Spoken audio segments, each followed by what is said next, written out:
Chapter 595.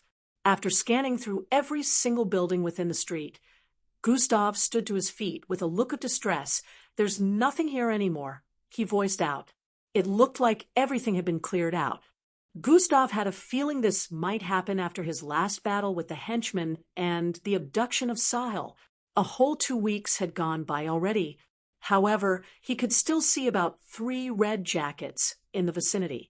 They were in the same building the figure Gustav spotted on the holographic projection went into.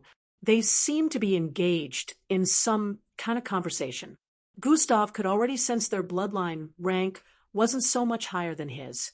His eyes squinted as he stared in the direction of the building. "I need information." The instant Gustav muttered these words, he leaped forward. Foom! He traveled across the air and landed right in front of the street before charging into it with speed. Back at the lounge rooftop, Darkheel and Mill were still watching the projections when they spotted a blurry figure charge through the street. "Is that Officer Crimson?" Darkheel was instantly able to tell that it was Gustav. "What is he doing?" Mill wondered as they saw Gustav's speeding frame suddenly disappeared after arriving at the end of the street. Both of them were able to spot Gustav disappearing into thin air when he arrived at the end of the street. At the moment, Gustav had infiltrated the building, making use of one of the invisibility devices he got from the checkpoint area in Ruhagi City. The 3 who were discussing within the empty and dark living room space suddenly stopped as they saw the door blasted through. They felt the wind but couldn't see or sense anything besides that. Gustav had also made use of cognitive concealment, making his presence disappear. "Who's there?" One of them voiced out with an alarmed gaze. "Maybe it's just the wind," the one in the middle voiced out, recalling the situation of the weather within the city. Just as the third one wanted to speak, he suddenly found himself being yanked away. "Kirsch!" he screamed out as his entire figure was dragged away with speed, causing the other 2 to turn to the side to stare at him. But he was already gone. Only lingering sounds of his scream could be heard, which depicted he had been taken quite some distance away. It was barely audible, but they could hear sounds of his screams, sounding like it was coming from very far away. The sound suddenly stopped, which caused their eyes to light up with even more wariness. "Who's there? Where are you? Come out!" Both of them activated their bloodlines as they prepared for battle, while also bringing out weapons. The one on the left brought out 2 blue curved daggers, while the one on the right brought out a dark-colored blade that vibrated with dark energy. "I'll use just one more," Gustav said internally as he made use of another invisibility gadget. It only gave him 10 seconds of invisibility, and he had a limited amount of them, so he didn't want to make use of more than 2 here. Gustav, who was currently on the rooftop of the building by the side, suddenly disappeared again. Whoosh! It sounded like the wind was being sliced through as the rooftop made a small poof sound, and Gustav's invisible body traveled forward and blasted through the side of the window. Bang! Both red jackets instantly sent attacks towards the left side of the empty living room after hearing the blasting sounds. The one on the right threw out one of his daggers and controlled the movement with his right index finger, causing them to slice across the place, while the one on the left sent fierce dark energy arcs towards the window area. Even after throwing out attack after attack, none of them met with any force like they expected. Suddenly, the one on the left eyes widened as he tried swinging his dagger towards the side, but before he could complete his action, he got yanked towards the other side of the room, slamming into the wall. Bang! Swoosh! Bang! Swoosh! Bang! Swoosh! Bang! He was being lifted by an invisible force and being tossed across the room at immense speed. The other one threw out attacks severally, trying to hit whatever the invisible force was, but it was too fast, and in a matter of seconds, his comrade was blasted through a hole in the wall before disappearing just like the former one. There was now a massive hole on the side of the wall. The red jacket became scared at this point, as he warily turned from side to side with his blade stretched forward. He quickly reached out to his communication device within his left breast pocket area and hurriedly tried operating it. However, His hands were trembling as he was struggling to observe the environment, while doing this with one hand armed and stretched forward. "I don't advise you do that." He suddenly heard a voice from up ahead, causing him to drop the device in fright.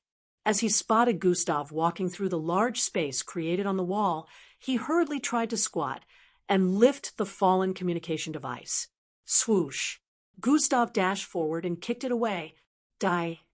The red jacket voiced out and swung his blade towards Gustav's neck as he rose up. "Fly high?"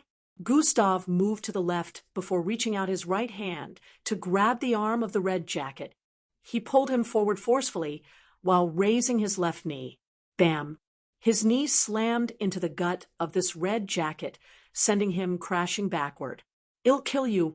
As the red jacket stabilized himself, he swung the blade multiple times towards Gustav, causing dark arcs to fly towards him. Swoosh! Swoosh! Swoosh! Gustav swerved left and right, repeatedly dodging the arcs as he traveled forward with his arm transforming. The red jacket swung out again, trying to decapitate Gustav as he arrived in front of him, but Gustav was still able to dodge the attack even at point-blank descending. Chapter 596.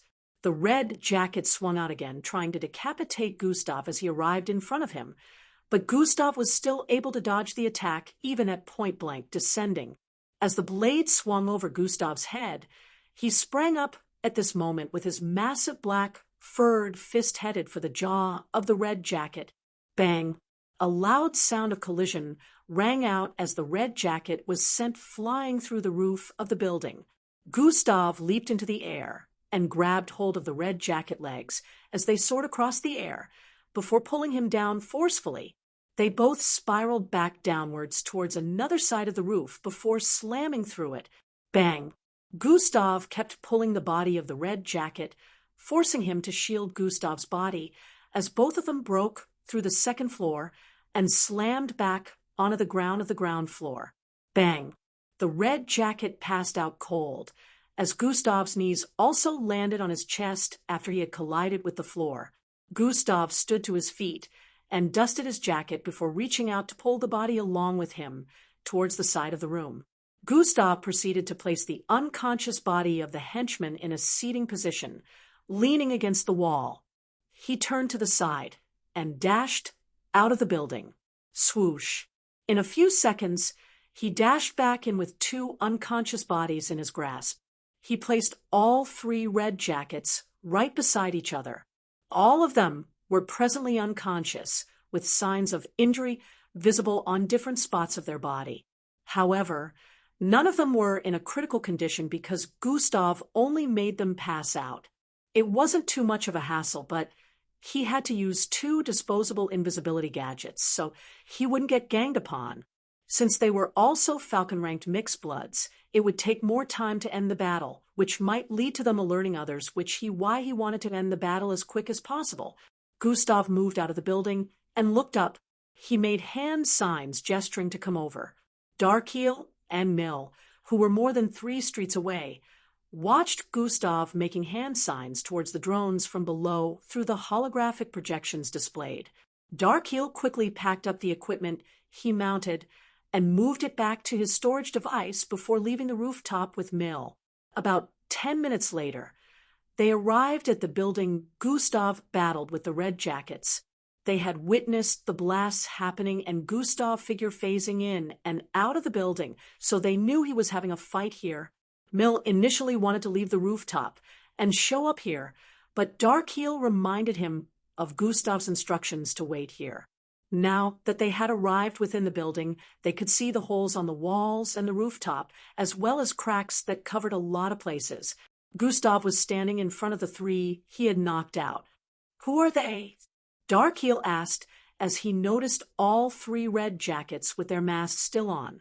"These are some of Sahil's henchmen. They're always dressed this way except for a few," Gustav responded while recalling the most powerful ones didn't dress this way. Sahil's look-alike also didn't dress this way. "Oh," both Darkheel and Mill exclaimed as they moved closer. "Rope," Gustav demanded while stretching his hand towards Darkheel. Darkeel proceeded to bring out a long, yellow, thick-looking rope from his storage and handed it over to Gustav. Gustav brought the three together and tied them up tightly, still leaning them against the wall. He proceeded to take off their masks one after the other. All three of them were full-grown men who seemed to be in their late 20s to 30s, and they all looked menacing. One of them had tattooed a spiderweb on his face, while the other two had scars on their cheeks. The last time I came here, every building in this street was stacked with supplies of advanced firearms. Gustav started speaking as he moved to the side. Now everything is gone. Not even a single firearm crate can be seen in any of these buildings. Thousands of supplies, Gustav added. Mill and Darkeel had looks of understanding as Gustav got to this point. They moved the supplies. Darkeel voiced out. Definitely. It's impossible to sell that much supplies in just 2 weeks, Gustav voiced out with a look of certainty. Someone is running the operation now. That Sahil has been abducted. This person must be responsible for moving them away, Gustav stated before moving away from the wall and towards the unconscious red jackets tied together. I need interrogation tools, Gustav voiced out to Darkeel. How much pain are we talking about here? Darkeel asked as he operated his storage device. A lot, zing, as Gustav responded.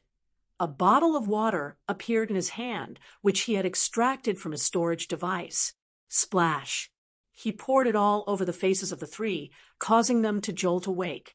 You lots will tell me where the supplies were moved to, Gustav voiced out with a commanding tone as he squatted in front of the middle one.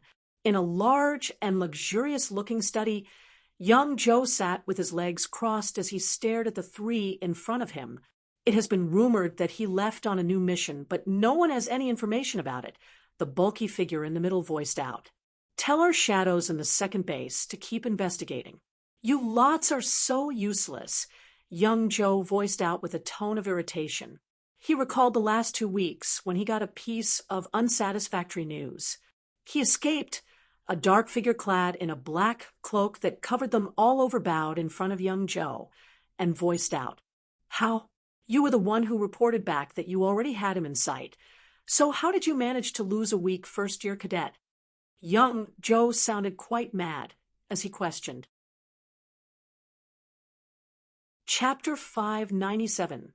I don't know how he did it, but he suddenly vanished right in front of me, and I couldn't sense his presence within the region anymore. He got teleported very far away. The raspy voice of the dark figure clad in black cloak resonated across the room. He doesn't have such power. He must have used a dimensional device, but there should be none that can teleport a person very far away, except it's a high-level dimensional bracelet. Young Joss' eyes squinted at this point. I did see him tapping onto something strapped to his wrist, the figure voiced out again. It's still not a notable excuse. How could you, Yazria, fail to kill him before his disappearance? Young Joe sounded very disappointed. He also recalled the device he had to follow Gustav's aircraft had to be called back after arriving in Ruhagi City to prevent it from being spotted by the MBO officers. I apologize, Sir Young. I will not fail next time. I will make sure to sever that arm before he can make use of it, Yazria voiced out, as Young recalled this encounter 2 weeks back. He wondered if the dimensional bracelet can get him that far. It has to be the highest one, a level 7 dimensional bracelet. Only about 10 of these exists in the world. How did he get one? It won't matter when Yazria gets hold of him next time, young Joe thought, and proceeded to stand to his feet. Find out what mission he was sent on. Tell the shadows I give them no more than a week. Figure this out, or there will be consequences, young Joe voiced out before leaving the study. Hours later, in Region 6, Gustav, Darkeel, and Mill were standing within the building with looks of contemplation as they stared at the trio tied up in front of them. All three had bleeding faces, and other parts of their bodies had blood stains all over as well. Their clothes had been stripped off from their bodies, and they were currently tied together, clad in only their underwear. The menacing look they had on their faces had disappeared, and now their looks were replaced with fear and pain as they stared at Gustav. The one in the middle had a black rod stabbed into his gut area, which was bleeding, but even with that, the rod kept jolting with electricity, causing him to hiss in pain every moment as he pleaded with Gustav. Gustav passed a piece of plier-shaped equipment that was covered in blood to Darkheel and cleaned his blood-soaked hands as well. I swear we're telling the truth. We weren't given the location of where the supplies were moved to. All we know is Junior Boss Jabal took control of operations after Big Boss Sahil was abducted. The one on the left voiced out for the umpteenth time. Gustav moved towards the one who had just spoken and reached out to grab his head. I'm tired of hearing the same thing over and over again. Tell me something I haven't heard. Where is Jabal? Gustav asked while staring deeply into the eyes of this red jacket. We don't know. Nobody knows. He comes and... Before he could finish speaking, Gustav's index and middle finger suddenly stabbed into his left eye. Kyrar! He screamed out in pain as the feeling of having his eye gouged out assaulted his brain. Gustav twisted his finger repeatedly inside the red jacket's left eye before pulling his fingers back with force. A small popping sound rang out as an eyeball was pulled out along with Gustav's finger. Just like that, the red jacket lost his left eye, and all that could be seen was an empty socket oozing out blood. Kyrar! The red jacket kept screaming, causing the other two by the side to shiver in fright. You know, sometimes I'm glad mixed bloods have high tenacity. A normal human wouldn't be able to take the pain and pass out due to torture before dying. Gustav began speaking as he turned to the side with the eyeball in his hand and started walking. However, mixed bloods are able to keep taking pain and pain and pain, and they'd still survive. There are times when death is a better option than living, but you guys can't die just like that. Gives me the chance to inflict as much pain as I want, and you three have no choice but to stay alive and bear it. Pop! A loud popping sound rang out as Gustav tightened his fingers around the eyeball, causing it to blast apart. They whimpered in fright and stared at Gustav like he was a devil after hearing that. Even the one that had only eyeball now was more terrified than ever as he stared at Gustav through his one functioning eye. But of course, we don't have to go down that path. Just give me information on everything that has happened in the last 2 weeks. Gustav turned to face them again and smirked after he finished saying that. I really hope you don't tell me anything, he added, causing them to shiver in fear. Even Darkheel and Mill behind had chills after witnessing everything Gustav had done so far. They knew how an interrogation worked, and left to them, they'd have already stopped the session, but Gustav was completely brutal and uncaring. Even Darkheel, who could be seen as a veteran since he's been an officer for a long time, couldn't deny that he had never seen anyone torture criminals or suspect to this extent before. How can someone be so sadistic? Mill wondered, as he could feel Gustav was deriving pleasure from this. Later during the night, all three of them were back at the lounge making plans. Did you dispose of the bodies properly? Gustav asked Mill. Yes, but why did you kill them? They didn't have to die, Mill responded, and also threw a question back at Gustav. We can't have any loose ends. There's no point to keeping them alive, Gustav responded coldly. Chapter 598. We can't have any loose ends. There's no point to keeping them alive, Gustav responded coldly. They could have been an important asset to the mission. We could have had them play infiltration roles and gather more information for us, Mill added. There's no need for that. They could sabotage our mission, which is not worth risking, when we could make use of their costumes and disguise as them, Gustav responded while pointing at the clothes placed on the bed beside them. The clothes of Sahil's henchmen, the red jackets, and even the masks included were placed on the bed. Gustav had kept this due to his plans to infiltrate the company of red jackets using their costume. This was even made more possible due to the fact that the red jackets also put on masks. Gustav wouldn't have any problems disguising them due to his shape-shifting, but now that masks were made available, the two with him would also be able to make use of them. I agree with Squad Leader Crimson, Darkeel voiced out from the side. We don't need anything compromising the mission. It's better if they don't see us coming, he added. Mill had no choice but to keep quiet at this point, and tried seeing reason in their decision. He had no idea Gustav didn't even care about his opinions in the first place. Gustav was only explaining because he wanted them to know of his plan to disguise as red jackets.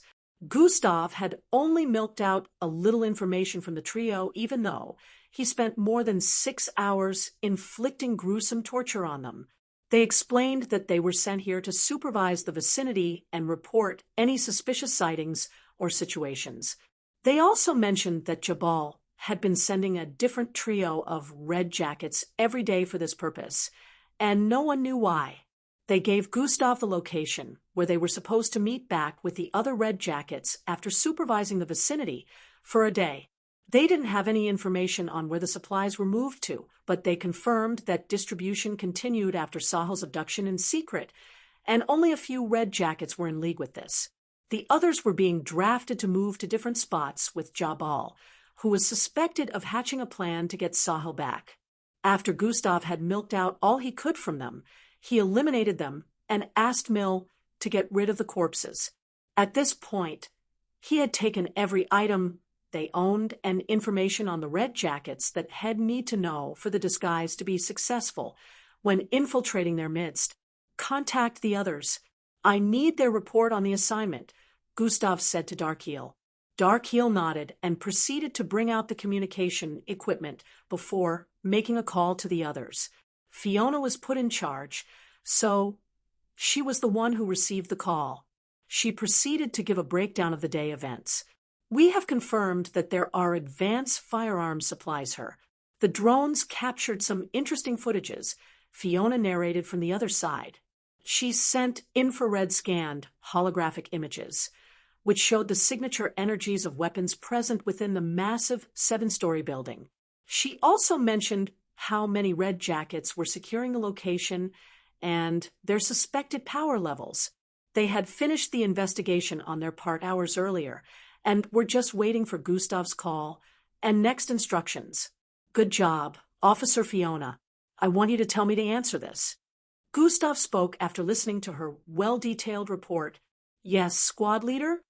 She stated with an inquiring tone. How capable do you think you three are in bringing down that entire building and getting rid of the firearms? Gustav asked. Fiona smirked from the other end like she had been waiting for this question. 100% certain, she voiced out confidently. Good. We're still dealing with issues here. We can't head to Region 17 at the moment, so you three will have to handle it yourselves, Gustav stated. Make plans and perform the operation within this midnight and the next. Don't attack during the day, he added.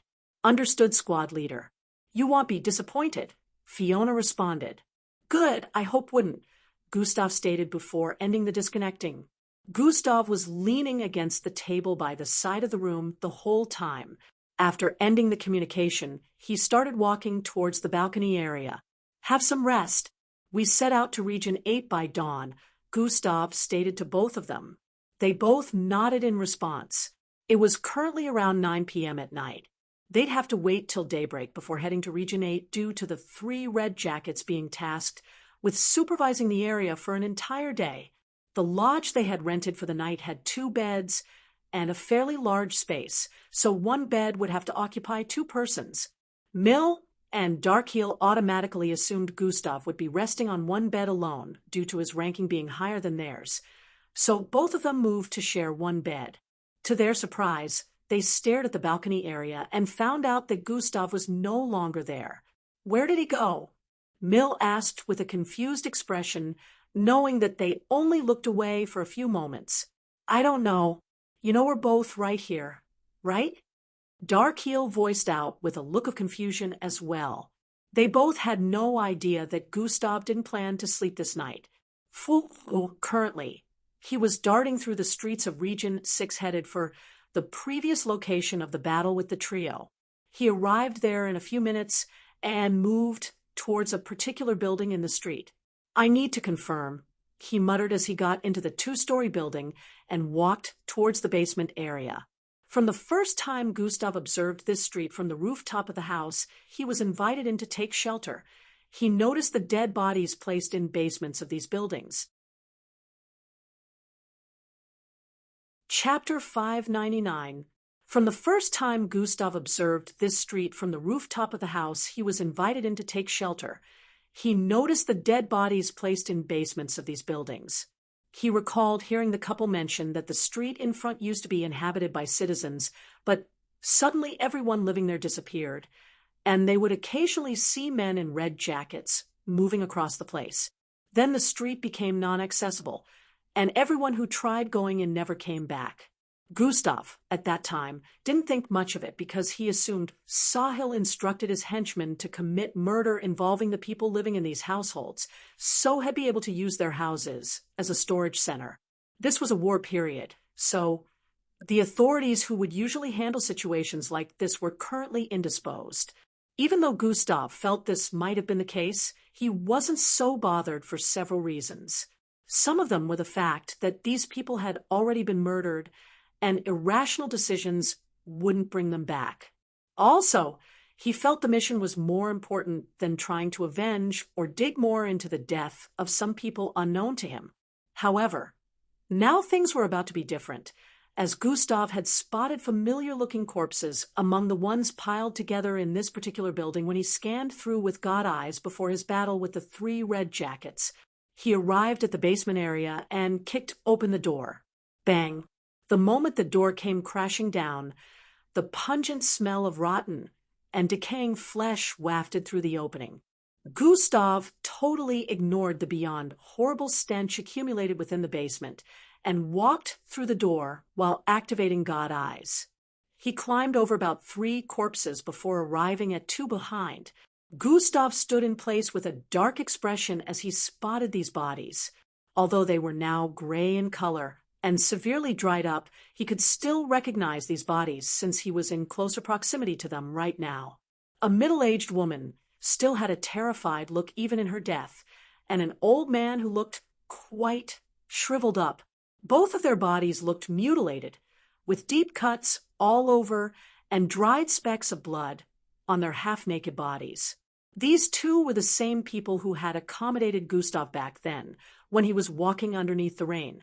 They didn't have anything to live for anyways, Gustav muttered as he turned around.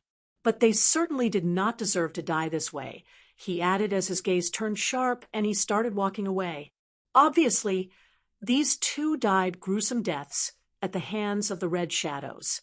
Gustav couldn't understand what the Red Shadows would want with them, but right here, he solemnly made a vow. I will erase every one of you from existence before I complete this mission, he muttered as he walked out of the building. Just like that, the night went by, and Gustav spent it atop the roof of the lodge area meditating and making plans. He didn't want to make irrational decisions due to emotions, but he had seen that wiping the entire group out was a possibility, especially now that he had a squad of powerful mixed bloods. Also, there was enough time, since the time limit of the mission was 2 months. The moment Gustav noticed the rays from the rising sun, he stood to his feet and moved towards the side of the roof before jumping off. A few moments later, he had arrived back in the room they booked and spotted Darkheel and Mill both awake. They seemed to be waiting for him. "Squad Leader Crimson, we've been worried. Where have you been?" Darkheel asked the moment Gustav came leaping in through the balcony. "That's not important," Gustav voiced out before moving towards the bathroom area. "Gear up," he voiced out to both of them before picking up one of the Red Jacket's full outfits. The both of them stared at each other before moving to pick one out of the 2 outfits left and move to get dressed. Minutes later, 3 people suited in red jackets, black pants, and menacing black masks could be seen moving out of a building. They walked towards a hover car parked by the side and moved in before zooming away. These 3 were obviously Gustav, Darkheel, and Mill all suited up. The hover car also belonged to the Red Jackets, as this was how they arrived here in the first place. Darkheel took the wheel and drove them towards Region 8. Region 8 was where they were to meet up with some of the Red Jackets and swap with the next set, heading to Region 6. Gustav wanted to make sure they arrived there before anyone left, so he told Darkheel to move at a very fast speed. At this rate, they'd arrive there in about 20 minutes. Gustav revised the plan with 3 of them on what to do the moment they arrived there. 20 minutes later, they arrived safely at the location, which seemed to be 4 two-story structures joined together to form a square. Region 6, too, had seen war, but this location seemed safe and secure. There were barricades surrounding it, and even guards positioned at the entry point. The moment they arrived there, they were questioned and inspected by the guards before they were let into the facility. They hadn't seen any red shadow since their arrival here, but according to the information they were given by the 3, the ones giving the orders were located in the structure towards the west. Gustav and the 3 headed there as directed and moved across the stairway before arriving at the top. Outside, Gustav had already used God eyes through the mask to look through the facility and could already see several red jackets within along with a familiar face. They knocked using the code language and were allowed entry into the hallway that led to the main area, where some of these red jackets were gathered with the familiar-looking face Gustav recognized. Chapter 600. They knocked using the code language and were allowed entry into the hallway that led to the main area, where some of these red jackets were gathered with the familiar-looking face Gustav recognized. You lots arrived faster than expected. The only person in there, midst who wasn't dressed in red jackets like the others spoke. This was one of 6 people who had encircled Gustav after his battle with Zergeref with strength close to that of Zergeref. He was a bald-looking young man with a slim figure and stern-looking eyes. Gustav already knew that one of them was in charge here. Since it was mentioned by the 3, he interrogated that only a few were brought up to speed about the things going on within Sahil's group. Yes, there is nothing to report. We watched the entire place early this morning. Gustav was the one who responded, and surprisingly his voice was different from how it was originally. This was the voice of one of the 3 he interrogated. Before their arrival here, Gustav had told Mill and Darkheel to let him handle the speech so they wouldn't mess it up. Both of them were quite surprised as they heard Gustav speak.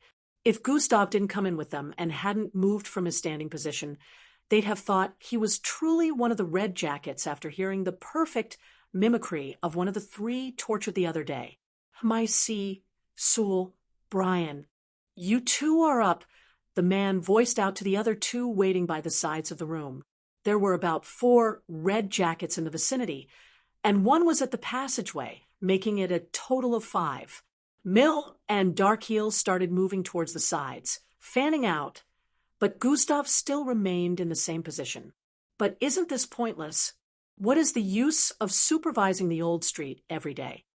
Gustav voiced out, still using the weird voice. The bald man stared at him for a bit before responding. "This is what Jabal wants. Go take it up with him if you're unsatisfied." "I know, but it's still kind of pointless," Gustav said again, causing everyone to focus on him as Darkheel and Mill encircled them without their knowledge. "I think so as well. But Jabal thinks the abductor of the big boss will show up, so quit complaining and go wait in the corner for your next set of instructions," the bald man voiced out as he turned to the side to face the 2 who were next in line for supervising that area. At this moment, Gustav gave a hand sign while the bald man was speaking. "Combination has been activated. Sprint plus dash, boom." A loud sound reverberated across the place as Gustav suddenly bolted forward.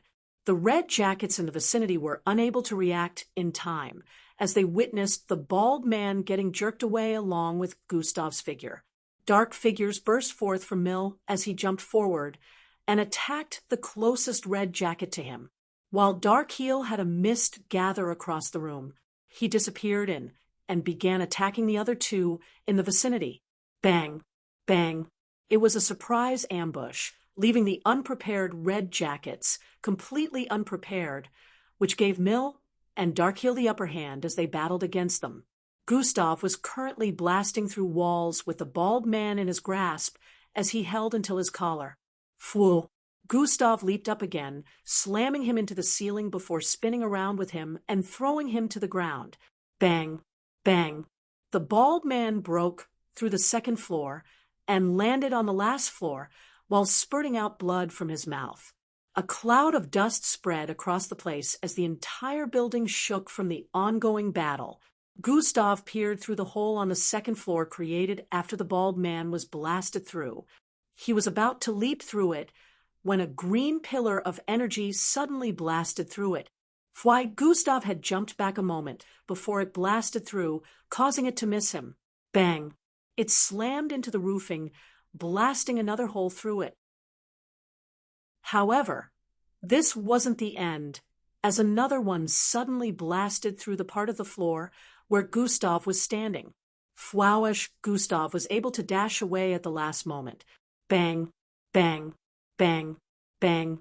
More and more of these green blasts kept shooting through the floor, causing Gustav to swerve across the place, and in a matter of moments, there was no more room for running due to the nearly destroyed state of this part of the second floor. KRYYCH, the rest of the floor began to crumble, causing Gustav to jump forward in a bid to land on the lower floor. While his body was descending, the green blast was beaded for him again. Gustav suddenly spun in midair as he conjured the atomic blade, slicing through the green pillar of energy. Bang! As he landed safely on the ground floor, 3 were being shot towards him from different directions. They were already right in front of him the moment he sliced the one earlier, so he descended as low as he possibly could, causing all 3 energy blasts to slam into themselves. Boom! This caused an explosion right above Gustav that sent him flying backward, as debris and dust scattered across the entire place. The bald man who had leaped forward earlier suddenly appeared above Gustav's soaring body and punched downwards with force. Gustav's eyes had dirt in them due to the explosion, so he hadn't opened his eyes as his body was being blasted across the air. His eyes were still closed as the bald man's fist was hurling towards his face from above. To the bald man's surprise, Gustav suddenly reached out and grabbed hold of his wrist while his eyes were still closed before swirling in midair and using his arm to pull his body beneath him. Chapter 6:01. Bang! The bald man landed face down on the floor, with Gustav above him, causing another intense sound of collision to ring out. At this point, Gustav had opened his eyes and was about to send out another attack when a green beam shot out of the bald man's back. Bang! Not being able to react in time to this unexpected action, Gustav was blasted backward once again. He did several backflips across the air and landed about 70 feet away. Using this opportunity, the bald man threw himself up with a surprised expression on his bleeding face. He thought Gustav was passed out when he threw his punch towards his face earlier. He hadn't expected him to counter the attack without even opening his eyes. Gustav stabilized himself with an understanding gaze in his eyes. It turned out this man could use any part of his body to send out energy blasts. Gustav's mouth opened wide as he shot out a purplish beam towards the bald man, causing him to react back by also shooting out several energy beams from his hands, chest, and face. This overpowered Gustav's attack and pushed it back. However, Gustav leaped upwards, dodging the beams which slammed into the concrete behind. Boom! At this point this side of the building had collapsed from their attacks. Gustav conjured another atomic blade as he prepared to dash forward. That power. It's you, isn't it? You're the abductor, the bald man voiced out with a tone of disbelief. So what if I am? Gustav didn't even try to deny it as he charged forward while swinging out the atomic blade. Several beams shot towards him, which he cleaved in half one after the other while traveling towards the bald man. Gustav swung for his left arm, but the bald man was able to react in time by swerving towards the side. My subordinates will send out a call for help. You're doomed when the others arrive here, the bald man voiced out as he tried dodging every one of Gustav's attacks while countering as well. He didn't think he could defeat Gustav after seeing how Zergerev ended up, but he felt he could stall Gustav for long enough till the others arrived. The only reason why this battle hasn't ended yet is because I want you alive, Gustav responded coldly as a gravitational force suddenly spread across the place. Gravitational displacement has been activated. The bald man was about to move back to dodge one of Gustav's strikes when his body suddenly turned extremely heavy, causing his speed to reduce. "No," he shouted out. He watched the atomic blade slash towards his right arm, completely severing it from his shoulders. Plop! Blood jetted out like a fountain as his right arm landed on the floor. Gustav wasn't even done and had already swung around, sending his leg towards the bald man's face. Bang! His face ate the sole of Gustav's shoes along with the dust underneath as he was sent flying backward with a broken nose. Bang! Bang! Bang! Dashing forward, Gustav sent out several powerful punches, putting the bald man out of commission in a few seconds. After some time, blood and teeth could be seen lying around as the unconscious and battered body of the bald man was being lifted up by Gustav. Whoosh! He leaped across the air, landing on the other side of the building before dashing forward with the bald man. Swoosh! He arrived back in the room where the ambush began. 5 red jackets who had been beaten down were tied together in place while Darkheel and Mill stood by their sides waiting. Thumb! Gustav threw the bald man's body to the floor. "Tie him up as well," he instructed Mill before finding a place to sit. They both stared at the body with surprised expressions, recalling that this person was a last-step Falcon ranked. They could understand Gustav dealing with the 3 red jackets the other day, since all 3 of them were first steps Falcon ranks, but this didn't make sense to them due to the gap.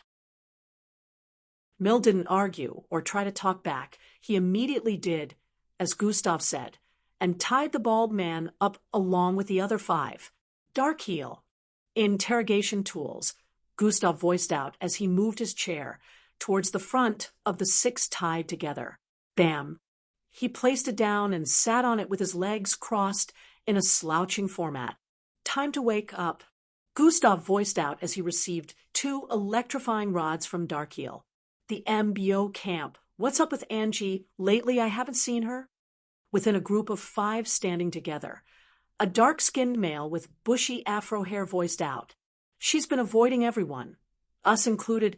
The green-skinned girl in their midst with a long, pointy horse-like tail voiced out. This group of 5 were Glade, Matilda, Falco, E.E., and Eldris. "What exactly is going on?" Falco asked with a worried expression. "I noticed that she had been out of it since Gustav left, but I thought it was because he wasn't in the picture for now, so she was missing him. Looks like it's more complicated than that." Eldris, who also seemed to have been observing Angie's change in behavioral pattern, voiced out as well. "We really don't know what's wrong with her. Before Matilda could complete her sentence, Falco interrupted. "Aren't you girls our close friends? What the hell are you doing?" Falco voiced out with a tone of anguish and disappointment. "Calm down, you fish brain. What makes you think we didn't try?"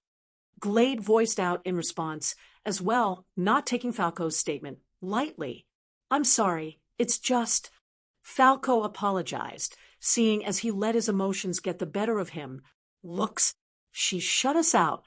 We tried time and time again to get through to her and ask what's going on, but she turned completely cold and started acting like we didn't exist," Glade explained. "Over and over we tried visiting. We'd knock on her door for many minutes, but she'd never open. She stopped going for personal training and always disappeared the instant morning routine ended," Matilda added. "That doesn't sound like Angie." Falco couldn't believe what he was hearing.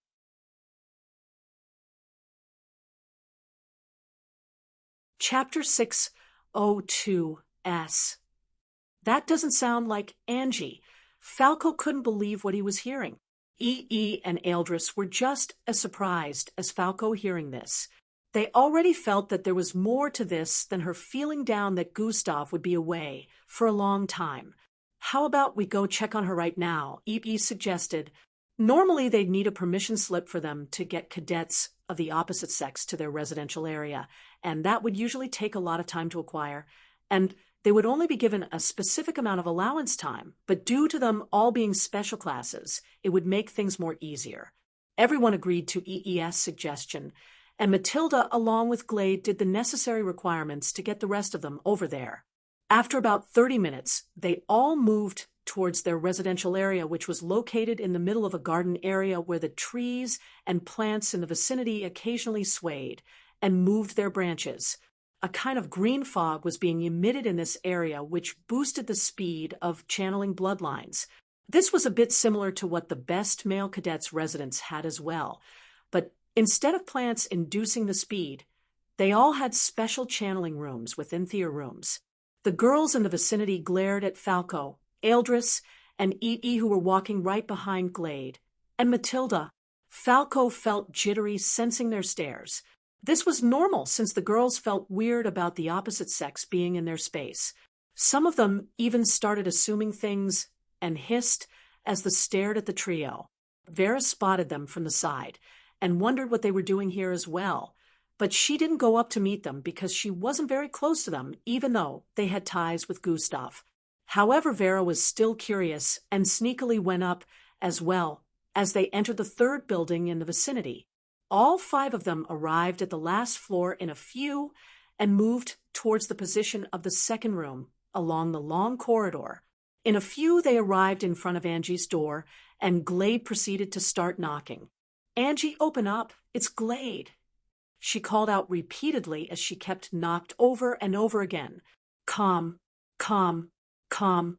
Even after 5 minutes had gone by, there was no response from within. "Maybe she's not in," Falco voiced out with a low tone. "She's in. I can sense her presence," Eldris stated. Hearing that, no one doubted him, knowing Eldris was the most powerful in their midst, and also had amazing senses due to not using his eyes all the time. "Angie, it's Matilda.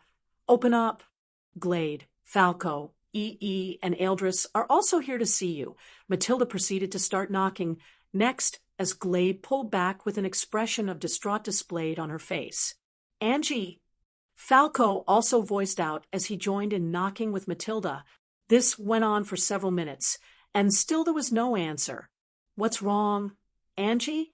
You know, you can talk to us about anything," Falco shouted as he banged the door loudly one last time, and what followed next was appearing silence. "Angie, we know Gustav is not available right now, but he made us swear that we would always watch over you in his absence. We can't leave until we know you're all right," E.E. voiced out as he stood in front of the door as well. "I wouldn't want to disappoint Gustav, and you're also our friend. Talk to us if there's a problem. We're here for you," Eldris voiced out as well. Even as everyone said their piece, there was still no response from within. After another 5 minutes went by with everyone waiting at the door, Eldris finally broke the silence. "She just moved. She's coming towards the door," he announced. Everyone jerked up as they heard that, fixing their gazes more intensely on the door. But even after a minute went by, there was still no response from the other side. "Gee, go, A raspy, out-of-breath voice was heard from behind the door. "Angie, is that you?" Falco was the first to voice out with a look of disbelief. "G-E-T, low, S-T. It sounded like a low-pitched hissing animal speaking. "Open the door, Angie. Let's discuss. What's happening to you?" Glade moved closer to the door and voiced out, "Get lost." This time a loud and clear scream was heard from the other side, which confirmed that the voice belonged to Angie. "Angie, open up." They started knocking once again, but all their efforts turned futile. "She's gone back farther in," Eldris stated. They realized that no matter how much they tried, Angie wasn't going to let them in today, so they finally gave it a rest after more than an hour of trying to get through. Minutes after planning to come on another day, E.E., Falco, and Eldris left, while the girls left to their own rooms with disappointed gazes. An hour after they had left Angie's room, door slided to the side as she stepped out. Her silver and pink-colored hair looked extremely rough and spiky. Her eyes were blackened with bags underneath them. She really looked to be in a dark state. Doo-whoosh, she dashed through the corridor, disappearing from the scene in a few moments. Vera phased out from the side of intersection at the end of the corridor where a plant was sprouting from, squinting her eyes with a suspicious gaze. She quickly moved towards the beginning of the corridor. Back in Region 8, it was already late in the afternoon. Gustav and the rest of his half of the squad were still in this building. The whole place reeked with blood and smell of lacerated flesh. 2 of the Red Jackets' corpses laid on the floor in a pool of their own blood, while the others were bleeding from different parts of their bodies and orifices.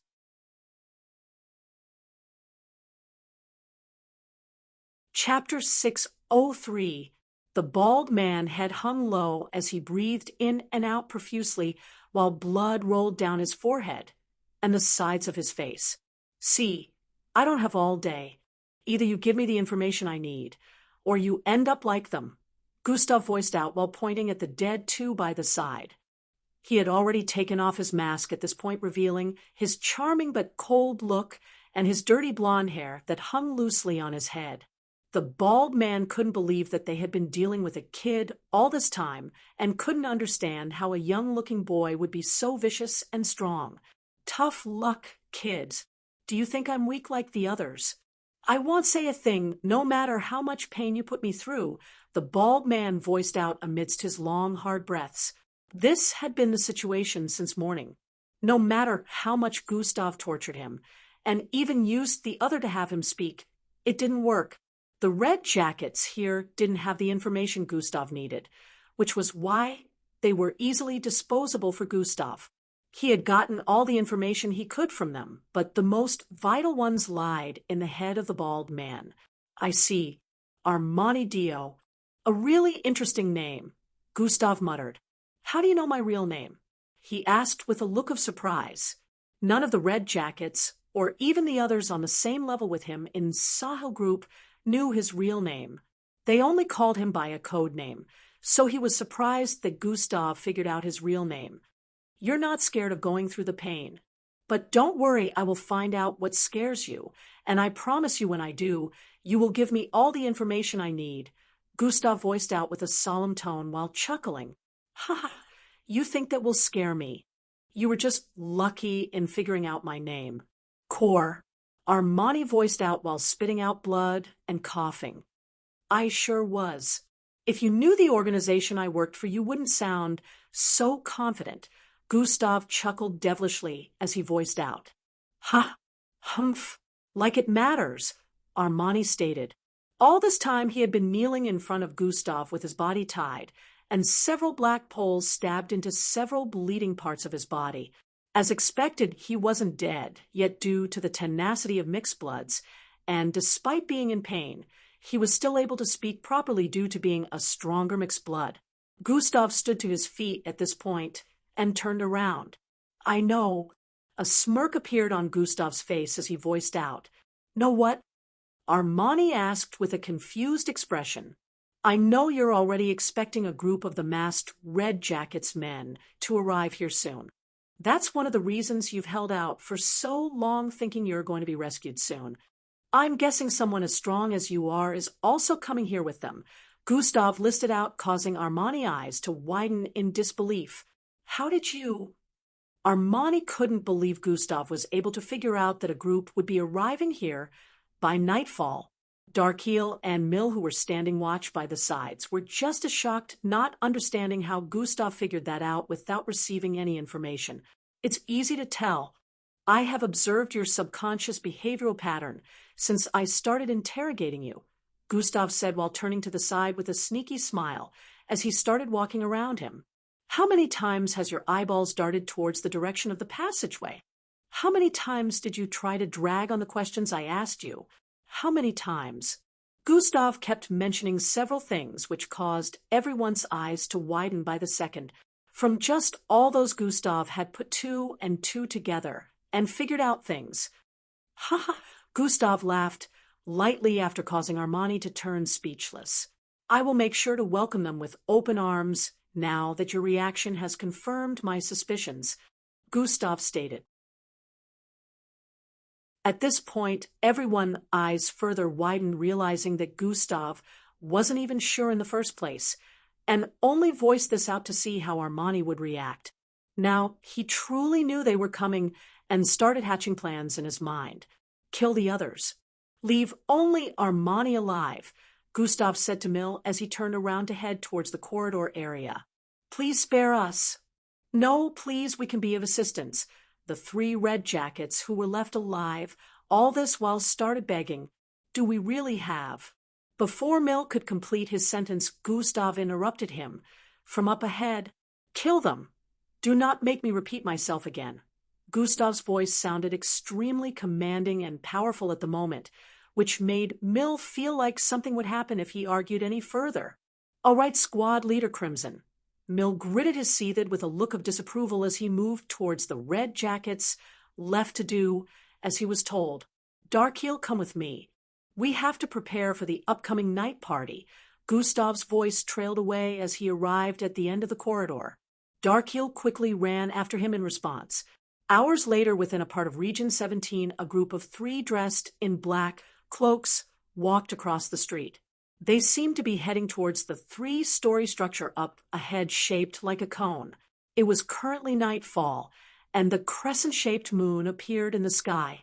Only a few parts of the street was lighted up due to the partial destruction of structures in the area, but this particular cone-shaped 3-story building was lighted up. There was an intersection right in front of the building which was positioned right behind the roads that led towards the right and left. As the 3 figures closed in on the building, they suddenly split up. One moved towards the left, while the other moved towards the right. Only the one in the middle kept moving towards the entrance of the building. As the cloaked-up figure arrived at the entrance, the guards in masks and red jackets stopped them from proceeding further.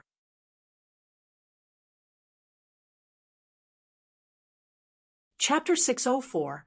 SAS. The cloaked-up figure arrived at the entrance. The guards in masks and red jackets stopped them from proceeding further. No entries allowed, one of them voiced out to the cloaked-up figure. The face underneath the hood slowly lifted up, revealing a slightly chubby and cute-looking feminine face. Oh, but mister, I just need a place to stay for the night, she said with a sweet voice. This isn't the inn hotel. You can't spend a night here, the one on the left stated without a shred of pity in the tone of his voice. Come on, don't be so merciless, mister. I'm willing to offer something in exchange, she said while placing her hands on her boobs with a seductive gaze and jiggling them while moving closer to the first guard. You can't. The guard stuttered as his eyes fixated on the jiggling, perky mass of flesh on her chest area. He had lost focus at the moment, so he didn't notice a purplish-looking sharp item sprouting from one side of her back. As the guard was about to regain composure and tell her off once again, a hooting sound reverberated across the place as the purplish sharp-looking item pieced forward and stabbed into his gut. Blurg. He vomited out blood as his entire body got lifted into the air while the purplish sharp object kept extending like a blade, tearing through his back. By the time the other guard was about to react to the unexpected situation, the body of his comrade was already flying towards him after being swung towards the side. Bang! His comrade's body slammed into him, sending him rolling towards the side. The purplish item protruding from this lattice back was actually one pair of wings with sharp-looking edges. Shining, she swung outwards, towards the direction of the guard on the ground, causing a destructive purplish arc to slice into his body as he got sent flying further away. A smile appeared on her face as the pair of wings slowly phased back into her body. She walked towards the guard by the side and took an access card from his possession before moving back towards the door. She dropped a device right in front of the door, which shot forth rays of light that displayed a realistic projection of the 2 guards still standing in place guarding the entrance. Let the operation begin, she muttered while reaching out to open up the door. Catching it slid open and she walked through. Meanwhile, the other 2 following her earlier had also found different entry points and were also moving in at this time. These 3 were none other than Officers Fiona, Ilden, and Felgrow. With this, they had begun their operation to destroy this storage point. Back in Gustav's location, the time for the group to show up had almost arrived. All 3 red jackets had been slaughtered already with their bodies disposed of. Gustav initially let Mill do the job to test him. He left with Darkheel the other time to make plans, but his perception was still spread around observing the place where the red jackets were held hostage. He knew Mill didn't like his method of doing things, so he wanted to be sure if Mill would obey or plan something sinister behind his back after knowing that both he and Darkheel were not in the vicinity. However, his worries were unfounded when he saw Mill do as he was instructed and dispose of the bodies. Armin was the only one left alive at this point, and he was shook with fear, knowing what Gustav could do. He still wondered how Gustav found out his real name and couldn't understand how someone so young would be this meticulous and able to figure out things from just minor observation to certain details. What he didn't know was Gustav had spoken to the system internally to dig information on Armin out, so had be able to use it against him. Gustav was still asking the system to dig for more, but it only told him Armin's real name at the time. Gustav figured every other thing out himself. Traps had been set and plans had been made on how to handle the upcoming situation. The next thing left was for the gang to show up. As they stood in the small space waiting, Gustav suddenly turned to stare at the balcony area. "They're here," he voiced out to Darkheel and Mill, who were standing by the sides. "Get into position," he voiced out as he sprinted away, disappearing into the distance in nearly an instant. Mill and Darkheel too got on the move and found their way out of the space where Armin was tied to arrive at the positions Gustav set. Armin was the only one left in this place, tied against a pillar in the middle, with his mouth sealed shut. His eyes shone look of terror as he heard the sounds of hover cars coming to a stop in the vicinity. Chatter, chatter, chatter. There was the sound of chattering along with footsteps headed for the stairway. Dash, "Hey, what's up with the place? Why is 1/2 of the building destroyed? Dash, let's go check up immediately." The footsteps got louder as they moved up, quickly approaching the corridor that led to where Armin was tied up. The entire vicinity was dark because it was currently around past 10 p.m., and the lighting had already been destroyed due to the battle during the day. About 8 red jackets arrived up, and behind them was a man wearing a black hat in a kimono-like outfit. He had a green upside-down triangular-shaped beard with a sharp long cut on his left face area which reached down to his neck. Armin, who had been making low humming sound, since which this man seemed to have heard, got even more terrified as they arrived. "Sir Tia, there's someone here," one of the red jackets voiced out as they moved in.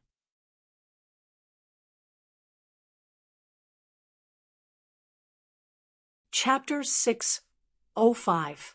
"Armin, what happened to you?" The man who was referred to as Sir Tia voiced out with a look of disbelief as he moved forward along with the red jackets who already spotted him at this point. One of them moved to remove the rope tied to his mouth, to which he kept shaking his head, trying to stop him. "Take it off, I want to hear what he has to say," Sir Tia commanded, causing another red jacket to hold Armin in place, so the other one could remove the rope from his mouth. The moment the rope was taken off, a cube-like item fell out of Armin's mouth. "No!" Armin shouted out the instant his mouth was free, before they could even react to his scream.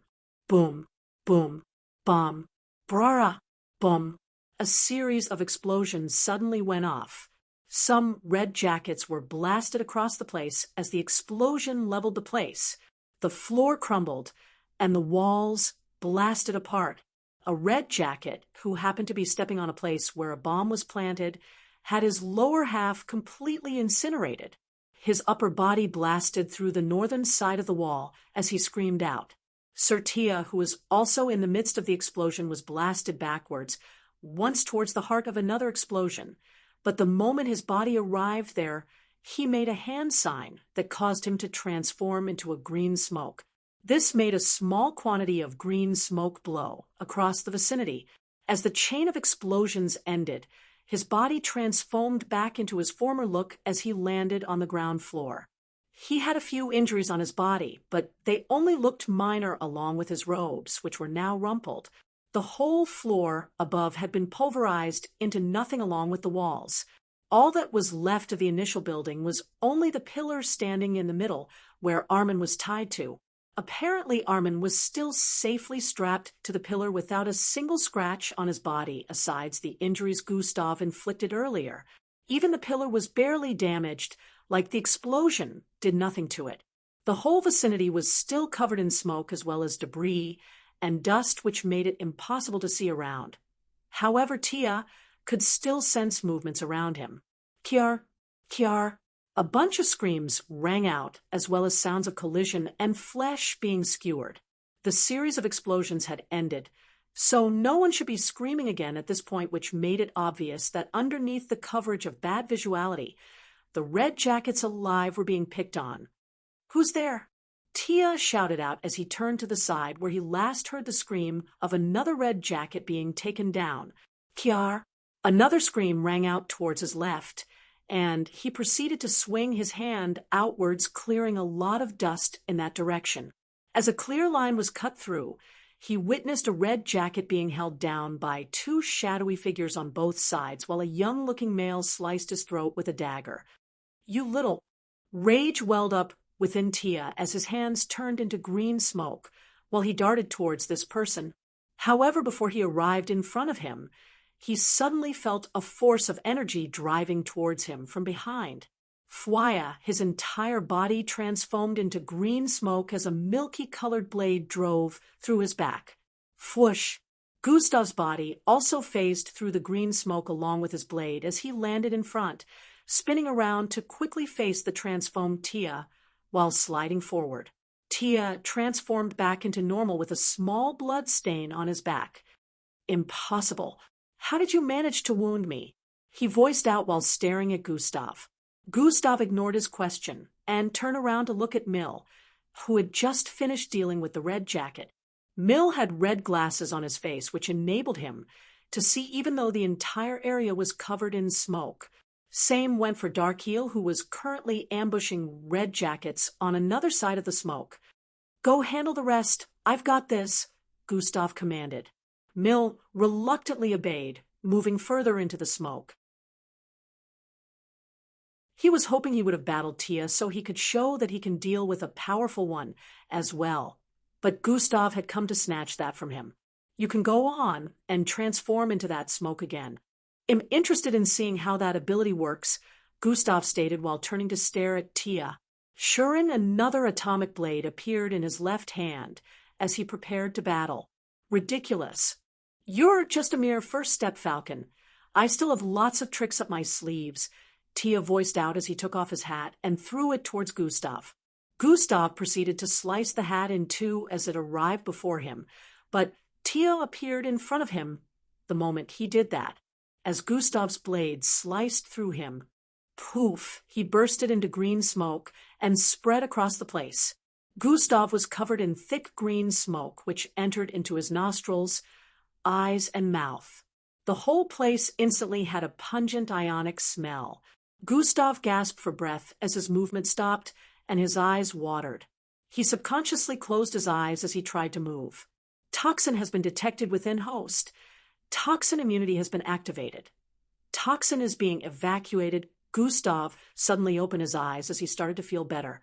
The smell no longer bothered him, and the heavy feeling of the green gas infiltrating his body began to disappear.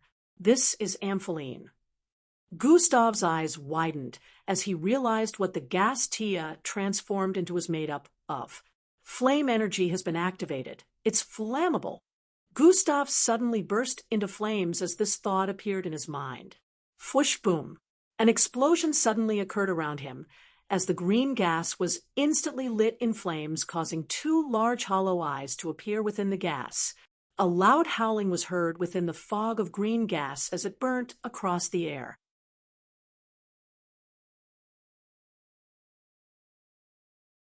Chapter 606, S-Boom.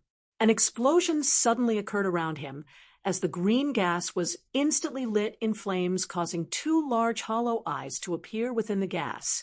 A loud howl of pain heard within the fog of green gas as it burnt across the air.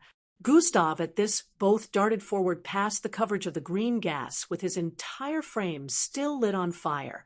He arrived outside the sea of flames and watched as the green gas began to shrink in size. The howling continued as it shrunk down, covering only a small amount of space before it transformed back into Tia. At this point, his entire body was blackened, and burns could be seen all over, with some places having deeper wounds than others. Gustav dashed towards him after the transformation as his hands turned red and muscular with brownish fur. He threw an uppercut towards Tia's chin area. Bang! The collision sent him flying backwards as he screamed out more in pain and passed out. At this point, the screaming had come to an end as the visuality of the environment returned to normal. The debris and dust from the explosion had cleared, as well as the green gas Tia transformed into earlier. Now that the visuality had returned, they could see that almost nothing was left of the 3-story buildings structured like a square around each other. Walls had crumbled, and only a few parts of the entire place were still standing. The pillar in the middle of where they had just finished battling was one of them. All the red jackets had been slaughtered.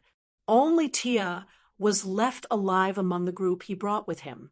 Gustav had instructed Mill and Darkheel earlier that the red jackets were to be killed the instant the explosion went off. Killing them was way easier than capturing them alive, because then Gustav knew they'd have to pull their punches if they wanted to capture all of them alive, which would in turn make the battle more difficult. Tia was the only one who Gustav felt had information for them, so he didn't see any point in leaving the red jackets alive, especially when he actually wanted to slaughter them all. Gustav walked towards the unconscious body of Tia up ahead and picked him up. Even though Tia was bleeding heavily and had immense burns injury on his body, Gustav was not in any way gentle while moving him towards the pillar. Just like Armin, who was tied up against the pillar, they administered the bloodline dampening drug to Tia as well before strapping him to the pillar. Tia was powerful, and his bloodline was quite the tricky one due to his ability to mimic different gases with different properties. He could essentially infiltrate a person's body and kill them from within with such a bloodline ability. He would even be able to escape getting hurt from physical attacks if he had enough energy to keep the transformation up, and his battle with Gustav would have been a much more difficult one compared to that of Armin, however. Tia just happened to be unlucky getting into a battle with Gustav. Atomic disintegration was capable of making anything disappear, including air, so the atomic blade was a bane for his gas-like state. He transformed into a gas that was toxic, but such a gas is also a component of a fuel-like substance used to sustain some technology. Gustav was able to instantly recognize it from its scent because that fuel-like substance came from mixed breeds, and he had sold a lot of mixed breeds carcasses to agencies that deal with such. Don't we need to give him a healing pill? Mill asked as he stared at Tia's disfigured look. There's no need. Hell live, Gustav responded while moving towards the side. They had caused so much ruckus in this environment in the span of a day, and even had to deal with the guards who were at the entry point back when they were about to come into this area. Now that 2 out of the 6 who were considered the highest in command after Sahil and his henchmen had been abducted, Gustav finally felt they might be able to end the first objective of the mission quickly. Get him down, Gustav said to Mill, while pointing at Armin, who was still strapped to the pillar far upwards. 2 dark figures phased out of Mill's being and leaped upwards to untie Armin and get him down. After all that was done, Armin was tied to the bottom of the pillar, right behind Tia. Gustav had properly planned the whole ambush from the beginning, making sure the chain of explosions didn't harm Armin or they affect the pillar. He already knew they'd tamper with the rope tied to Sahil's mouth, so he put the controller there. The moment it was released, the explosions would go off, and they did. Gustav smiled at Armin with a "I told you so" look before moving to Tia's front. Pa, pa, pa. 3 crisp slaps landed on Ty's left cheek as Gustav spoke. Wake up. I need information in a particular location within Region 17. The sounds of collision and explosion reverberated across the place as occasional screams would be heard coming from the three-story building shaped like a cone positioned in the middle of an intersection. The street wasn't very lively due to the war, but those who were still alive and living within the vicinity stayed in their homes in fear that the groups in power had brought their battles here once again. On the third floor of the building, a cloaked lady with chubby-looking cheeks had a pair of wings sprouting from her back as her figure shot forward with her legs joined and stretched forward. Bang! Her feet slammed into a red jacket, sending him flying. Karawaiwaichi, he broke through the window and fell towards the ground while screaming out. Fiona kept spinning with her wings, slashing spherically around.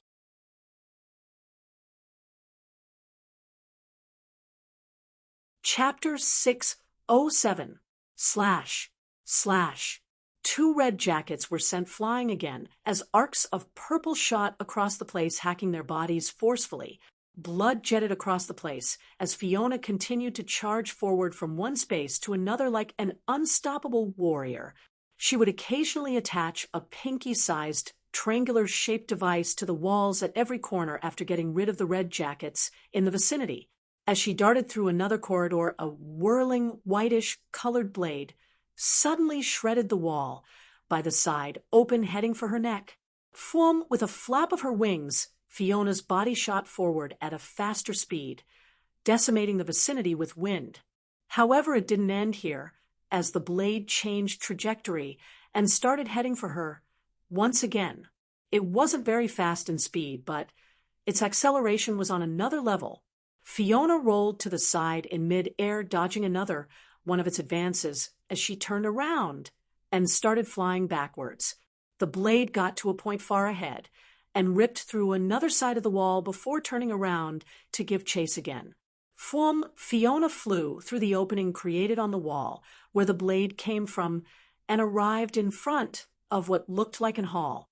She could see a red jacket standing aboard what seemed to be a glowing, massive white dagger.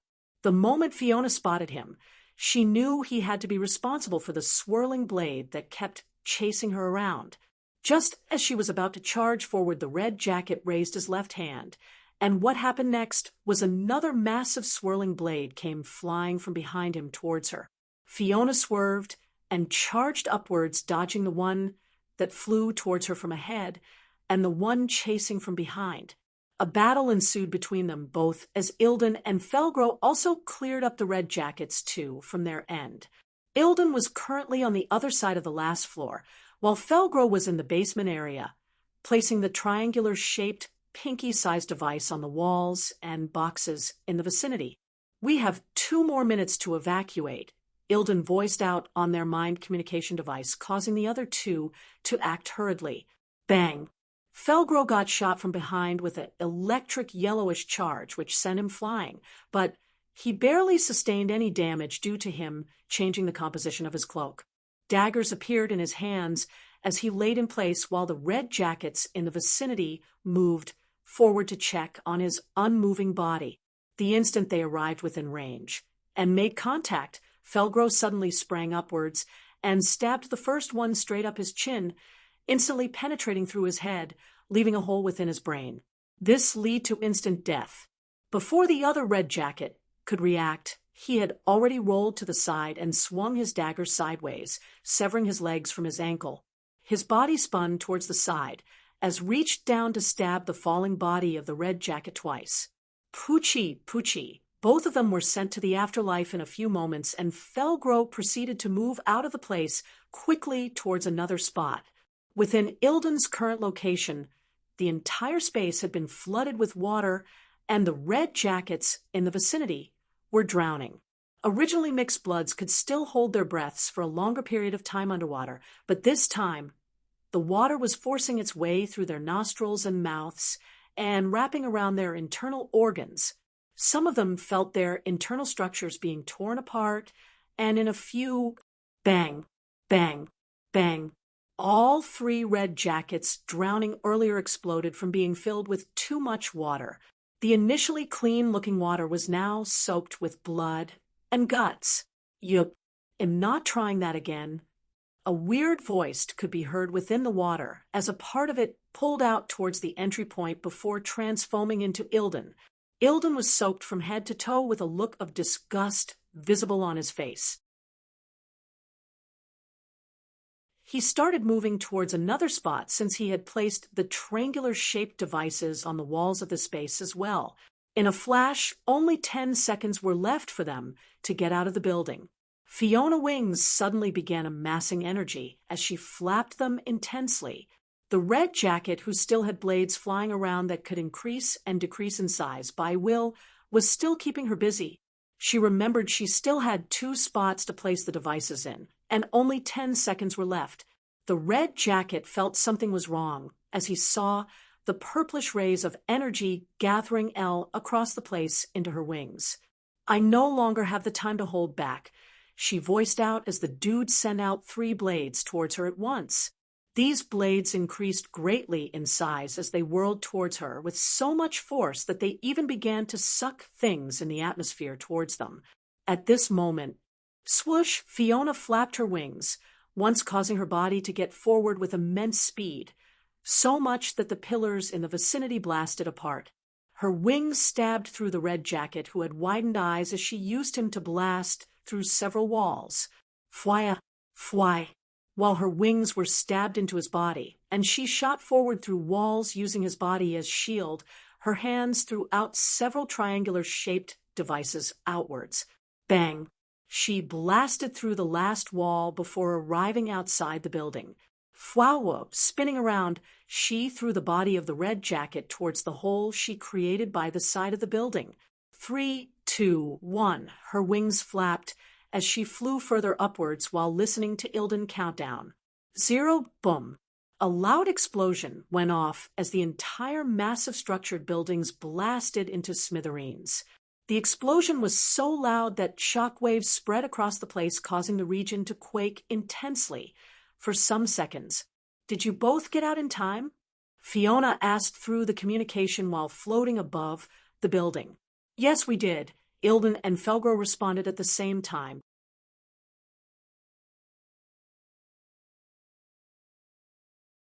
Chapter 608 S. Did you both get out in time? Fiona asked through the communication while floating above the building. Yes, we did. Ilden and Felgro responded at the same time through the communication device. With this, one storage location had been completely decimated, according to the previous information Gustav gathered. There should be 4 more left to destroy. Since the first location had been changed, they only had information on the other 3. Just like that, another night went by, making this the 3rd day the squad arrived in Lilac City. They had already made progress in 2 days, but Gustav was sure that Jabal would start noticing that something was up soon. The destruction of one of their storage center would definitely get to his hearing soon, and he also would notice that some of the henchmen were missing soon enough. Gustav was sure that Jabal wasn't stupid since he had been working as Sahil's look-alike for a long time and managed to survive for this long. He was sure Jabal would figure out that an unknown group were onto them soon, so Gustav felt they would lose the element of surprise soon, and things would get harder if they didn't speed up the mission. Currently, he has been interrogating Tia and Armin all night, and surprisingly, they both still hadn't passed forth any information. It's about time one of you went to the afterlife, Gustav voiced out as he walked round the both of them. So, who is it going to be? You. Gustav pointed at Tia first, or you. He then proceeded to point at Armin. The both of them had frightened looks on their injured faces as they heard that. Gustav held a dark dagger in his hand as he walked around the both of them. Fwaya, he suddenly threw the dagger out. Bam! It stabbed into the pillar half a centimeter away from Armin's neck. A 3 inches cut appeared on his left neck area and blood trickled down it. Armin's eyes showed fright as he shifted his eyeballs towards the side to stare at the dagger with the blade half a centimeter away from his neck. Gustav squatted in front of him and stared into his eyes with a deadly look before pulling out the dagger. He turned towards the side and arrived in front of Tia. He suddenly stabbed forward. Poochie, a flesh-penetrating sound rang out as the dagger got stabbed into Tia's left shoulder. Kiar! Tia screamed out in pain as Gustav kept pushing the dagger forward, almost burying the entire hilt into his left shoulder area. Maybe it's going to be you. How about you give some information in exchange for your life? Gustav asked while still pushing and twisting the dagger into his left shoulder area. Tia kept screaming and wailing in pain. Suddenly his cries stopped, and he started laughing. Gustav had a look of confusion on his face as he pulled out the dagger and stabbed it again into Tia's shoulder area. Tia kept laughing like a maniac as blood spilled out crazily.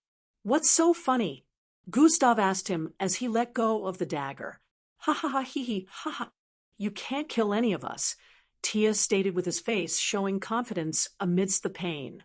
Oh, Gustav exclaimed while raising one of his eyebrows. If you kill me or him, the other person knows that they're your only chance of getting information, which means I or him could still decide not to say anything, Tia explained. Good theory, but are you really sure about that? Gustav asked. Haha, you can't do nothing to any of us.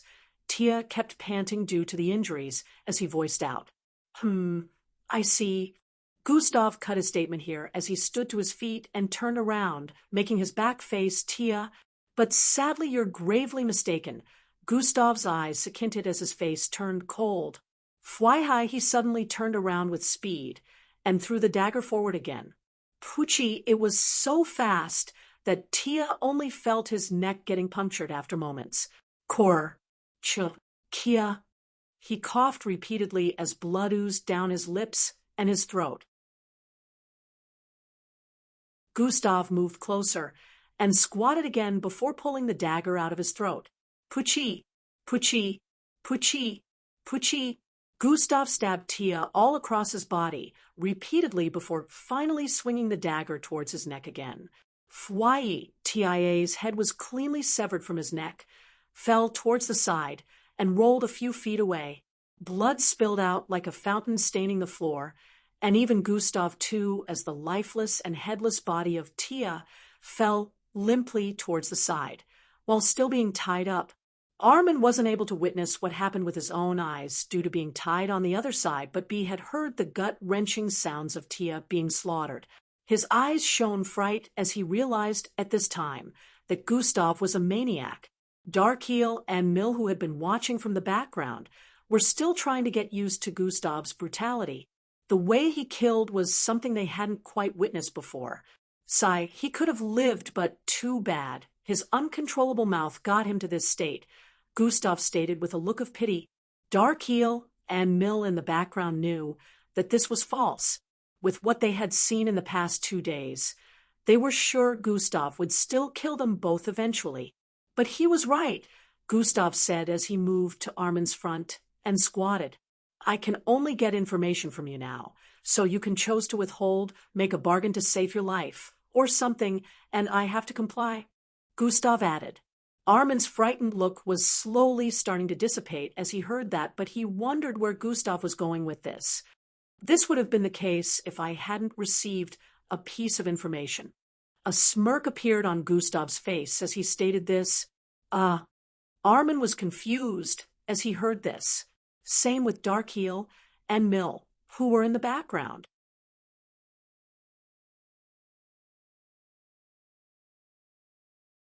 Chapter 609. Gustav proceeded to bring out a device and tap the button. Truant and holographic projection of 2 kids, a boy and a girl, appeared above the device. Armin's eyes widened in terror as he stared at the holographic image of these 2 kids. By your expression, I'm sure you recognize them, Gustav stated while standing to his feet.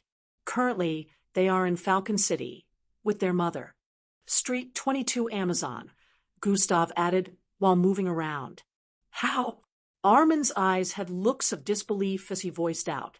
As you know by now, I don't really care. If I willed it, they would both be dead in a matter of minutes. You don't care if you live or die, but I'm sure you don't want these 2 following you to the afterlife, Gustav stated with a devilish smirk on his face. Please don't lay a hand on my kids. He suddenly started begging. Darkheel and Mill now understood what was going on, but they wondered how Gustav got this information. You really thought I wouldn't investigate more after finding out your name? Gustav shook his head in pity as he stated, Please don't harm them, they're just kids. Armin voiced out again. Darkheel and Mill felt Gustav was taking it too far at this point, seeing as those kids were no older than 7 years of age, but they knew better than to confront him in the middle of the interrogation, so they kept quiet. Do I look like I care about that? Gustav asked as he turned around to face Armin, who had a look of despair. I only want one thing now, and you know what it is. Gustav picked up a chair by the side and sat right in front of Armin after voicing out. Armin looked down after hearing that. Okay, I'll speak, he proceeded to say. In the next 30 minutes, it was around 8 a.m. in the morning. Armin had finished giving Gustav the information he needed at this point. Gustav still sat in front of him with a look of contemplation as he digested the information he had gathered. Looks like it was truly Jabal. Gustav muttered underneath his breath. Armin had given them information on where the supplies formerly in Region 6 were moved to, and according to him, Jabal himself resided in that current location and gave commands from there. This location had the highest amount of supplies among the remaining 5, and Gustav didn't doubt that it would be well guarded just like the last time, where he was chased down by so many of them. Region 22 EI? Gustav muttered while standing to his feet. Are you going to let me go now? Armin asked. Not until I confirm that your information is correct. Gustav stated while moving towards Darkheel. Contact Officer Fiona, he said to him. Darkheel nodded in response and brought out the communication device to connect with the other half of the squad. Squad leader. Fiona's voice could be heard from the other end as the call went through. Did you complete the objectives? Gustav proceeded to ask. Yes, we have successfully destroyed all the supplies in this location. Currently on standby awaiting next instructions, she responded with a tone of respect. Good. I need you lots to visit Region 22 ASAP and gather information on a particular location for me. You lots have to be very covert in this objective. After checking out the location, report back to me and stand by in the meantime, Gustav stated. Understood. Where is this place located in Region 22? Fiona proceeded to ask. In a desert-like region with dark skies and whirlwinds occasionally moving from place to place, a figure strode across the sandy grounds. His legs digged into the sands, dragging a line across the sandy grounds as he moved forward. He was wearing a white hoodie with black boots and glasses, which were to prevent the sand in the air from getting into his eyes. Even with the glass covering half his face still displayed a strong look of resolve as he moved forward as quickly as he could. After another hour of striding through this desert region, he spotted a small structure made of hardened sands up ahead. He pulled off his glasses to properly scrutinize the weird-looking structure, and the face displayed looked like a younger version of Gustav. This happened to be Endrick, and he was currently on the mission related to Angie's recovery. Another Radun.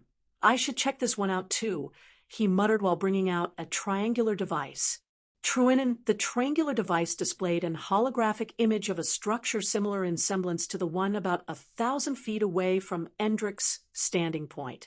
Endrick nodded and took a step forward, but just as he did, swerve, the sand on the ground in front suddenly began spiraling and sinking further into the ground.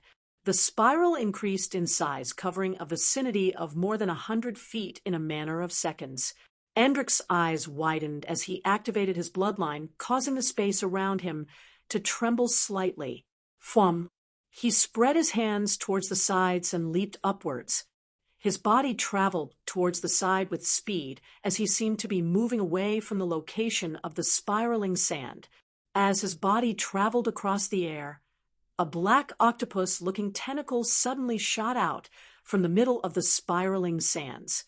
It was so fast that it wrapped around Endrick's left leg in a matter of moments while he was in midair. Before Endrick could react, his body was being pulled down with force towards the spiraling and sinking sand up ahead. Pa! Endrick clasped his hands together while his body was being pulled downwards, and a strange force suddenly spread out from his being, which held the massive black tentacles in place.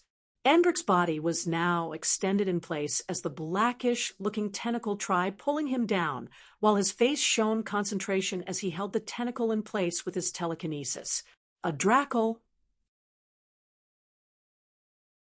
I have to deal with this as quickly as possible before it unveils its full body, Endrick said internally as his eyes glowed a bright bluish color.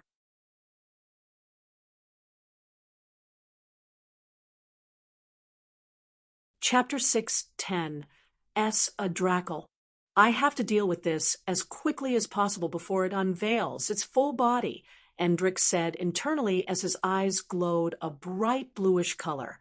He stretched out both his hands towards the side and joined his index and middle fingers together before swiping downwards. PSHHH, PSSHH, a sharp wave of telekinetic energy slashed downwards, hacking into the blackish tentacle.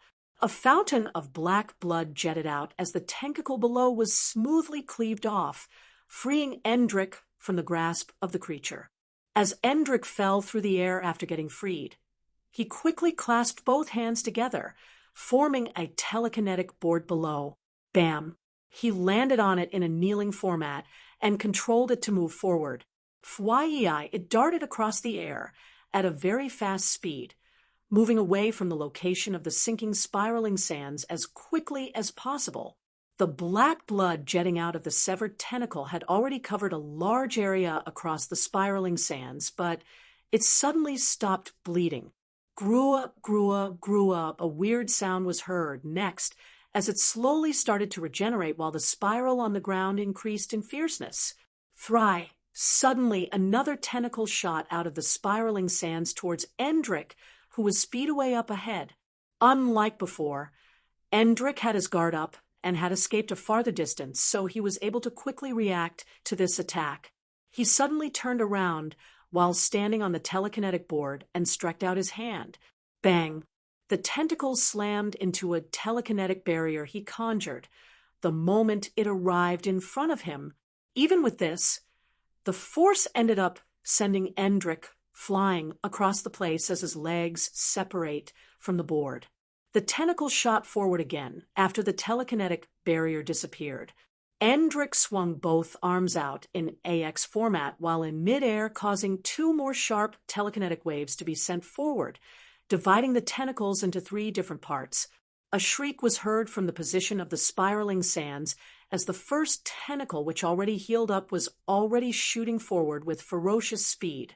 Endrick was unable to react properly to this, as he had just landed on the ground when it slammed into his chest area, sending him flying with blood spilling out his mouth. The tentacle reached out to his flying body and wrapped around his left leg again in a bid to drag him back to the location of the spiraling sands. Endrick's face turned dark as he stretched out his hand to use a telekinesis attack again, but suddenly another tentacle shot out, wrapping around his right arm.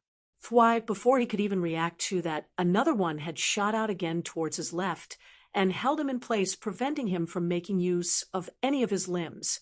He started getting dragged back across the air at a faster speed. Endrick gritted his teeth and turned his face to the back to stare at the weird structure behind, spotting the massive ball of rock sitting atop it. Endrick's eyes glowed brighter, and in the next moment it began floating upwards. I can do this with just my mind, Endrick voiced out with a decisive look as the rock began breaking into bits, taking a different form. KRRYYCHH, the rock broke apart, forming three massive stalagmite-looking pieces.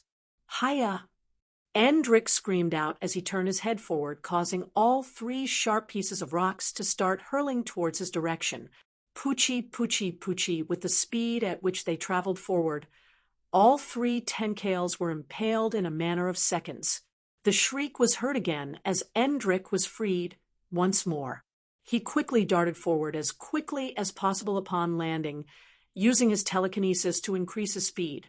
Meanwhile, the tentacles behind couldn't recover like before, due to being impaled by the stalactite-like rocks. The wounds wouldn't close up since the rocks were still lodged into their body. Endrick arrived in front of the weird-looking structure, while it seemed like a square-shaped half-armless body, and quickly leaped in through the eyes. As he disappeared into the structure, another tentacle shot out of the spiraling sands again, before reaching out to pull all the rocks out of the other tentacles. Cry-high, loud screeches reverberated across the place as the tentacles waved around the air repeatedly. As it couldn't sense the presence of anyone in the vicinity anymore, the tentacles slowly descended back into the sands. In a few moments, the area went back to being normal like before. Lilac City, it was currently 2 hours past noon, and Gustav had just gotten feedback on the objective he gave Fiona and the rest. According to her, due to tight security and other precautionary measures that had been taken to prevent the technological drones from working effectively, they were not able to gather a lot of information. However, it was confirmed that the location given by Armin was truly a certified one. The amount of red jackets present over there was one of the proofs. There was also confirmation of spotting a person that looked like Sahil, since Gustav had given them an image earlier. Fiona also mentioned that they spotted a small group of them leaving in hovercars, and they seemed to move like there was an emergency. Gustav saw this as a cue to finally leave this location, as it seemed that they would be arriving here or at Region 17 soon. Either ways, he was sure Jabal would want to understand why he hadn't gotten feedback from 2 of the strongest 6 henchmen. Gustav instructed them to lay low after inspecting that location and wait for his arrival. Now that it had been confirmed that this location was where a lot of supplies were, and also where Jabal was situated, Gustav wouldn't let the 3 of them handle it by themselves. Armin, thank you for your service, Gustav voiced out with a smile as he approached Armin, who was still strapped to the pillar.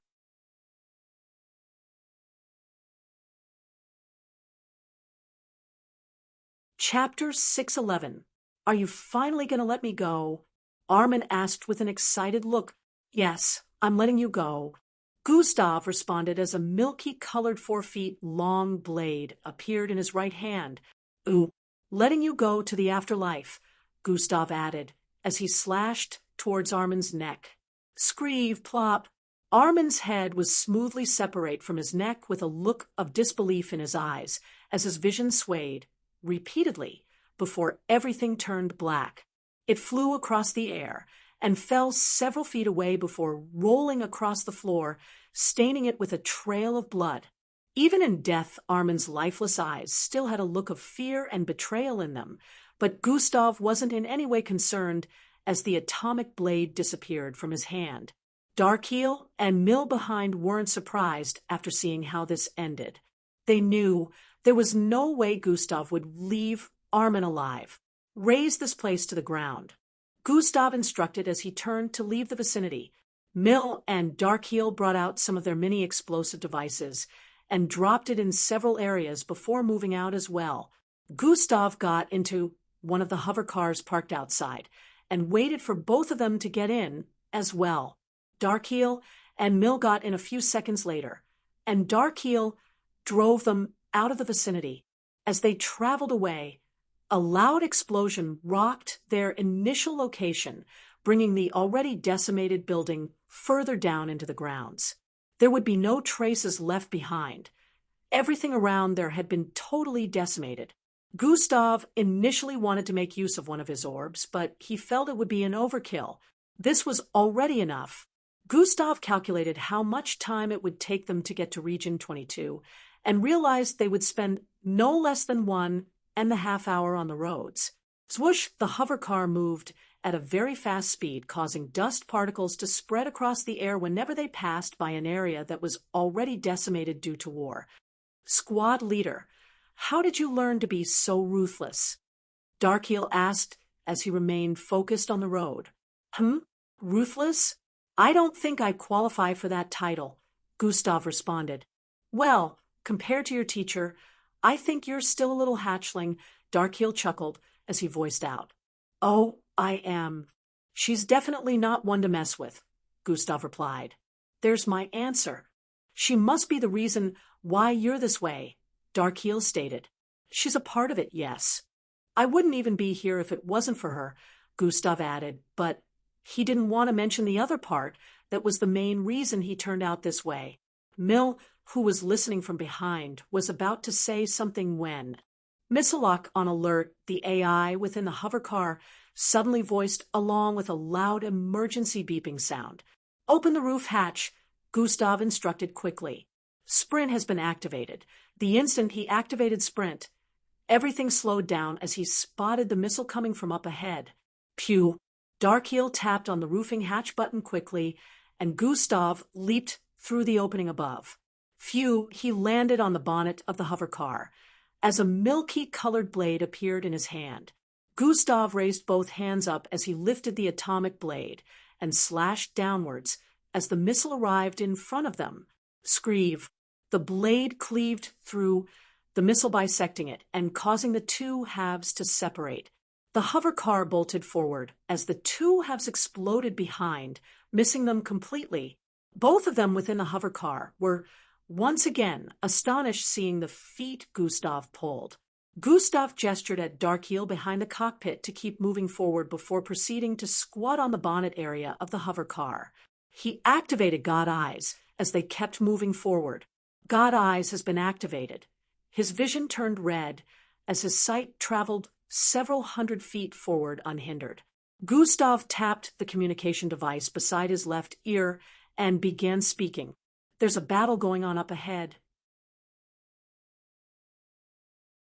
I see two of the power groups here. Turn to the side. We'll have to take an alternate route, Gustav added while gesturing at the southeast. Darkheel did, as instructed, turning towards the southeast to keep moving. But this would mean we'd spend at least one more hour traveling to Region 22, Mill voiced out from within. It's better than getting dragged into their scuffle and losing our mode of transport. You slow pokes will make us spend a longer time than that on the road, Gustav responded. Mill couldn't refute that statement, knowing they weren't as fast as Gustav in terms of speed. Missile Lock on alert, another alarm went off as a hissing sound was heard coming from behind them. Since they hadn't completely left the area of battle, projectiles were still being sent all across the place. Gustav turned around and jumped towards the back as he sensed it. Slash! He slashed out again, cleaving this one in half as well, and preventing their ride from getting tampered with. As Gustav turned around to leap back towards the bonnet area again, he spotted something up ahead. God Eyes has been activated. Gustav activated God Eyes and scanned the area up ahead. There's another battle ongoing here too, with some of the same groups. Gustav alerted them. Both of them had speechless looks upon hearing that.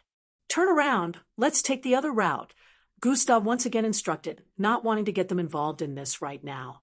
It seemed like these battles were coordinated but just broke off at some point because the troops seemed to be scattered across a wide distance. Darkheel once again turned around and started heading southwest now. He zoomed across the decimated area quickly while Gustav scanned using God Eyes. Several more missiles flew towards them, but he was able to destroy every single one of them before they hit while they traveled across the place. Stop, there's another battle going on up ahead. And it's still the same two groups, Gustav voiced out as he retracted God Eyes with a look of disturbance.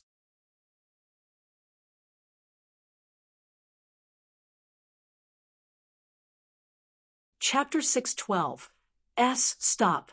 There's another battle going on up ahead. And it's still the same two groups, Gustav voiced out as he retracted God Eyes with a look of disturbance. Darkheel quickly controlled the hovercar to decelerate as they came to a stop in a matter of seconds. They were at loss as to what they were going to do at the moment. The original and alternative routes they could take had all been blocked due to battles ongoing at different points up front. Gustav reckoned that if they turned around now and decided to go past another alternative route, the time spent on their journey would multiply by 2, making it 4 hours spent traveling. This was because they'd have to pass through one more region before getting to Region 22. It was now a big dilemma right now. Gustav, who had been squatting atop the bonnet area for the last 30 seconds, finally stood up and turned around. "We're going in," Gustav stated as he pointed at the direction where he wanted them to head in. Darkheel noticed that this meant they were going with the original route. Squad leader, you sure?" he asked with a look of uncertainty. "Just activate the hovercar weapon system and let Mill control of that," Gustav commanded. Darkheel nodded in understanding as Mill moved from the back seat to the seat besides the mini cockpit area. Some cannon-like weapons protruded from the sides of the hovercar as Darkheel restarted the engine of the hovercar. "We're storming through their battlefield," Gustav stated as he turned around to look forward once again while another atomic blade appeared in his left hand. Zwee-eye, the hovercar turned towards the side and zoomed into the distance. As they closed in on the area where the battle was ongoing, the sounds of explosion and wails reverberated across the entire place.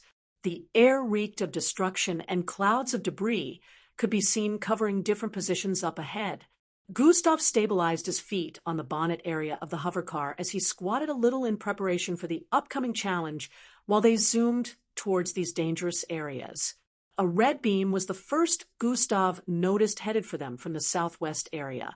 His head transformed into that of the demonic bunny, turning blackish with long ram horns and 8 fangs in his mouth. Scree-eye opening his mouth.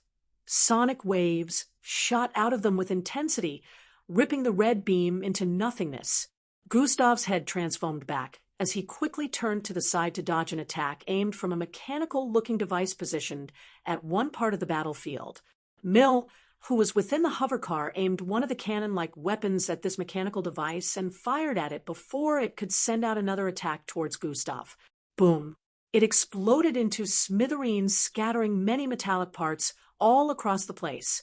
They closed in on an area where about 60 troops were battling one another with different advanced firearms in their possession. One side had troops clad in scarlet and blue outfits, while the other side was clad in brown and silver. Each side attacked the other viciously, making use of both their weapons and bloodlines as well. "Only attack the ones in scarlet and blue," Gustav commanded as they zoomed through the battle area.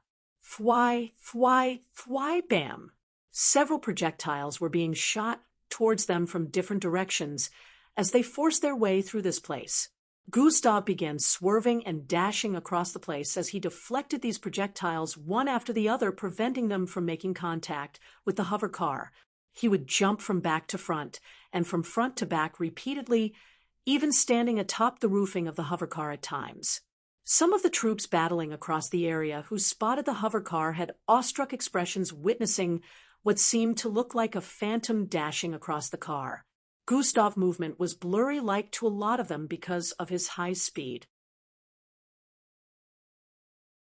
Fwy Gustav threw out his atomic blade, which ended up stabbing through the chest of 3 people clad in scarlet and blue.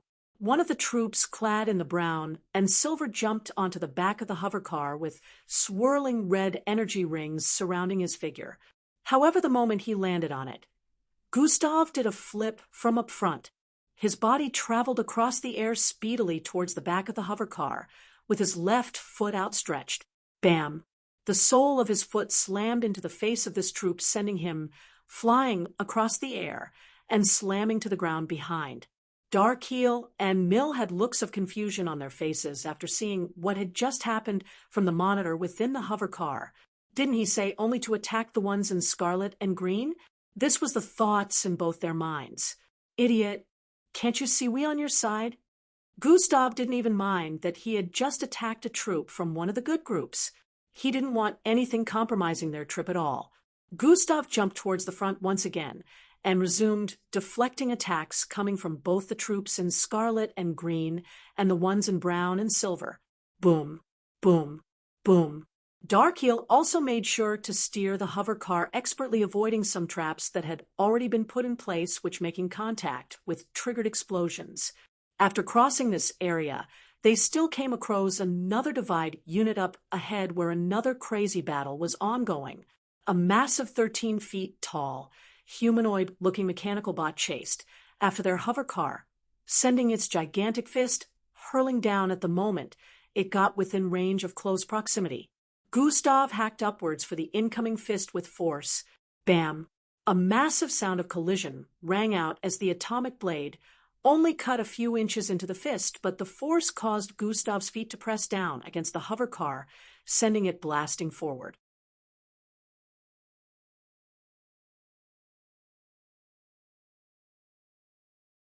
Chapter 613. Gustav leaped away from the hover car as it tumbled repeatedly across the air, his body ascending up to 1,000 feet in the air, allowing him to stare at the ground of the battlefield from above like a deity as he descended. He knew just what to do if he wanted to decimate the entire vicinity and destroy everyone within, but knowing that his squad members would be affected, and it would also be going against the objective, he discarded the thought. Gustav locked his eyes on the menacing-look humanoid but with square-shaped head and blue charged eyes.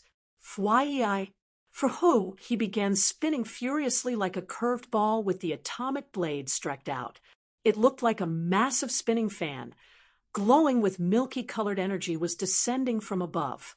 KRRYHH, Gustav divided the mechanical bot into two halves from head to bottom as he landed on the ground, causing a loud blasting sound. Boom. Shock waves spread across the vicinity, causing a lot of the troops to back away in fear as they wondered why someone so powerful was on this battlefield. Gustav turned around and dashed forward. Whoosh! He arrived behind the hover car, which had just started to move again after stopping when it received the hit earlier. Gustav leaped upwards and landed on the bonnet area again as Darkheels sped off. "Everything good in there?" Gustav asked through the communication link. "Yeah, except the weapon system. It's gone offline," Daryl responded while Mill kept tapping on the weapons fire button. Mill shook his head after trying repeatedly. "And it still didn't work." "It's fine. We made it through," Gustav responded as he retracted God eyes. They were arriving at a bridge area where there was a big river flowing beneath depression on the ground ahead. This area was up to 600 feet deep and over 3,000 feet gap to the other side. However, there happened to be a pickup point where people would step on, activated the switch by the side, and get transported to the other side. If this hover car was the advanced type, they wouldn't need to drive towards the pickup point, but this type was designed to only be stationed a few inches above surface level. They couldn't fly over it because it would descend towards the river the moment they tried moving farther than the ledge. Darkheel moved towards the pickup point, and they activated the switch quickly. Spheri, the ground spilt from the edge, and began moving across the air towards the other side while carrying them along. An hour later, Gustav and the other arrived at Region 22 safely after their problematic endeavor on the way. The hover car happened to run out of energy and break down the moment they arrived in the region. Fortunately for them, they didn't have to travel too far before reaching a location where Fiona and the others were holed up waiting for them. This was a 47-story lounge. They contacted Fiona and decided to all meet on the rooftop of the lounge. All 6 of them made their way to the rooftop using different means. Gustav just used another invisibility chip, turning invisible for about 10 seconds before leaping straight upwards. Thump! A small vibration rocked the vicinity as his body violently blasted forth from the ground and ascended a few feet above the rooftop before landing on it. Gustav walked across the massive rooftop towards the part where he saw a small rectangular extension on it. He proceeded to sit there and waited for the rest. Scud leader, Officers Fiona, Ilden, and Felgro were the first to arrive at the rooftop. They came through the door that led here. They were surprised to see that Gustav had arrived here first. "Hey," Gustav responded to them with a nod. "Oh my, how did you get here before we did?" Fiona quickly posed with an expression of disbelief. "I jumped," Gustav answered bluntly. "Jumped?" Ilden voiced out with a confused look. "Yeah, it was faster to get up this way," Gustav responded. "You can jump that high without wings?" Felgro asked. "You can't," Gustav questioned back. All three of them had looks of disbelief on their faces as they turned to stare at each other. Darkeel and Mill arrived on the rooftop as well at this point, and were also surprised to see Gustav sitting here. They didn't know where he disappeared to earlier, and seeing him sitting here, they were sure he must have arrived some time ago. Darkeel, where have you been? Fiona inquired with a light chuckle. It's our first time here, don't blame us for coming in last. Darkeel responded with a light laughter as well. He and Fiona shared a fist bump as he arrived in front of her. They all gathered around Gustav, who remained seated in place and waited for him to address them. "I'll go straight to the point," Gustav began speaking. "We're raiding and destroying that place by midnight," he added. All of them had strong looks of readiness as they heard that. Jabal, the look-alike of the leader, who used to control this weapon supply group, must have caught on by now that things are off, Gustav explained. The more time we waste, the more things might get even more difficult. So we end this charade tonight and turn everything and everyone existing within that place to ash. We're not taking any prisoners, neither is there anyone there that needs to live, Gustav added. Once Jabal and the other four are gone, the group will truly turn headless, and it will make it easier to run the other storage locations to the ground. As Gustav got to this point, Fiona decided to ask, "Squad leader, what is the plan?" "Good thing you ask. I brought more costumes for the rest of you," Gustav stated as he activated his storage ring. Zing, zing, zing, 3 red jackets appeared in front. "I'm sure you know who uses these costumes," Gustav voiced out. "We're infiltrating with these disguises, but remember this.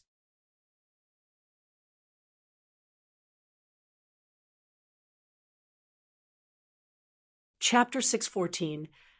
We're infiltrating with these disguises, but remember this." Gustav paused at this point before resuming. Jabal is able to sense the presence of any form of energy activation in the vicinity. The moment we begin using our abilities, he will sense that something is going down already, so every action has to be quick and precise.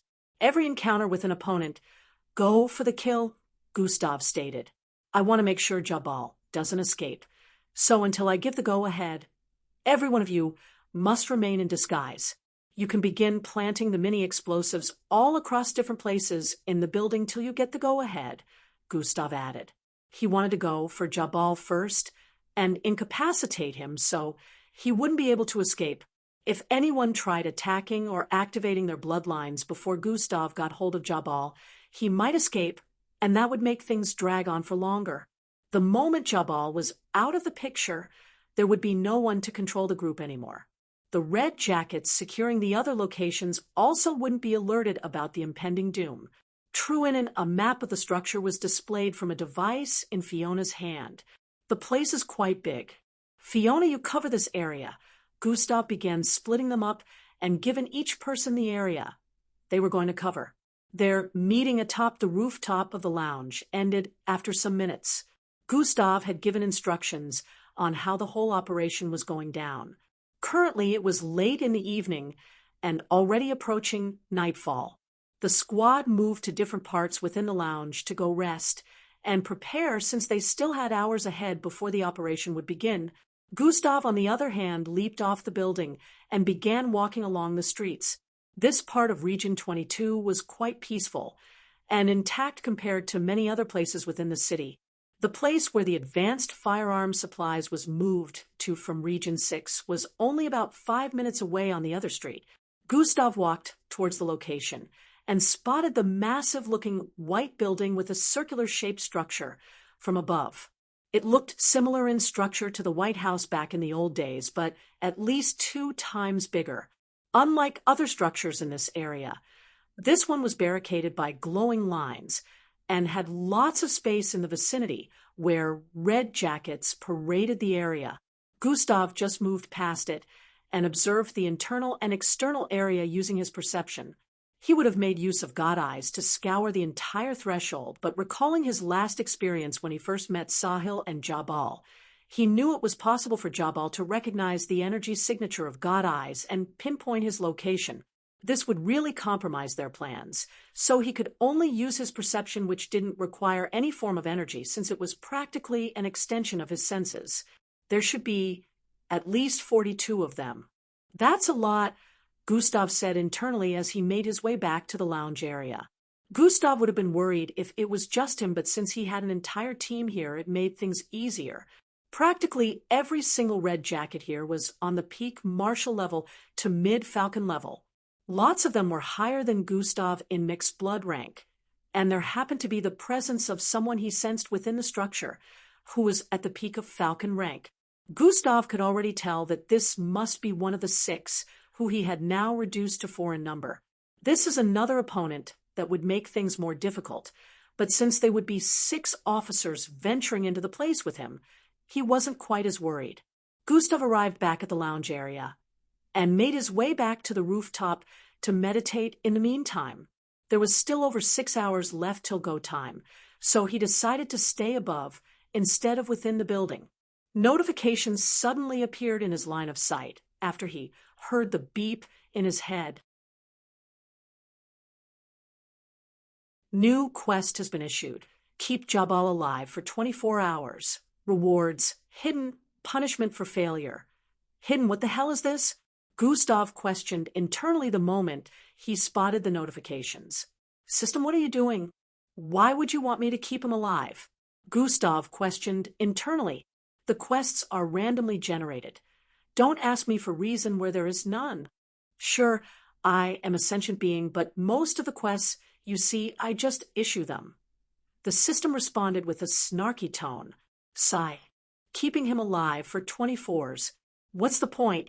Gustav voiced internally with a frustrated tone. Now, I want to kill him immediately. I don't have to complete the quest anyways, Gustav said internally again. Maybe you should check the details of the punishment for failure, the system said within his mind. It's hidden, Gustav responded. Exactly, the system voiced with a foreshadowing tone. Gustav. You little... Within the same building where Gustav and his squad planned to infiltrate by midnight, Jabal sat on a high seat within a hall-like space. He was dressed in flowing white robes that wrapped around his shoulder area, and in front of him was a stout-looking man with a 4-foot-long ponytail strapped to the back of his head. There had been no feedback from Tia or Armin since the stout-looking man voiced out as he stood in front of Jabal. The group I sent out before claimed that the entire place had been run to the ground. It is empty, and not a single soul or structure could be found in the vicinity. Jabal rubbed his beard with a contemplative look as he spoke. The others who traveled to Region 17 also sent images of the destroyed warehouse along with everything kept within it, Jabal added. This cannot be a coincidence, the stout man voiced out. No, Dilton. It cannot be, Jabal voiced out, as well in agreement.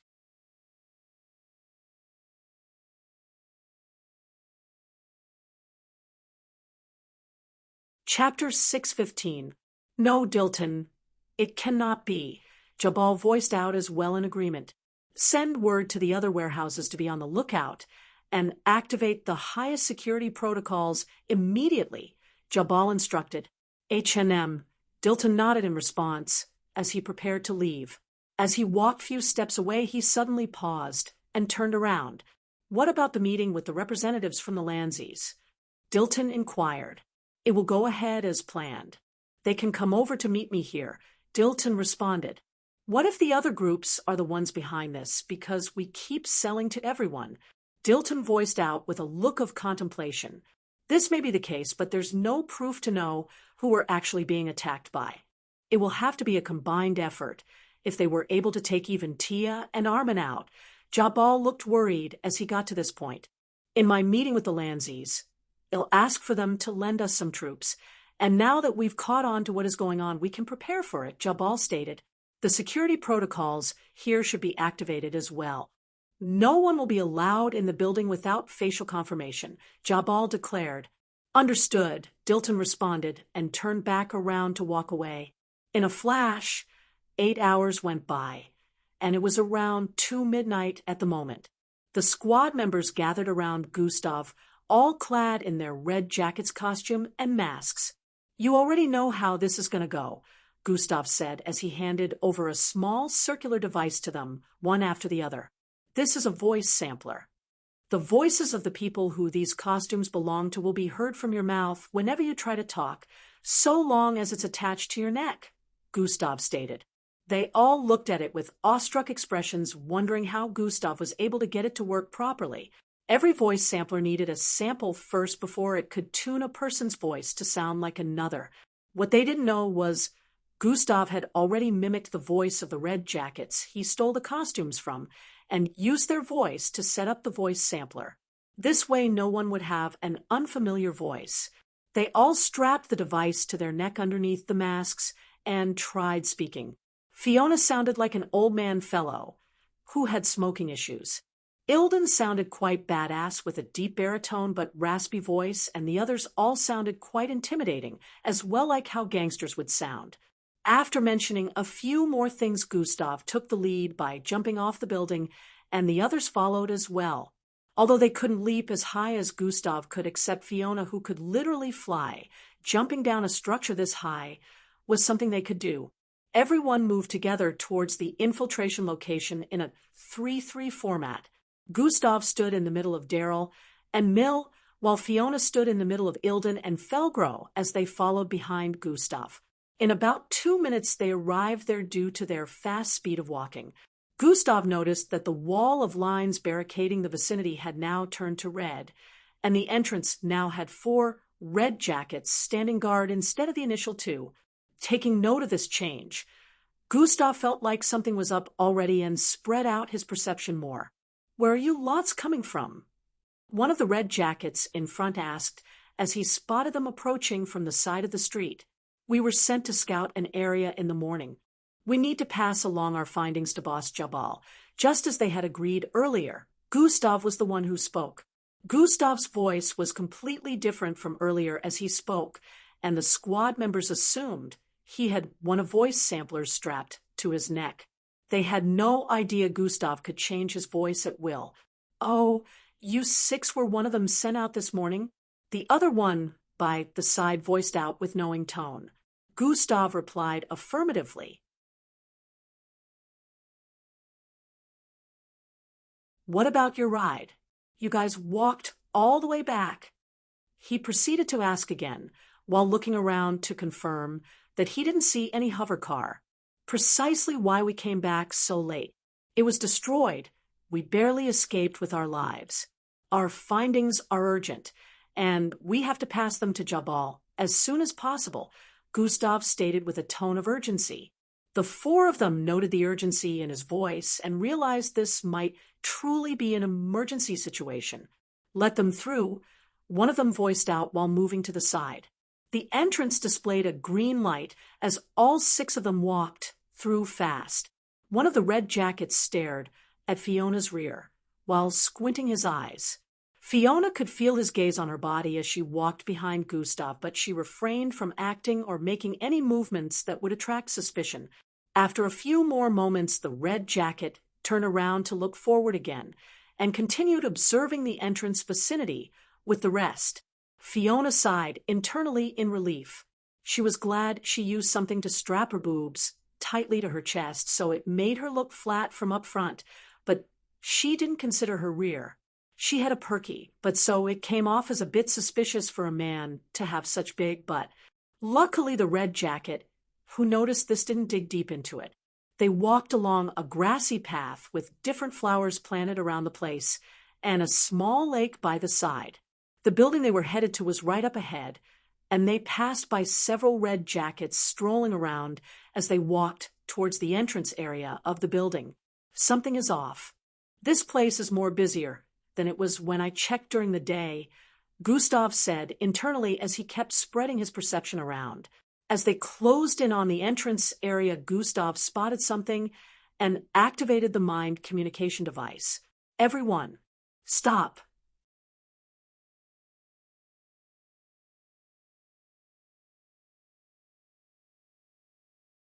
Chapter 616.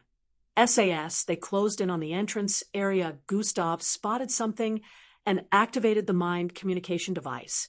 "Everyone, Stop! They all paused their steps after hearing Gustav say that. What happened, squad leader? Darkheel asked through the device. Hold on. Gustav responded as he observed what was happening at the entrance area. There were two massive pillars up ahead.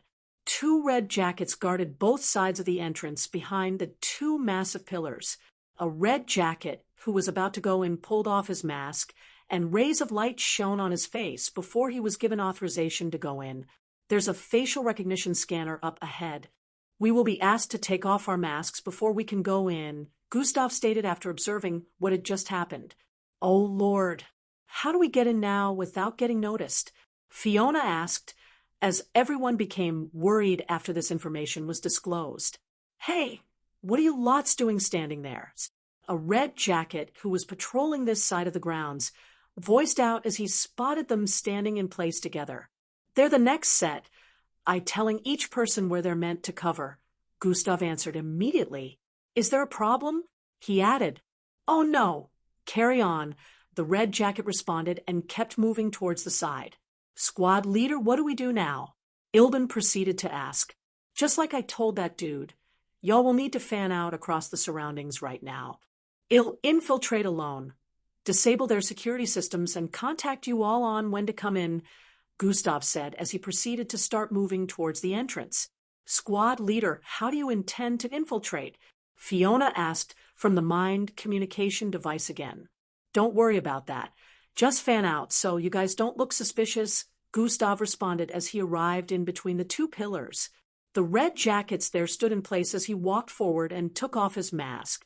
Right before the entrance, a ray of white light shot towards his face and scanned it repeatedly before a green light buzzed. Gustav nodded at the red jackets in place before wearing his mask back and moving in. Fiona and the others who were already fanning out were surprised when they saw Gustav manage to get in without triggering any alarms. How did he do it?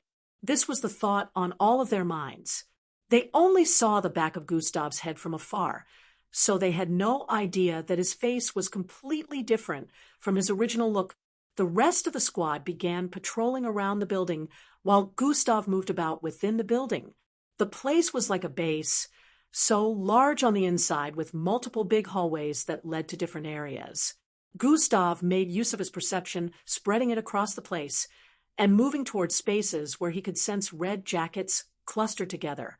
He wouldn't go in without properly observing the vicinity with his perception, so he seemed suspicious since he was currently looking for the control room. Gustav walked up another set of stairs and arrived at another hallway again. Here he could sense about 8 different room spaces up ahead, and only 2 were occupied by living beings which he already knew were red jackets. The other rooms had been used for storage. Gustav could sense the outlines of weapons crate. Moving towards the end of the hallway, he arrived at the second to the last one, and a red jacket just happened to be coming out of this one. Hey, you must be the replacement, he voiced out. Before Gustav could confirm or deny the statement, he pulled Gustav with himself into the room. What appeared in their line of sight were multiple mechanical bots, all up to 13 feet in height. About 7 more red jackets could be seen moving around and trying to lift these mechanical bots with the help of each other. The space of this place was very spacious, so even if 100 people walked in, it wouldn't look crammed in any way. Come on, go assist them.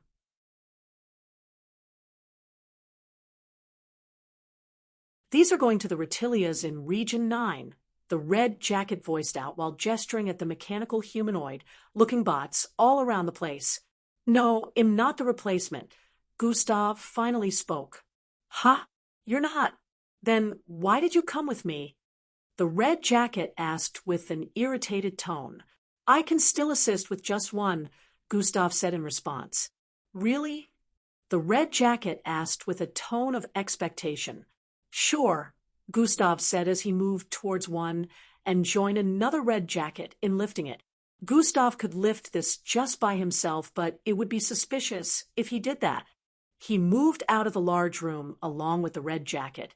He was assisting towards the back of the building where a large transport vehicle was waiting. They loaded the humanoid mechanical bot onto the vehicle, where Gustav could see about 3 others within. After getting off the vehicle, Gustav sneakily moved towards the side and stamped 3 round objects to the bottom area. Looking around to be sure he wasn't spotted, Gustav made his way back into the building and arrived back at that same hallway to check the last room. Finally, Gustav said internally as he moved in and spotted the holographic monitors and 3 red jackets seating in place behind the multiple holographic projections and tapping on keyboard surfaces. They all turned around when they heard the sound of someone walking in. "What are you doing here?" One of them asked. "Substitute. We're supposed to change shifts, remember?" Gustav said as he walked forward. "Change shift? This is the control room, you idiot," the red jacket voiced out with a repressed tone hearing what Gustav said. "Oh, but I was asked to come here, down the hallway towards the left room," he said. Gustav acted like an idiot as he moved closer to them while speaking. The other 2 totally ignored and kept staring at the holographic monitors that displayed different places within and outside the structure premises.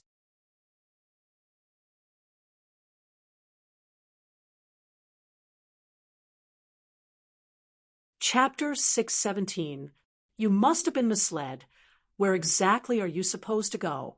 While the red jacket was still speaking to him, zing! 2 small daggers appeared in Gustav's hand from his storage device, and he suddenly flicked out one at insane speed. Why, insane. The red jacket suddenly stopped speaking and started making gurgling sounds as he raised his hand to touch his neck.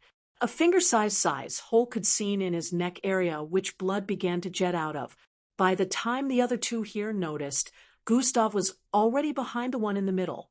CHRYYHKK. He slit the throat of the second one and dashed forward to grab the third before he could press the panic button. Bang! Gustav slammed him against the wall with his left hand, wrapped around the red jacket's neck. He arched his right hand back while gripping onto the hilt tightly before stabbing forward repeatedly. Poochie, poochie, poochie, poochie. He stabbed the chest area and neck of the red jacket repeatedly, which eventually ended up sending him to the afterlife. Gustav focused on the neck first, so there wouldn't be any screams since their windpipe would be destroyed. He let go of the red jacket, who fell to the floor lifelessly, and moved towards the one whose throat he slit earlier. This one and the other one happened to still be alive. They were trying to crawl their way towards the door area and call for help after falling to the floor. Gustav proceeded to slaughter them as well, sending them to join their comrade in wherever he may currently be. After all this was done, he locked the control room from within and moved to take a sit somewhere around the middle. Different kinds of buttons could be seen everywhere for different purposes, but Gustav didn't waste time and started deciphering the uses of the different buttons. Gustav could even spot his subordinates in different parts of the holographic monitors here. He proceeded to map out different parts of this place that he didn't have information on and checked on where Sahil currently was as well. Got it. Minutes later, Gustav finally figured out how to deactivate the facial recognition scanner and other security protocols that would prevent access for his subordinates. Gustav once again activated the mind communication device and spoke. "Everyone should make their way to the entrance this moment," he said internally. "Understood." Everyone voiced out together and began making their way there. Mill don't join them in approaching the red jackets at the entrance. Wait behind and keep a little distance from the rest. Gustav gave this instruction and proceeded to explain how things were going to go. Rotation is happening a minute from now. The rest of you 4 will pretend to be the next group placed at the entrance. From the control room, I have contacted the 4 standing guard there that the next set is approaching. Meanwhile, the next set is still going to take a minute before reaching there. While listening to Gustav's explanation, they arrived at the entrance area and met the 4 red jackets standing guard. They did as Gustav said, and all 4 red jackets proceeded to move away from the entrance towards different places in the premises. Mill, move into the premises now. Gustav voiced out internally while watching them on the monitor. Mill quickly moved towards the entrance area and walked in just as Gustav instructed. There was no alarm or any form of obstruction. He went in unhindered. The next group that will be standing guard here are approaching. You four will have to pretend like your shift is ending as they come and take over standing guard. From there, you four will move in as well, and the operation can begin, Gustav stated. A few seconds after they heard Gustav say that, a group truly arrived to take over from them. This group had no idea that the four they were supposed to take over from had already left the spot. Fiona, Darkheel, Felgro, and Ilden started moving into the premises. I thought there was supposed to be a face recognition system and other security protocols put in place. One of them asked when they saw all four entering without obstruction. Yes, the control room deactivated it for an instant, so we could get in quickly, since Boss Jabal is expecting us. Fiona responded to that, quickly causing the red jacket to nod in understanding. As every one of them went in, the red jacket tried moving closer to the entrance, and rays of light shot towards his face to scan it. After confirming that the security protocols had been reactivated, he stood back and joined the rest in standing guard. It was fortunate that Gustav was quick enough to reactivate it, or this would have brought suspicions, which, if acted on, would expose them. Gustav sent a holographic map of the vicinity to all five of them, so they could properly cover the areas that he had instructed each of them to. Gustav stood up from the seat in the control room at this point. Now that the mission had officially begun and everyone was in, he could now go after Jabal personally. He was able to wing killing off 3 of the red jackets here without activating any ability because they let their guard down. There was no guarantee he would be able to pull something like this off again. Using abilities were currently impossible because Jabal would sense it and the enemies would be alerted. Gustav already knew the map of the premises after checking it out just once, so he knew how to get to Jabal's location. After getting out of the control room, he locked it up from outside and began moving along the corridor. Right now, he was in the southwest area of the premises, but he needed to get to the north area, which was where Jabal was situated. Gustav moved quickly as the rest of his subordinates began planting the mini-explosives in different positions.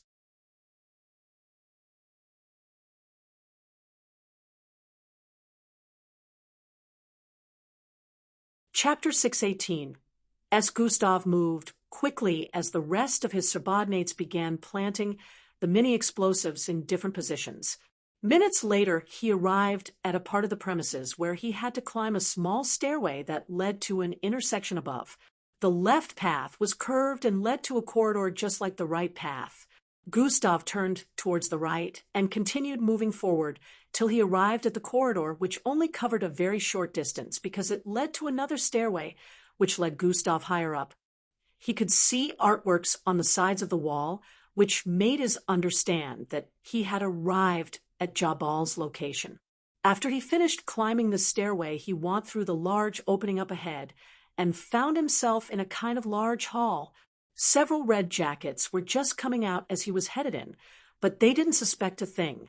Gustav looked around and could only see the large high seat position somewhere behind, which was where Jabal was currently seated. He spotted a stout-looking man clad in yellowish outfit conversing with Jabal up front.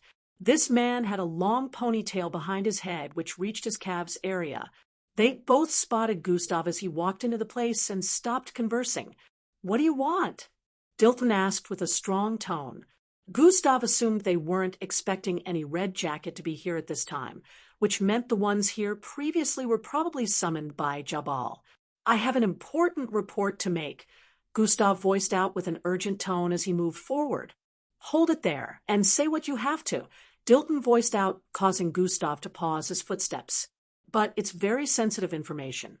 I can only disclose it to Boss Jabal here," Gustav responded and started walking forward again. "I said hold it right there and speak from your current position," Dilton voiced out strongly again with a tone of caution. From the looks of things, they were so untrusting of even red jackets. Gustav felt they may have gotten some new information that was making them react this way, but he was sure they hadn't figured out his squad infiltration. "I hope you lots are planting the explosives. Things are about to get loud," Gustav said through the mind-voice communication. The others were startled after hearing that, but before any of them could ask anything, Gustav spoke again. No need for worries. They'll just be attracted to where I am. Y'all can continue with your objectives without arousing any suspicions. You'll be able to use your abilities soon. After saying this, Gustav disconnected from the mind communication. Hey, are you deaf or are you mute? Why are you just standing there? Jabal finally voiced out. Dilton had been speaking since, but Gustav just ignored him and stood there speaking through the mind communication. I can only disclose this information to Boss Jabal. Gustav voiced out and started moving forward again. At this point, he was only a few steps away from Jabal's position. Dilton suddenly moved forward and stood in front of Gustav. Hold your... As Dilton was speaking, Jabal interrupted. Dilton, maybe you should just let him be so he can say what he has to say and get out, Jabal voiced out from behind. Dilton squinted his eyes, then turned his head to the side to stare at Jabal before opening his mouth to speak. Jabal, it's... At this moment, Gustav's palm suddenly shot forward at immense speed. Palm strike has been activated. Bang. His right palm slammed into the middle of Dilton's chest, suddenly sending him flying across the hall and slamming into the pillar behind. Jabal's mouth opened in bewilderment as he saw Gustav dash forward at immense speed and grab onto his neck before he could even react. Gur. WHO Gur. R. Yo-you? Kurg. He held onto Gustav's hand while he was being choked and lifted up. Gustav totally ignored the question and kept squeezing his neck tightly, causing Jabal to kick and claw while trying to get him to let go. Jabal irises glowed, a white light, as he stared at Gustav's arms and body with a squeezed-up face. I can pinpoint his energy channel points and mess with it, he said internally with a tone of urgency as he spotted different red points all across Gustav's body that only him could see. He quickly raised his hand and joined his fingers together before stabbing it at a part of Gustav's wrist. His eyes widened even more as his fingers made contact. His flesh is too thick. I can't disrupt his energy flow with the level of my strength. Jabal felt like Gustav's skin was metallic. Just as his vision turned blurry and he was about to pass out, Dilton suddenly swept forward from behind after breaking through the pillar. Gustav spotted a very sharp blade like hair headed for him from the side. Humph! He made a low humping sound before turning to the left with speed, holding Jabal in front of him. Puchi! The hair stabbed straight through Jabal's back, piercing through his gut. Blurg! Jabal spat out a mouthful of blood onto Gustav's face as he looked down at the hair stabbing through him before passing out. Jabal! Dilton shouted out from behind as he retracted his hair. Gustav let go of Jabal at this point, letting his unconscious body fall to the ground. You bastard! Who are you? Dilton shouted out again as he sent his hair stabbing forward at Gustav. Swerve! Swerve! Swerve! Swerve! Gustav darted from side to side, twisting and spinning his body as he dodged the thrusts of Dilton hair. While doing that, he was speaking through the mind communication. You all can now use your bloodline abilities. As he finished saying this, the long ponytail suddenly accelerated with immense speed, catching Gustav off guard. As he turned to the side, he wasn't fast enough, so he reached out his left hand to catch the tip of the ponytail before it could stab into his right shoulder.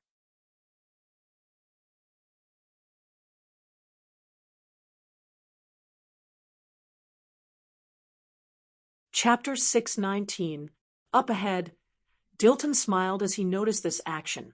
The sharp tip of the ponytail cut an inch deep into Gustav's left palm, wrapped around it tightly. Fresh blood dripped down his hand and even spilled onto his shoulder area.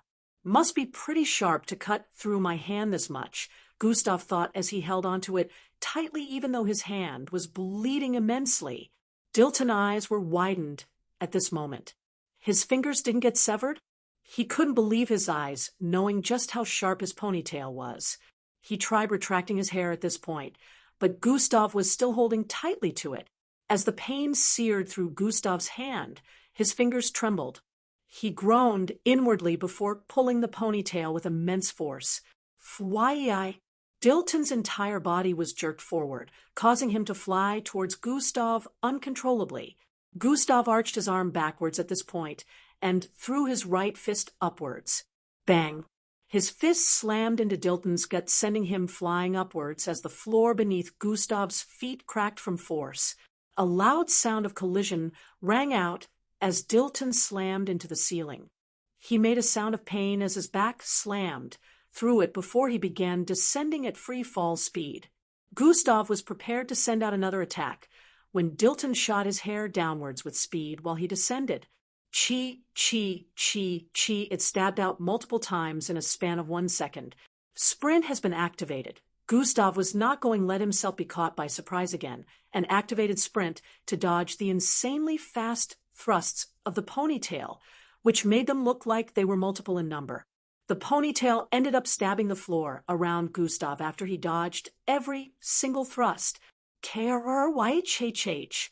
A sound of cracking reverberated across the place, and Gustav reacted by quickly jumping backwards as Dilton landed on the ground in front. The place where Gustav was standing on earlier collapsed inside and fell to the floor beneath this one. Dilton's hair turned fiery red as he sent it flying towards Gustav again up front. It felt like the air in the vicinity was drying up as the ponytail swung at Gustav. Gustav leaned backwards, dodging the first one, but that wasn't the end. It came swinging downwards again. Bang! It slammed into the floor once again as Gustav jumped towards the side.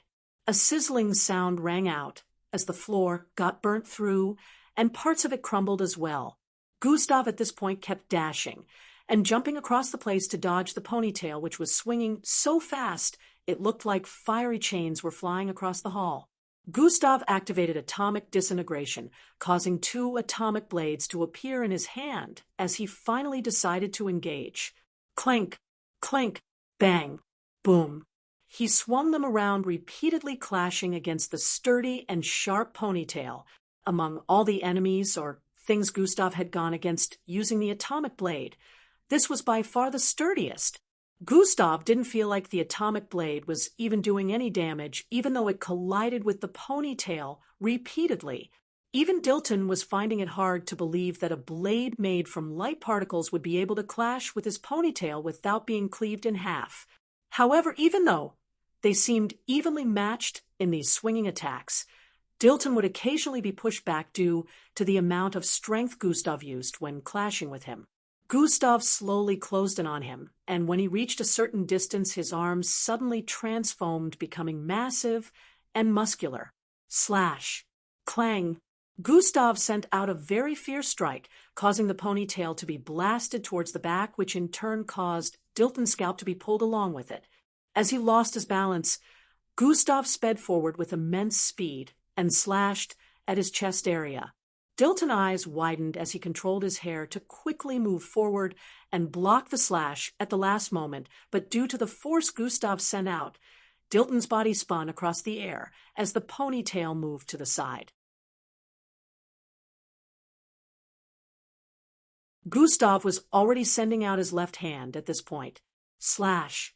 The atomic blade hacked into Dilton's back, sending him hurling further across the air. With blood squirting out like a fountain, Dilton slammed into the second pillar up ahead as he felt his spine lose functionality. Dilton was physically weak, so one connecting attack was all it took to put him out of commission. Gustav walked towards the area where Dilton laid on the ground in the pool of his own blood and shattered pieces of the pillar surrounding him. He kept pulling his body backwards with his hands as he saw Gustav approaching, but this action did not help him in any way. Gustav arrived in front of him and stomped on his chest with his right leg, pinning him in place. "Please spare me." Dilton spat out blood as he pleaded. Gustav raised the atomic blade in his right hand without a shred of mercy displayed in his eyes. "Please." While Dilton opened his mouth to voice out again, Gustav stabbed down with force. Thriac, the atomic blade stabbed through Dilton's mouth, piercing through his brain. Gustav proceeded to slash before retracting his blade. Dilton's head was divided in two, from his lower lip down. After the deed was done, Gustav turned around and started walking towards where Jabal's unconscious body was situated on the floor. He brought out a healing pill and forced it through Jabal's mouth before picking him up. "I guess I'm completing that stupid mission after all," Gustav said internally with a sigh as he turned around with Jabal on his shoulder. At this moment, the sound of multiple footsteps reverberated across the place. "Here they come." Gustav already expected this. He brought out several circular objects from his storage ring and dashed across the small hall, stamping them to the walls and several other parts. Combination has been activated. The instant the group of red jackets walked into the hall and spotted Gustav's figure with Jabal on his shoulders. Sprint plus dash. Gustav combined sprint and dash before charging forward.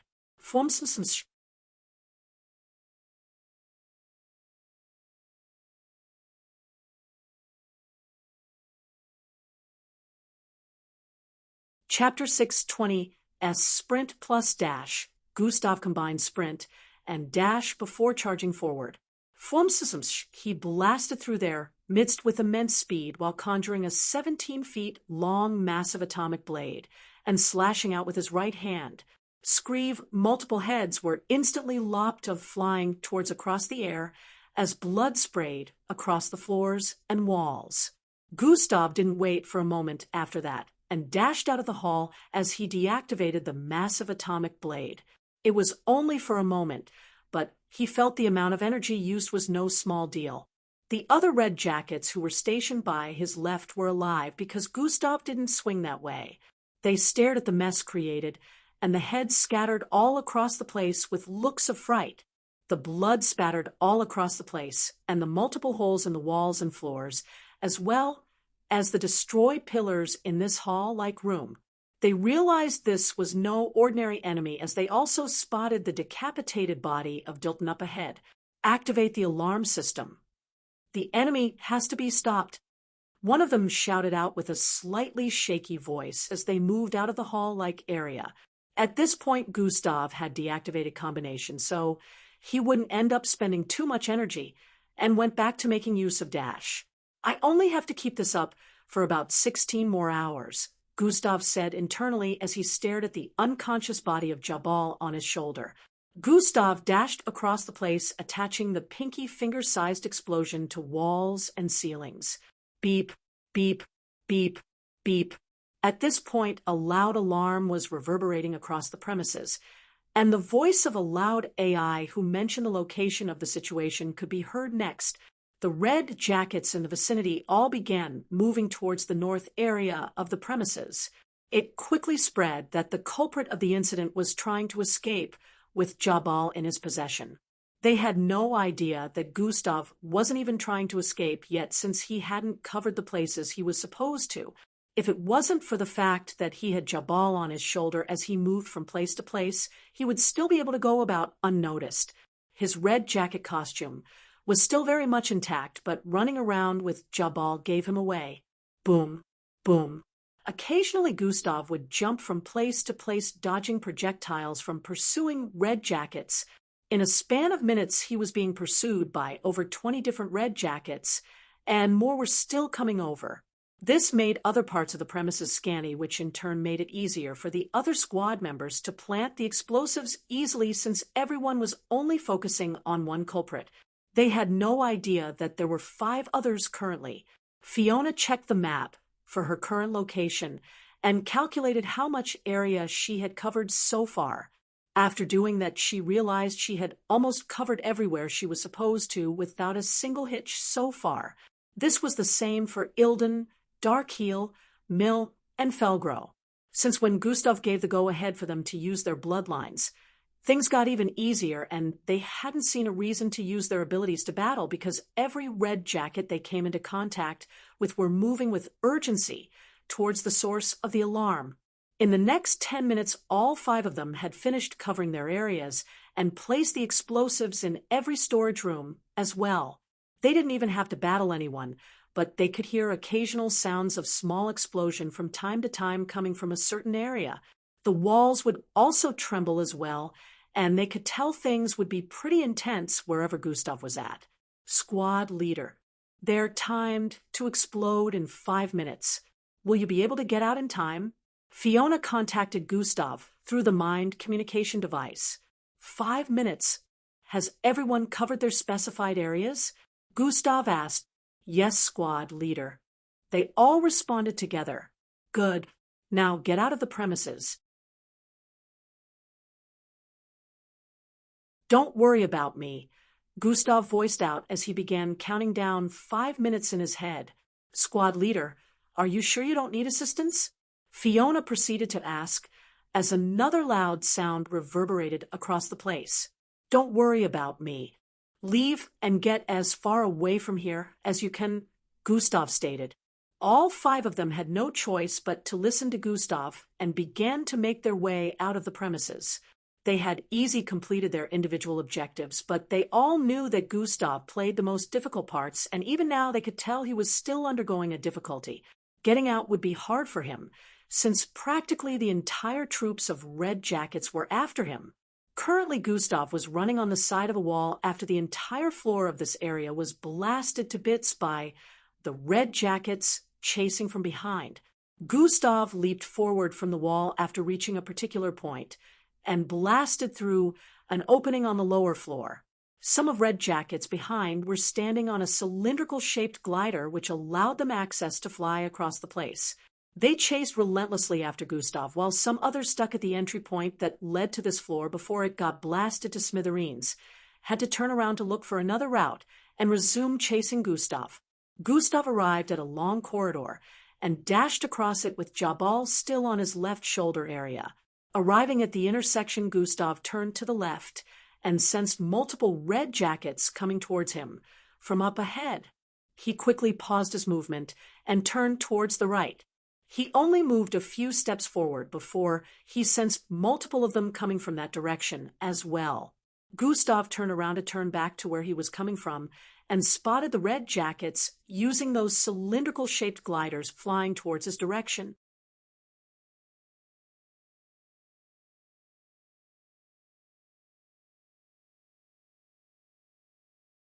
Chapter 6:21. He brought out the mini-explosives and stamped them on the walls by the sides of the intersection before looking forward at the wall up ahead. His arm budged, intensely turning muscular as dark furs spread across them. Atomic disintegration has been activated. Milky glow coated his fist area as he sent a fist hurling at the wall. Bang, bang, bang. The walls were made of no ordinary material, so he had to punch several times before he was finally able to blast a hole through it. At this point, he was surrounded, and they had nearly caught up to him before he leaped through it. The instant Gustav arrived on the other side of the wall, his body bloated, and he reached out to stick to the wall as he turned green. Just as the Red Jackets arrived at the opening on the wall, so did his hand make contact with the bottom side of the wall. KRRYCHHHH, icicle-like rocks instant shot protruded from sides of the opening on the wall at fast speed, sealing the hole Gustav created in a manner of moments. Bang, bang. Several sounds of collision rang out as the Red Jackets slammed into them unexpectedly. Host has returned to original form. The notification rang out as his body transformed back, and he jumped towards the ground and started dashing across the place again. He was still within the premises, but he was now closing in on the south area of the premises. With this, I have covered everywhere I'm supposed to, Gustav said internally as he finally decided to make his way out of here. Meanwhile, Fiona and the others had finally made their way out of the structure and were now moving together towards the entry point of the barricaded area. Fiona's eyes squinted as she looked up ahead after spotting something. "Guys, move over," she called out urgently to them and quickly shifted towards the side where several trees were planted. They followed her and hid behind the trees with looks of confusion displayed in their eyes. "Look up ahead.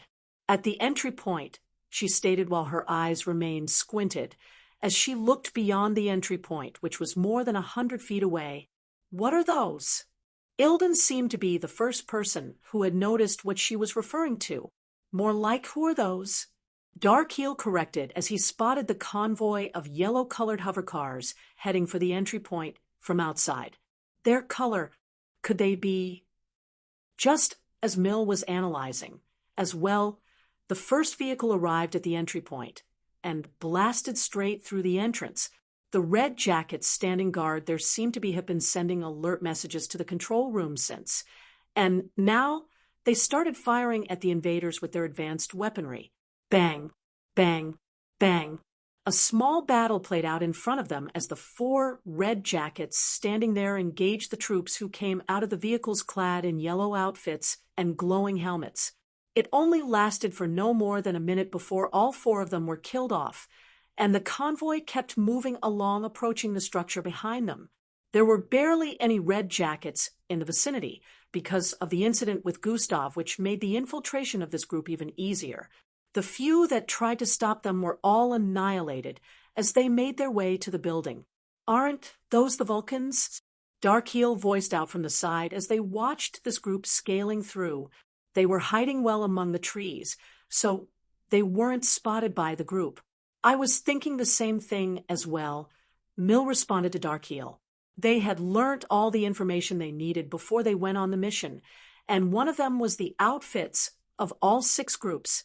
"This is exactly my suspicions too, and since you both think the same as well, I believe this should be from the Vulcan group," Fiona stated as they stared at the group infiltrating the structure.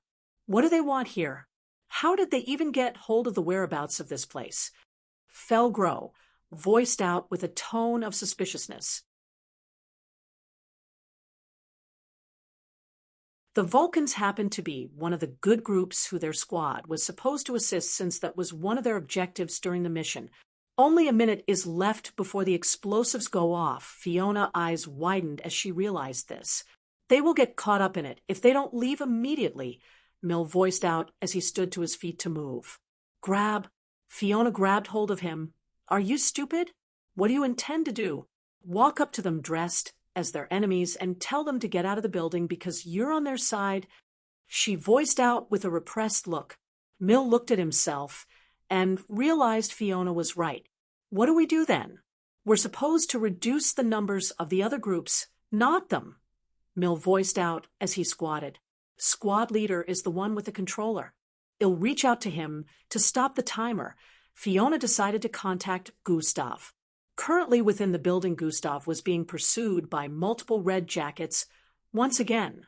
At this point, he knew less than 1 minute was left before the explosives went off, so he was trying to make his way out of the building without giving the red jackets the opportunity to chase him as well. He wanted to make sure they remained in the building while he would escape it. "The hatch is somewhere around there," Gustav said internally as he dashed across another stairway, which led to another one. Thum, thum. He would occasionally leap several hundred stairs in nearly an instant, leaving more gap between himself and the red jackets chasing behind. He was finally closing in on the last stairway that would lead him to the area he was going to escape from. "Squad leader, we have a problem," Fiona voiced out within his mind. Gustav suddenly felt a sense of foreboding as he heard that. "What is it?"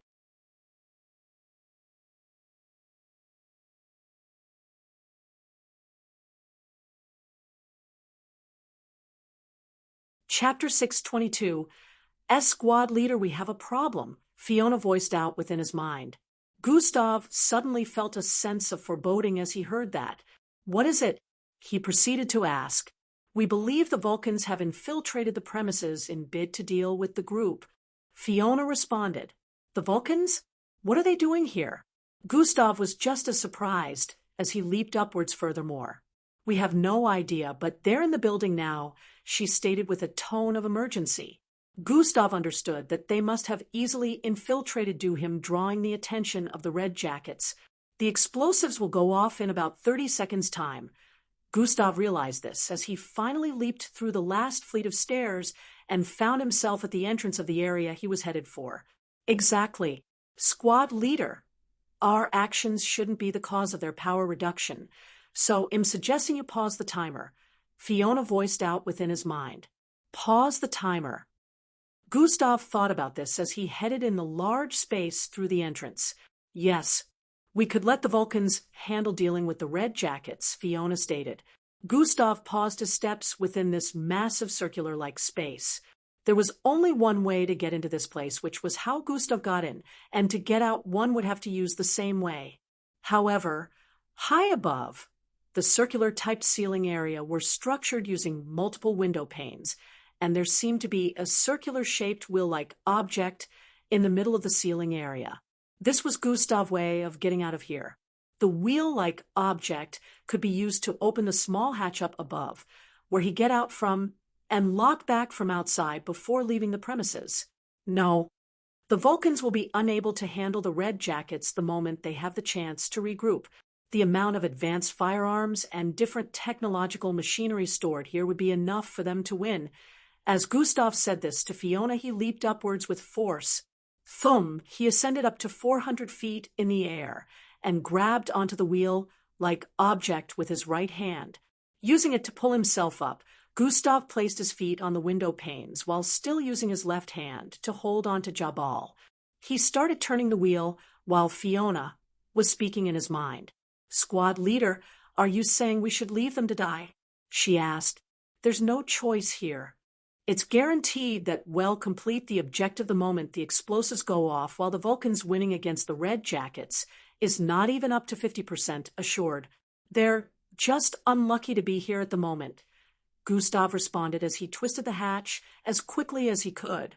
The Red Jackets were already closing in on the entrance to this place as he struggled with the opening of the hatch with just a single hand.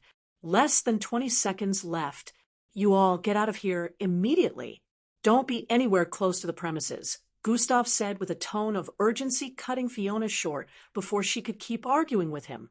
"Squad leader, do y'all want to die? Get the fuck out of here now," Gustav voiced out internally again as he sensed the Red Jackets approaching the entrance. Within the premises, Fiona, who was standing in the middle of all 5 of them, looked down as he turned away from the structure. "We're leaving," she voiced out. What about the Vulcans?" Mills stated with a look of dissatisfaction. "Squad leader asked us to get out of here. We have less than 20 seconds, Fiona responded as he began moving towards the entrance area. "They're our—" Mill was cut short by Fiona before he could complete his sentence. "Stay here and die then." After saying this, wings sprouted out of her back, and she dove forward with speed. Everyone had no choice but to activate their bloodlines and move as quickly as possible towards the entry point.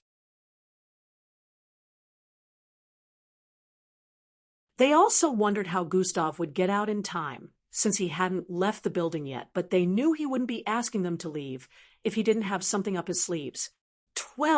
11 as the Red Jackets got into the space, Gustav finally managed to get the hatch open and swung through the space as quickly as he could. He landed atop the glass like roofing and quickly squatted to close the hatch back from outside. Bang, bang, bang. Multiple Red Jackets slammed into the roofing from within, trying to break through it and get Gustav, but it was all to no avail.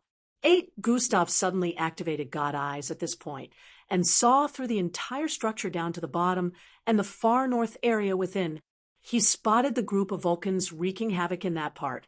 There were quite a number of them, no less than 40, who had infiltrated.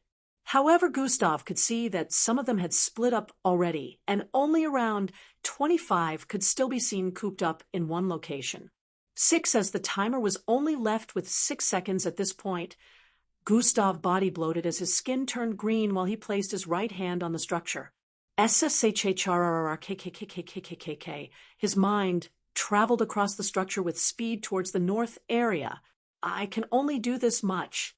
He suddenly opened his eyes as icicle-like rocks shot out of the floor in front of the Vulcans who were about to go deeper into the structure. "What's this?" "Hey!"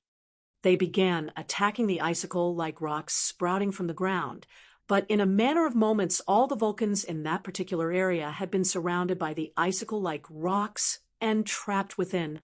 2 as Gustav noticed that only 2 seconds were left to get out of here. He activated Super Jump. Super Jump has been activated. He leaped across the air with immense force, causing small cracks to appear on the window panes. Fwyi.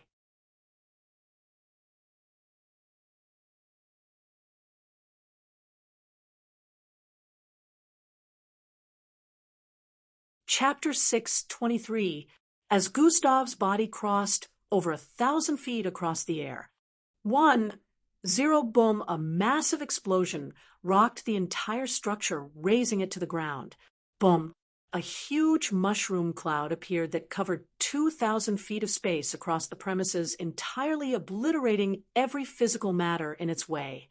Gustav, who was still in midair, had already left a lot of distance between himself and the structure, but he was still hit by the powerful shockwaves, causing him to tumble across the air repeatedly as his body flew uncontrollably towards a building on the other street. Just as Gustav was about to hit it, hover has been activated. His body suddenly paused in midair, a few feet away from the building. Floating a little bit forward, Gustav reached out to grab the building with his right hand and pulled himself upwards. Fly, he floated upwards with Jabal still on his back and landed atop the 60-story building. Energy. 1028/16,000, always cutting it close. Gustav realized he spent way more energy than he was supposed to, but he was glad he got the job done. He sighed in relief as he dropped Jabal's unconscious body by the side and stared in the direction of the explosion. It was at least 5,000 feet away from his current standpoint, but he could see clearly just how much destruction was wreaked upon the environment. A massive crater that covered over 1,000 feet had been formed in place of the initial premises where Jabal and the Red Jackets initially resided. You have killed a martial-ranked mixed blood, plus 150,000 EXP. You have killed a martial-ranked mixed blood, plus 150,000 EXP. You have killed a martial-ranked mixed blood, plus 150,000 EXP. Notifications popped up in his line of sight, one after the other in 20s. It had been so long since Gustav got an overflow of notifications like this boosting his EXP so quickly. Host has leveled up. After the notifications ended, Gustav noticed he leveled up to 47. A good OL manslaughter was still the best way to stack up a lot of EXP, so long as the mixed blood/mixed breed were powerful enough. God eyes have been activated. Gustav's sight turned red as he zoomed in on a part of the crater. There was a small amount of exalted land that wasn't destroyed like the rest. It had some spikes surrounding. Some were cracked, and others were broken in half. The people standing on this piece of land were clad in yellowish outfit. These, of course, were the Vulcans Gustav had saved. However, even though he had them surrounded with the Iro silk from the Calapisol, some parts were still blasted apart by the explosion, so some of them still died. Gustav could see a few of them laying on the ground lifeless. Out of 100% of the Vulcans who came here, only 60% would be able to leave with their lives intact. Gustav deactivated God eyes after confirming the survival of some of them. He wasn't in any way feeling remorseful about what had happened here. The Vulcans were not supposed to be here in the first place, and had he not interfered at the expense of losing all his energy, since that was his first time of trying that, they would all be dead. The Vulcans who survived were looking around with confusion, not understanding how they were surrounded with the icicle-like barricades before the explosion. They felt this couldn't be a coincidence. Gustav noticed he was bleeding from his neck area, but he wasn't bothered since it was just a flesh wound and regeneration was starting to kick in already. Squad leader, were you able to get away in time? He suddenly got a mind communication call from Fiona. Yes. What about you guys? Gustav asked. We did as well. Fiona responded and proceeded to explain where they were currently. Gustav squatted and picked Jabal up before placing him on his left shoulder and leaping down the building. Minutes later, Gustav and his squad stood atop the lounge rooftop discussing about their recently completed objective. Why did squad leader take Jabal? Fiona asked. I need him to answer some questions, Gustav responded while staring at the side where Jabal was still laying on the ground. The Vulcans, how did some of them survive amid that amount of destruction? Mill voiced out with a confused expression. That's not important. Gustav waved the question off. Ooh, the objective was a success. There are 3 more locations to get rid of, And that should be our next focus before the others catch on," he added. It was relatively easy. How did squad leader manage to escape on time? "We barely made it away from the area of concentration before the explosion," Darkeel voiced out as he recalled that they were also assaulted by the shockwaves. Fiona was the only one who got far away to not be affected in any way by the shockwaves, and that was due to her flying speed. "That doesn't matter. You guys should go rest now and get ready for the next operation in Region 26. We'll be heading there in a day," Gustav voiced out and stood up. He picked Jabal up and moved towards the door area that led to the internal structure of the lounge. "Good job, everyone," Gustav praised them as he went through. All 5 of them stared at each other with smiles and followed after Gustav. They couldn't understand how Gustav pulled a lot of things off, but they were starting to understand why he was made the leader. Every grudge Mill had towards Gustav had dissipated during the last few days. "He's more competent than I thought." Mill was subconsciously starting to respect Gustav, who he termed below him before. Right now, it was around 5 a.m. in the morning. The operation had lasted around 3 hours, and it was quite the crazy one with unexpected scenarios. Nevertheless, they were glad it turned out all right. And now Gustav had given them a day of rest before they headed to their next place of operation, Region 26.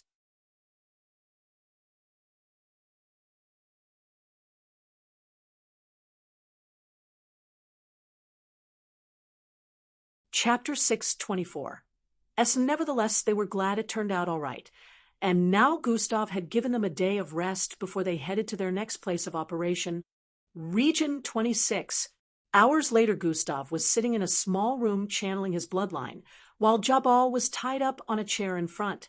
Jabal had pleading eyes as he tried over and over to break free from the constraints, but it was to no avail. His mouth was also sealed shut, so he couldn't speak. He could only stare at the face of this young lad in front of him, who seemed to be meditating with an unbothered expression. Gustav suddenly opened his eyes as a notification rang out in his head. "Quest complete. Keep Jabal alive for 24 hours. Rewards plus 5,000,000 EX, plus 10 attribute points, hover level up, float in midair for up to 10 seconds, or transfer to an object." As Gustav stared at the rewards, he nodded in satisfaction. It would have taken him some time to level hover up since he only used it at specific times. The rewards were satisfactory to him. He was only halfway from getting to level 48 now. So, what was the hidden punishment for failing this? Gustav asked the system. "You really want to know?" The system responded with this. "I do," Gustav answered. -5 attribute points. The system stated. "Gustav, you really had me thinking it was something more. You little." Gustav couldn't find words for how he felt at the moment after finding out that the hidden punishment was nothing of real consequence. The system snickered upon seeing Gustav's expression. Gustav stood up from the bed and moved towards Jabal to take off the tape covering his mouth. "Any last words before I send you to join the rest of your subordinates?" Gustav asked as he squatted in front of him. How did you? You're the same person who abducted Boss. How are you able to become different people? You're just a kid. How did you best my Serbitan?" Jabal threw out questions consecutively with a look of disbelief. "You got the opportunity to say your last words, and this is how you decide to use it? You're gonna die with a mind full of unanswered questions," Gustav stated as the atomic blade appeared in his right hand. "Wait, please wait," Jabal shouted with a loud tone before Gustav could swing out. Gustav's hand hovered in midair as he raised one eyebrow. "Please spare me. I have a piece of information for you that concerns Boss," he stated with a trembling tone. "Oh, nah, I ain't interested in someone I already caught," Gustav voiced out as he raised his hand again. "Please wait. I promise it's important information about how we planned his escape from the MBO," Jabal quickly stated before Gustav could swing out one again. Gustav was a bit interested after hearing this. "I know you're an MBO officer. I found out when I discovered where Boss was taken to after you abducted him. We already planned his escape, and I can tell you how to prevent it if you let me, Jeeb. While Jabal was speaking, Gustav suddenly cut him short. It doesn't matter. The MBO is not so incompetent as to allow such a thing happen, Gustav stated, but just as the words left his mouth, he became unsure of the statement. He remembered the MBO has been pretty incompetent so far, but at the same time, he wanted to believe it would be impossible for them to break Sahel out since he was in the second base. Looks like you're just a newbie. You have no idea how many corrupt officials are in the MBO and how many Boss had relationship with. This was how he was able to escape getting caught a lot of times as well. I can assure you they will be able to successfully get him out, but if you can let me go, I'll tell you how to stop that from happening, Jabal voiced out. A look of contemplation appeared on Gustav's face as he heard everything Jabal had said. It wasn't new news that the MBO had corrupt officials in their midst, so Gustav didn't really doubt Jabal's statement.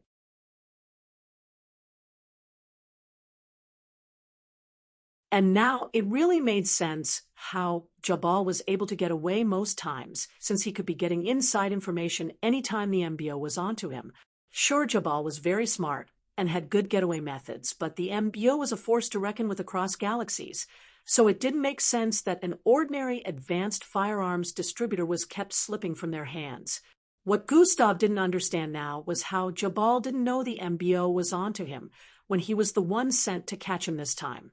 Gustav shook all these thoughts off for now and stared at Jabal. A smirk suddenly appeared on his face. I really don't care. I've already completed the mission by catching him. If the MBO looses him now, that's on them, Gustav voiced out. But before Jabal could say another word, Gustav's right arm swung out with immense speed. Gert kill. Jabal's eyes widened as he lost feeling in his neck area. His vision spiraled repeatedly as he spotted his headless body getting farther and farther away from him before everything darkened. Plop! Jabal's head hit the side of the wall and ricocheted off before landing on the floor. Both the wall and the floor became stained with blood. Gustav moved to sit on the bed with a slightly conflicted look, ignoring the strong metallic stench that was slowly filling the room. Yeah, I have to call her, he voiced out while bringing out a communication device. Triria, a holographic projection of a beautiful lady with ash-colored hair, appeared a few moments later. Hey kid, what's up? Miss Amy asked from the other side. There's a problem. Are you still at second base? Gustav asked. Nah, I left yesterday. What's wrong? Miss Amy responded and asked when she noticed the look of urgency in Gustav's eyes.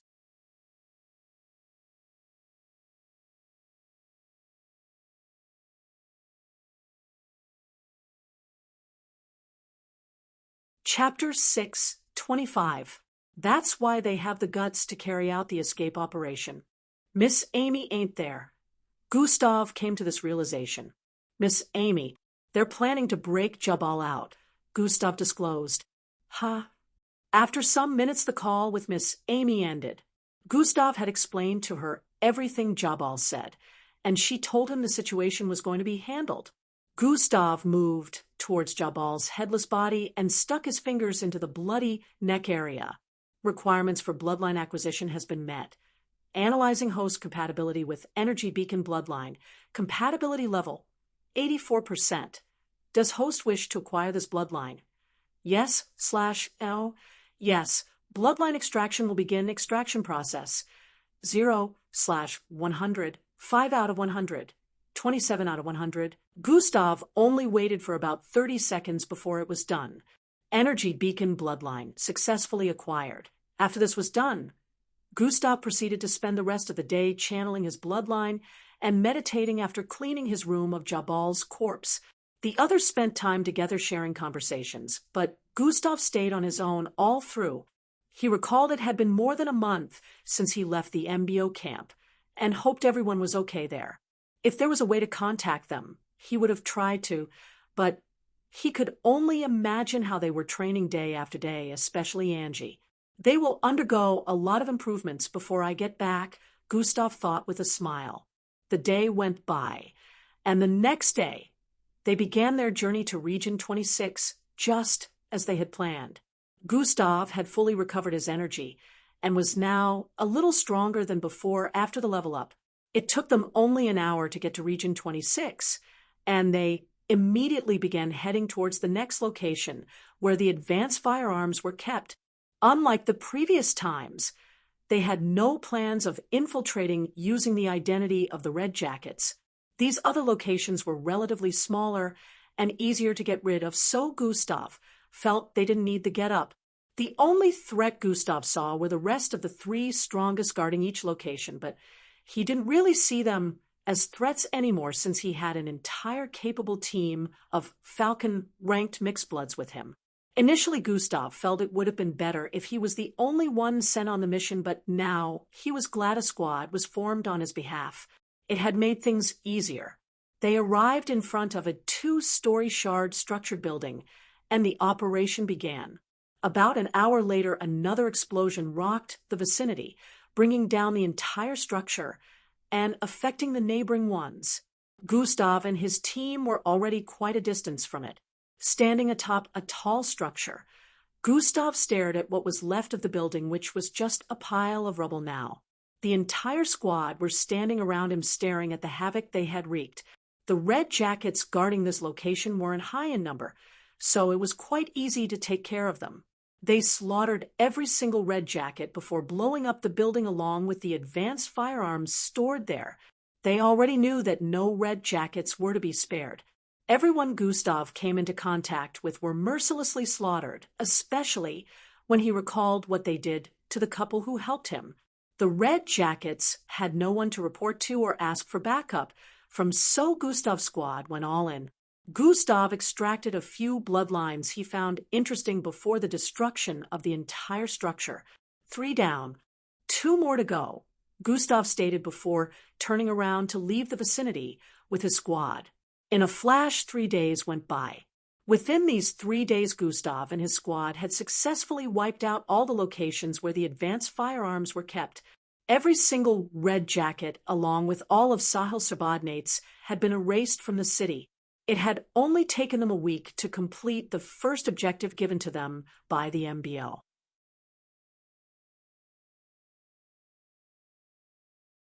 During the last 3 days, the powers within the city were already starting to catch wind of the disturbance happening across the regions. The problem was they also had no idea of the location for the storage of the firearms, so none of them could interfere on time. With this, the supply chain of advanced firearms had been interrupted, so battles were getting more difficult and unpredictable. The powers in the city tried sourcing for another way to get advanced firearms, but Gustav and his squad were on it, besides Sahil Group, which had been uprooted. The other smaller groups who had been secretly distributing were all annihilated by Gustav and his squad, as well during the last 3 days. At the moment, Gustav and his squad were having a meeting on the second objective they were going to complete. I suggest we leave the assassination plans for last and deal with reducing the power of their troops first, Fiona voiced out. The MBO camp, you two still can't get through to her? Within a group of 5, the dark-skinned young lad with a bushy afro hair voiced out. We can't. She wants to see us still, the green-skinned girl in their midst voiced out in response. There was a brief silence as the rest of them digested the information that had just been disclosed. Those who cited her recently mentioned that her skin was starting to get discolored. The other girl in their midst voiced out. These 5 were Eldris, Falco, Matilda, and Glade. Her skin is getting discolored? Is she suffering from an ailment or something? Falco voiced out with a very worried expression. Everyone had the same worried expression on their face as they heard that as well. They couldn't understand what exactly was wrong with Angie, since she wouldn't open up to them. Unrelated, but has anyone noticed Endrick has been missing in camp lately? Voiced out. Everyone stared at him as he stated this. Had a suspicious look of contemplation after saying this. It's a bit weird that he suddenly disappeared after this whole Angie situation began.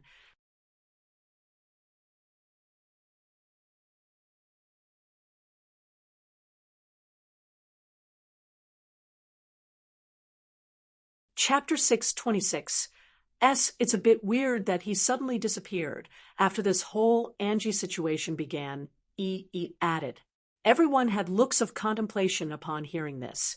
EE's statement was looking like a speculation that made it seem like Endrick was connected to this whole issue. Angie has stopped attending morning routines. I'm sure she has been given several warnings already, but she's ignoring them, Matilda stated.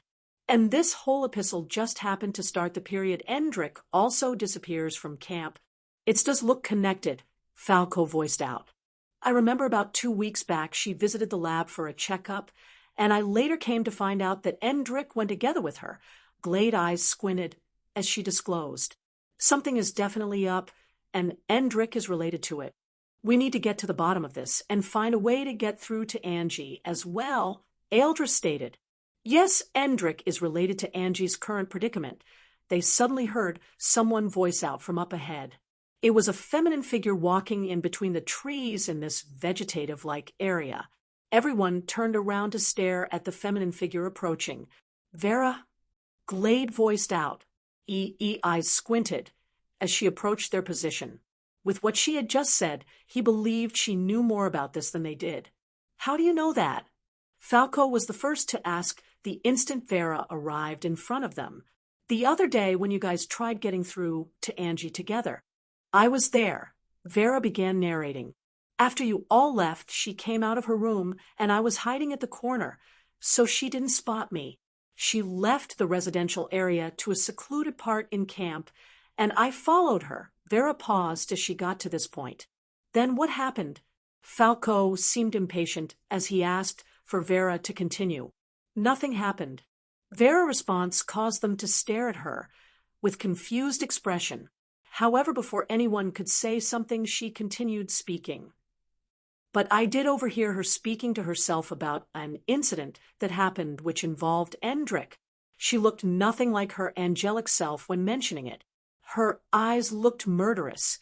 Vera seemed to be replaying the footage in her head due to the myriad of expression on her face as she spoke.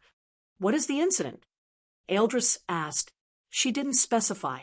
She only mentioned a little since she was speaking to herself, but I clearly heard the mention of Endrick being the culprit. Vera responded while shrugging her shoulders.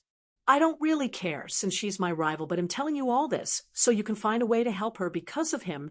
After saying this, Vera turned around to leave. Who is him? Matilda asked as Vera walked away, but there was no answer. All of them stared at her back as she disappeared into the distance with looks of confusion and contemplation. So Endrick truly does have something to do with this.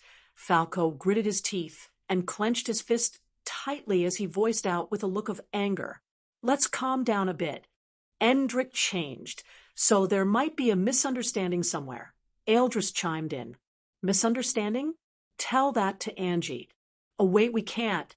She won't see anyone because of the state she was put in by that brat. Gustav was always right about him. Falco spat out angrily as he pranced about the place. Relax, Falco. It is indeed a fact that we witnessed Endrick's change. Let's not jump to any conclusions before knowing the whole story, stated while tapping on Falco's shoulder. Let's try looking for information on Endrick, Matilda suggested.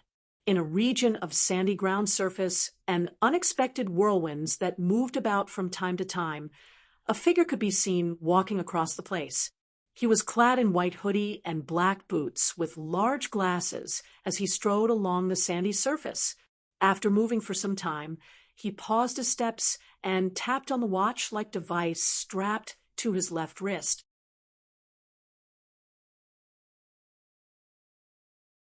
Try. Time left. 3 days, 3 hours, 47 minutes. Successfully acquired the Anastria plant. 3 days till pickup. I need to find a follicle nut, Endrick voiced out as he tapped on the watch-like device again, which proceeded to change display.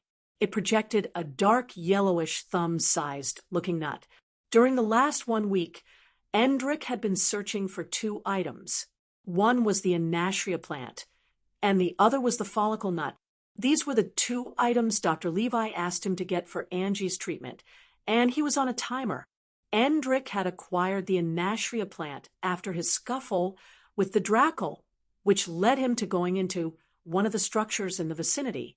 The structure happened to be laced with traps, but Endrick was able to overcome all the hurdles and arrive at the bottommost part of the structure, where the Anatria plant was growing in few numbers. He followed the description Dr. Levi left him and picked the one that looked like what he wanted before finding his way out of there and moving far away from the vicinity. Endrick's current location was within one of the most dangerous deserts in the world that was created sometime after the meteor shower that was suspected to be parts from the destroyed home planet of the Slarkovs. Fortunately, he was given a guide instrument which had helped him protect himself from falling into situations that would have led to his death by now. He only had about 3 more days left to find the follicle nut. So he was getting tensed and impatient. He had been walking for more than 24 hours. After climbing another hill of sand, the glass sensors on Endrick's face signaled him of something. A lake? He muttered with a surprised expression as he spotted the small lime-colored body of water hundreds of feet towards the west. From his line of sight seeing through the glasses, a yellow that kept beeping as the glasses zoomed in on the location.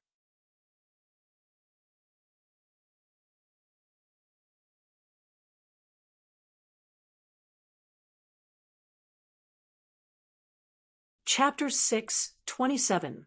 From his line of sightseeing through the glasses. A yellow that kept beeping as the glasses zoomed in on the location. Endrick turned towards the side and began walking forward. He was headed towards the lime-colored lake. Outline of his steps appeared across the sandy surface as he walked forward one step at a time. Endrick could use his telekinesis to fly, but it took a lot of energy for him to construct a telekinesis floating board, so he refrained from using it unless in a battle. Since his fight with Gustav, he noticed that his energy reserve had reduced in size and he was weakened. He still hadn't completely recovered his original strength since that time. In a few seconds, Endrick arrived in front of the lime-colored lake. He observed it and noticed his reflection was nowhere to be found on the surface, and the reflection of the sun. He proceeded to squat in front of it while removing his glasses. Due to the weather here, he had a slightly sweaty face. A drop of sweat flicked towards the lake from the glass when he pulled it off. Tuoyan, the lime-colored lake rippled after his sweat dropped in. Endrick was surprised to see that after the ripple, his reflection appeared on the surface of the lake. Tuoyan in the next instant. A bright light surrounded Endrick's being, and he suddenly disappeared. At the same time, the lake spiraled for a few moments before returning to its initial stillness, the wind blowing across the place, and the unstable weather seemed to be different around this small body of water. Lialux City, Region 17. How much information has been gathered so far? Gustav asked his squad members in the room. The places where battles have been occurring so far are quite unpredictable, even though we have tried getting inside information, Darkheel voiced out. From what I've seen so far, the battles happen at random, since the different groups only send out their troops whenever they get information on the opposing ones gathering somewhere.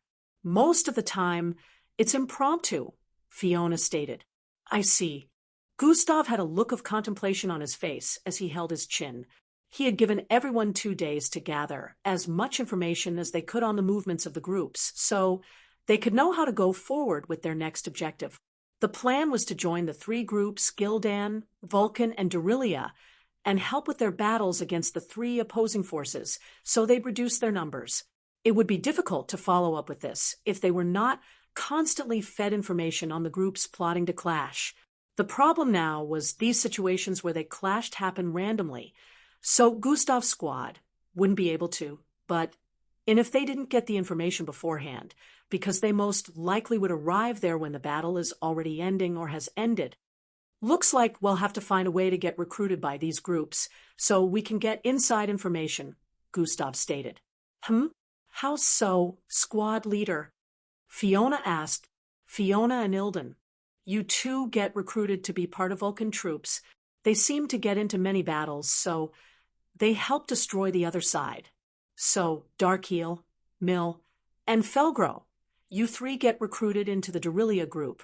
They get into battles the most among all three groups. You know what to do after getting in. Gustav passed out instructions. How do we get in? Fiona asked. It's quite easy. They're all looking for more manpower during this period. It's a secret mission, so we can't mention that we're from the MBL. Just show them what you've got. It doesn't matter if they trust you or not. The aim is to get into battles with them and help destroy the other side, Gustav explained. All 5 of them nodded after hearing this. What about you, squad leader? Mill asked. It'll also be infiltrating a group, Gustav disclosed. The Gildens? Felgro inquired. No.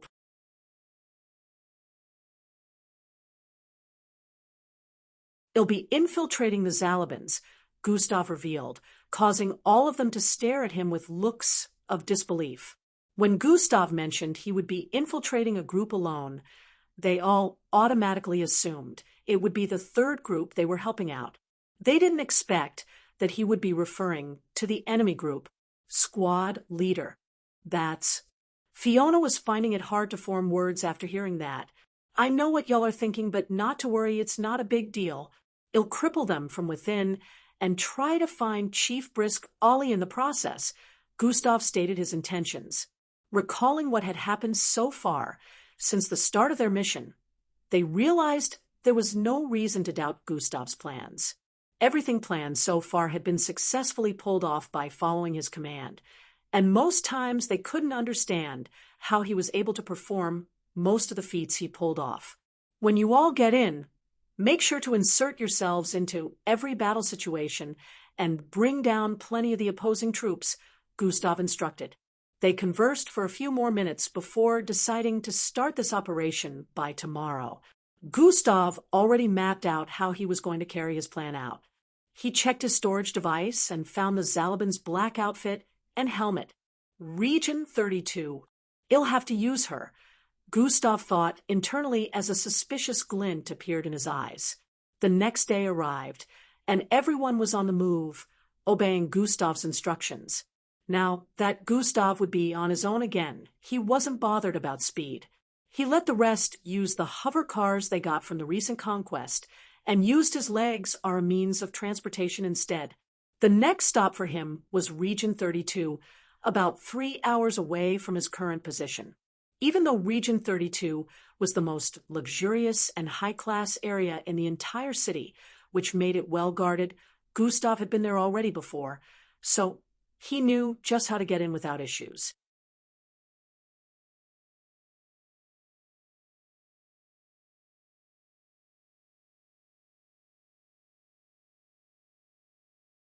Chapter 628.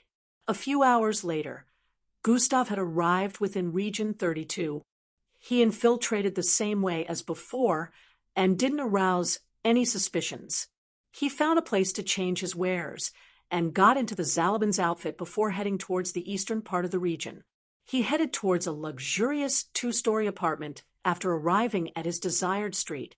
Presently, he was clad in the black skin-tight outfit and vest along with the helmet the Zalaban troops were always dressed in.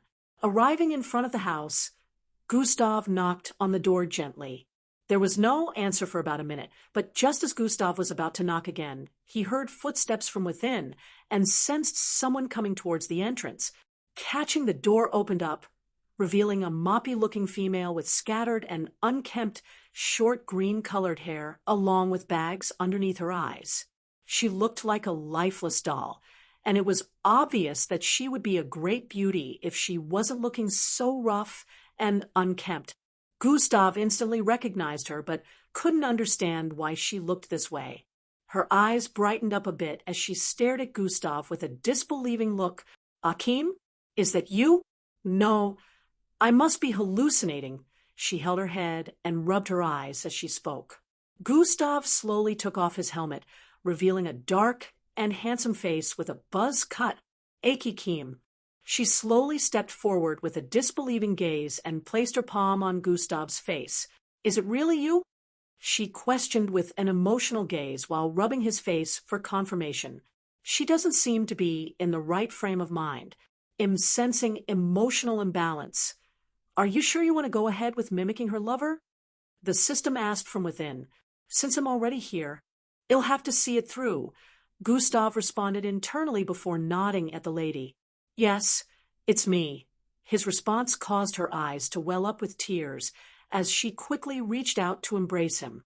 She hugged him tightly, and Gustav could feel warm tears dropping onto his outfit. They said you were dead, she voiced out with her face buried in Gustav's chest. Gustav reached out to slowly caress her head. I'm here now. He felt a bit cringed out by this, but he had to play the role well to avoid arousing suspicions.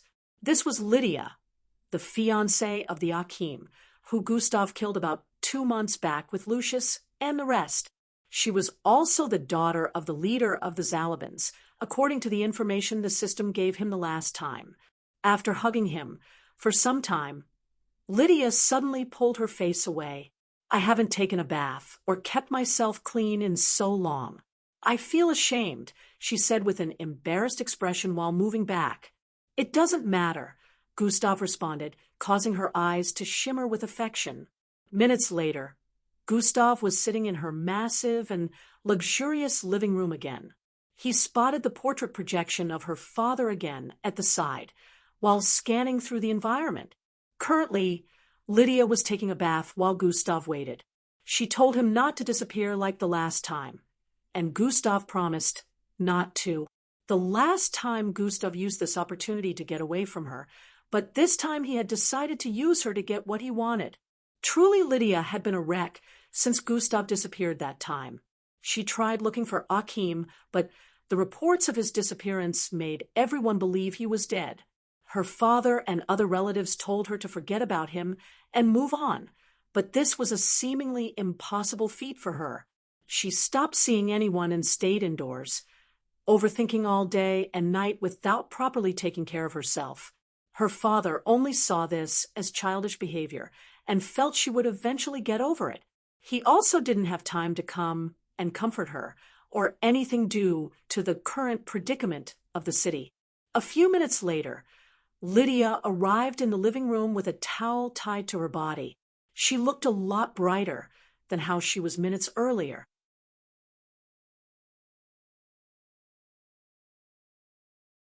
She shyly moved towards Gustav and sat on his lap before placing a kiss on his lips. I can't believe this is real. Tears began rolling down her face as she voiced out. It is not, Gustav said internally, but smiled openly in pretense. Of course, he wouldn't tell her she was just living a fantasy right now since he killed Akim himself. Where were you all this time? She asked with a look of curiosity. I was on a mission with Sir Lucius. We got taken away, and all my other comrades lost their lives along with Sir Lucius. I would have lost mine too, but I eventually managed to escape and find my way back to you, Gustav narrated. The face of Akim he adopted still had multiple signs of injury on the sides of his face, making the story quite believable. I'm glad you're back now. Lydia didn't even question if the story was real or not, and hugged Gustav again. Gustav allowed the embrace for a few seconds before pulling her away from him with a worried expression on his face. I may have escaped, but there's a big problem, Gustav voiced out with a tone of urgency. Lydia heard that and became worried as she inquired, What's wrong?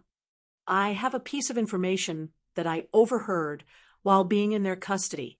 This information is quite sensitive, and it's important I pass it on to the heads, Gustav explained. What information? Can you tell me? She asked. Gustav shook his head. I will only say it in the presence of the heads of the group. It's important they hear this, he voiced out with the urgency in his voice, turning deeper. You mean my father and the others? She asked. Yes, your father and Chief Brisk Ollie in particular, Gustav responded. I need you to help me set up a meeting with them.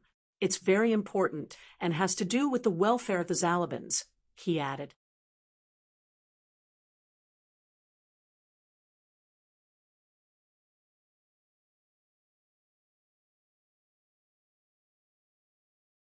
Chapter 6, 29 I need you to help me set up a meeting with them.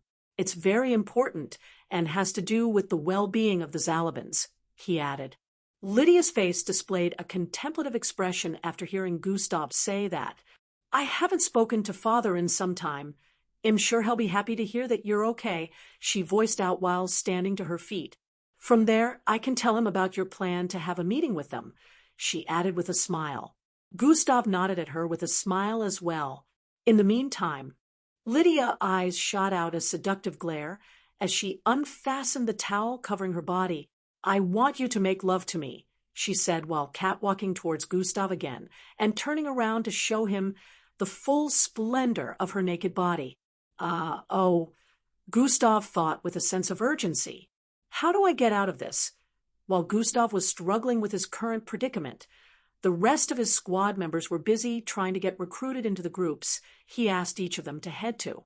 Truly, just as Gustav had said, these groups were looking for recruits, so it was quite easy for them to apply to be one of their troops. Presently within one of the Vulcans' base, Fiona and Ilden were undergoing tests conducted by the higher-ups there. Boom, boom.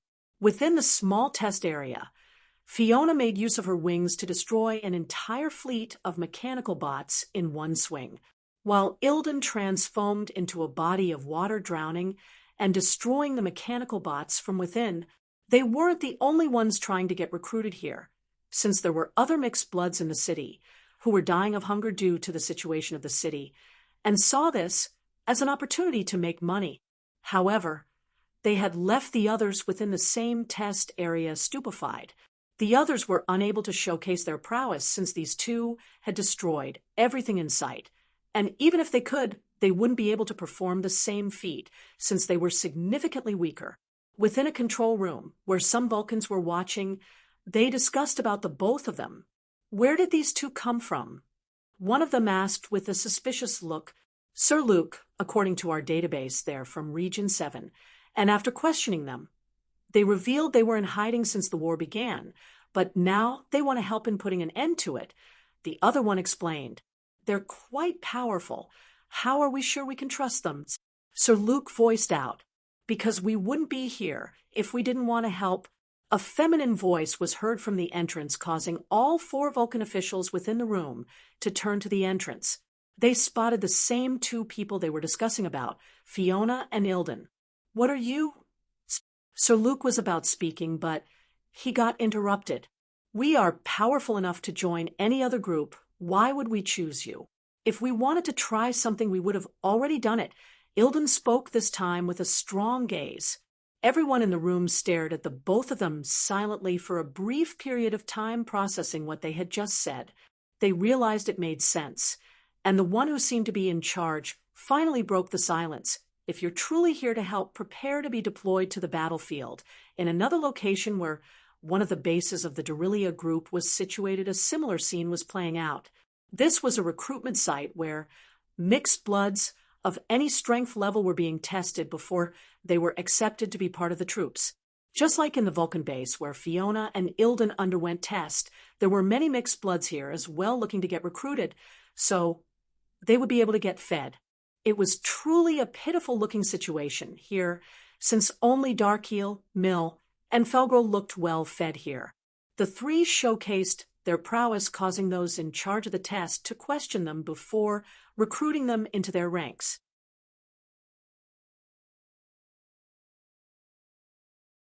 With all this being said and done, the first stage of the objective was complete, and now they would all have to play their part to lessen the troops on the other side.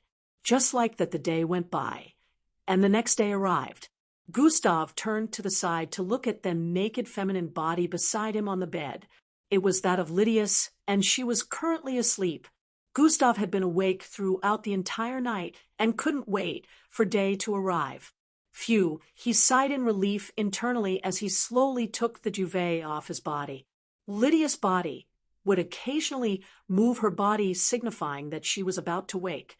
"That was close," Gustav said internally as yesterday events replayed in his head. "You almost lost your virginity again," the system voiced out in his head. Now isn't that a sight you'd kill to witness?" Gustav scoffed internally with a repressed tone. "Please, We both know you'll die a virgin 'cause you're too chicken to go through with it." The system responded with a tone full of attitude. "Gustav, you—" Lydia finally opened her eyes at this point and turned to the side to stare at Gustav. A wide smile hung on her face as she greeted him. "Good morning, my love," she voiced out and reached over to kiss him. Gustav returned the kiss and smiled back before taking the duvet off him and standing to his feet. He was currently shirtless and only clad in shorts. "I can't remember what happened last night. Did we—" Lydia held her head with a slightly confused look as she spoke. "Oh, yeah, it was too much for you after we took a couple of drinks and came down here. Don't worry, it's probably a hangover. You'll recall everything soon," Gustav assured her as he moved towards the entrance of the bedroom.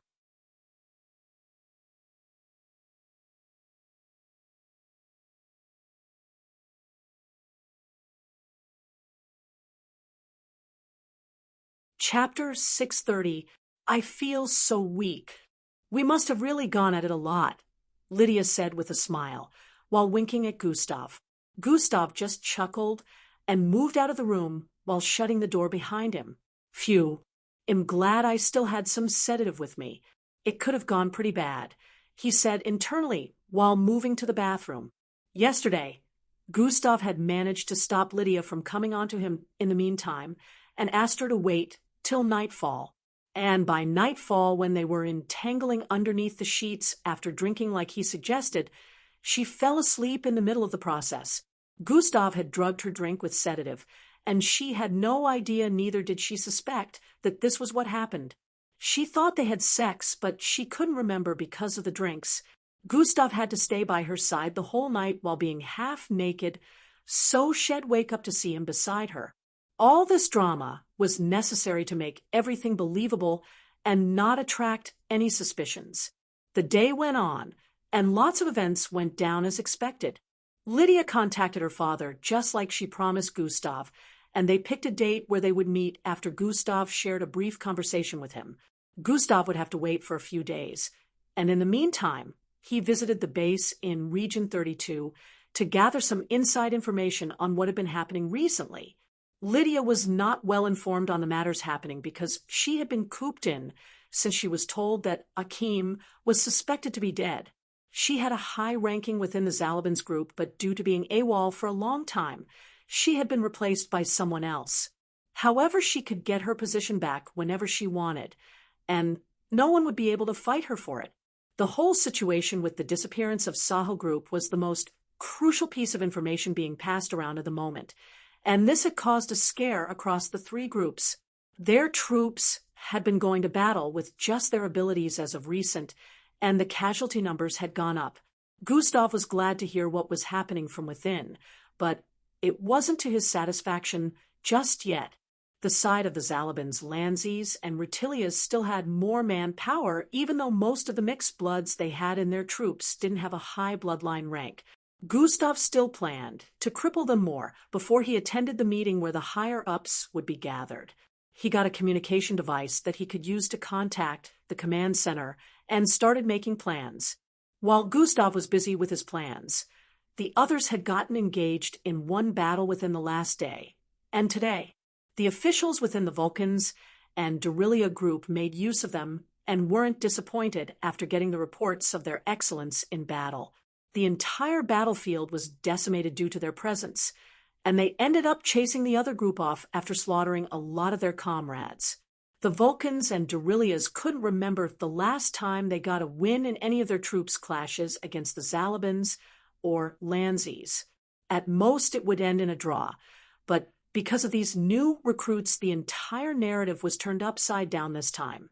The other side was brutally trampled upon and mercilessly put out of commission. Within a weird-looking run-down village, Endrick walked about with his eyes scanning the vicinity. The small houses were made of woods, and most of them had holes. The roads were poorly constructed, making use of wood as well, and there were a bunch of grasses on the sidewalks.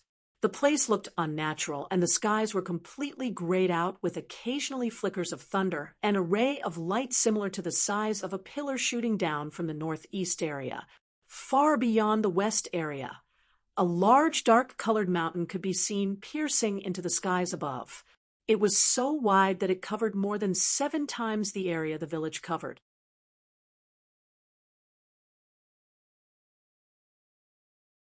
The houses in the vicinity were many and constructed in rows and columns, leaving passageways in their midst.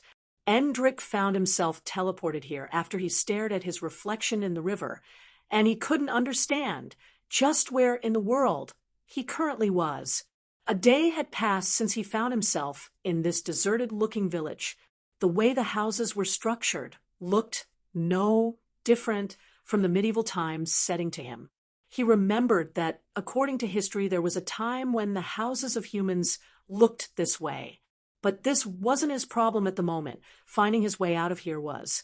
He only had 2 days left to find the other item necessary for Angie's recovery, so he wanted to get out of here as soon as possible. 400 houses in total. I have checked every single one of them. Or did I miss anyone? Endrick thought as he walked on a particular passageway that led to the outskirts of the village. He turned around after arriving at the entrance of the village and looked forward at the houses. I checked every single one of them, Endrick muttered. He had also tried leaving the village and heading towards the area where the pillar of light was shining down from the sky. However, no matter how much Endrick walked or tried to move out of the village, he would find himself not making any steps forward, even though he was making steps. It was as if a force was keeping him from moving out of the village, as if he needed a kind of requirement before he could be set free. Endrick leaped into the air while activating his telekinesis and began flying. Fly high, his body ascended several hundred feet in the air before he found himself unable to go higher than a particular point. He paused at that point in the air and stared down at the village with his eyes squinted.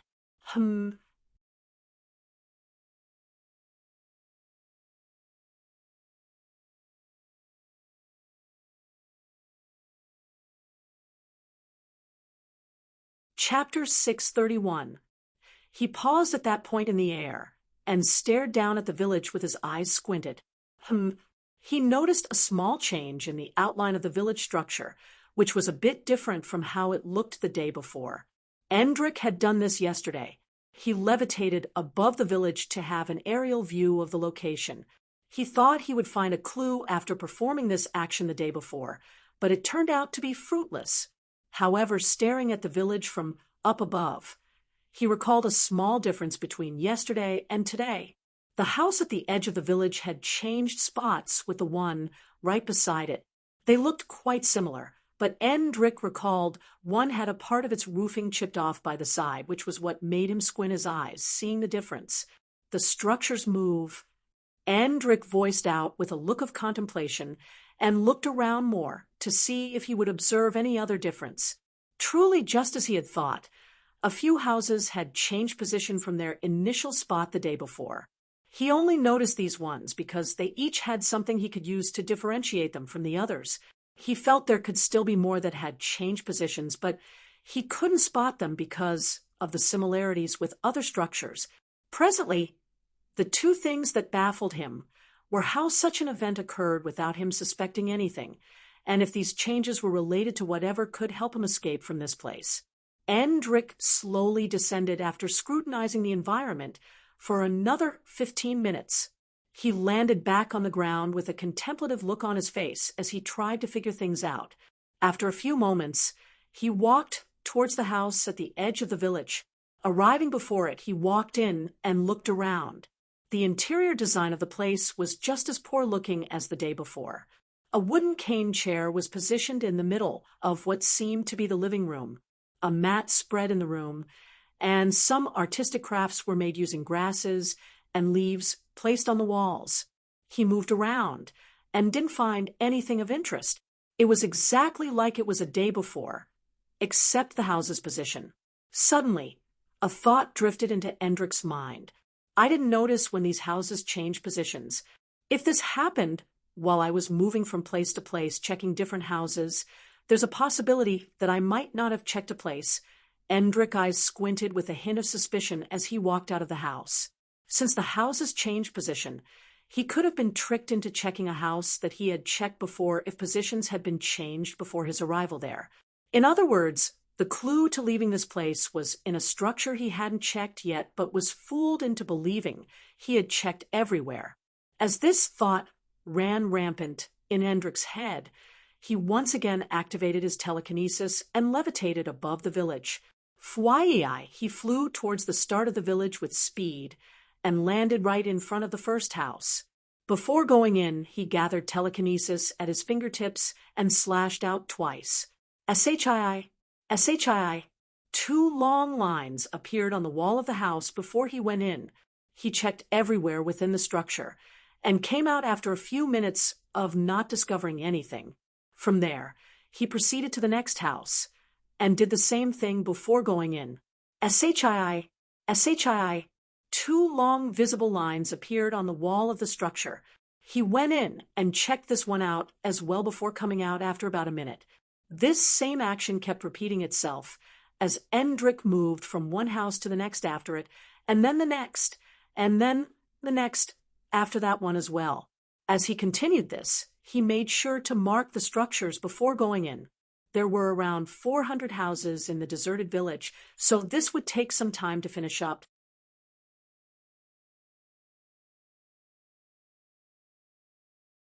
Within 2 hours, he had managed to finish checking over 100 houses, but he still had around 300 left to go. During this time, Endrick confirmed the initial speculation he had before he began this. When he came out of some houses, he found out that the one next to him was one he had checked before. He wouldn't have noticed this if it wasn't for the lines he carved on the walls of every house he had already checked.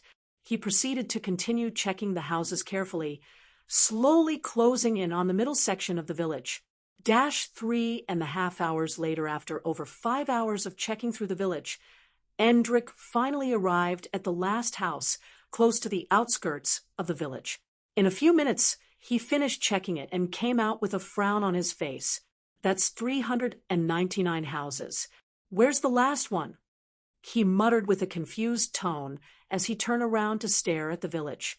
So far, he had checked every house he came into contact with while moving through the village, and he made sure to count them as he came out of the ones he checked. Now he couldn't understand how he missed one house. It didn't make sense to him. Endrick turned around and dashed across the village, trying to spot if there were any houses that didn't have the mark he placed on the walls. He randomly moved about the place, not understanding how he would miss an entire house. Moving about the place, the only houses he could spot were the ones he already left marks on, which meant he had checked them already. What Endrick didn't know was, as he dashed across the place from above, it could be seen that houses were disappearing and appearing in other spots while another house in another appeared there.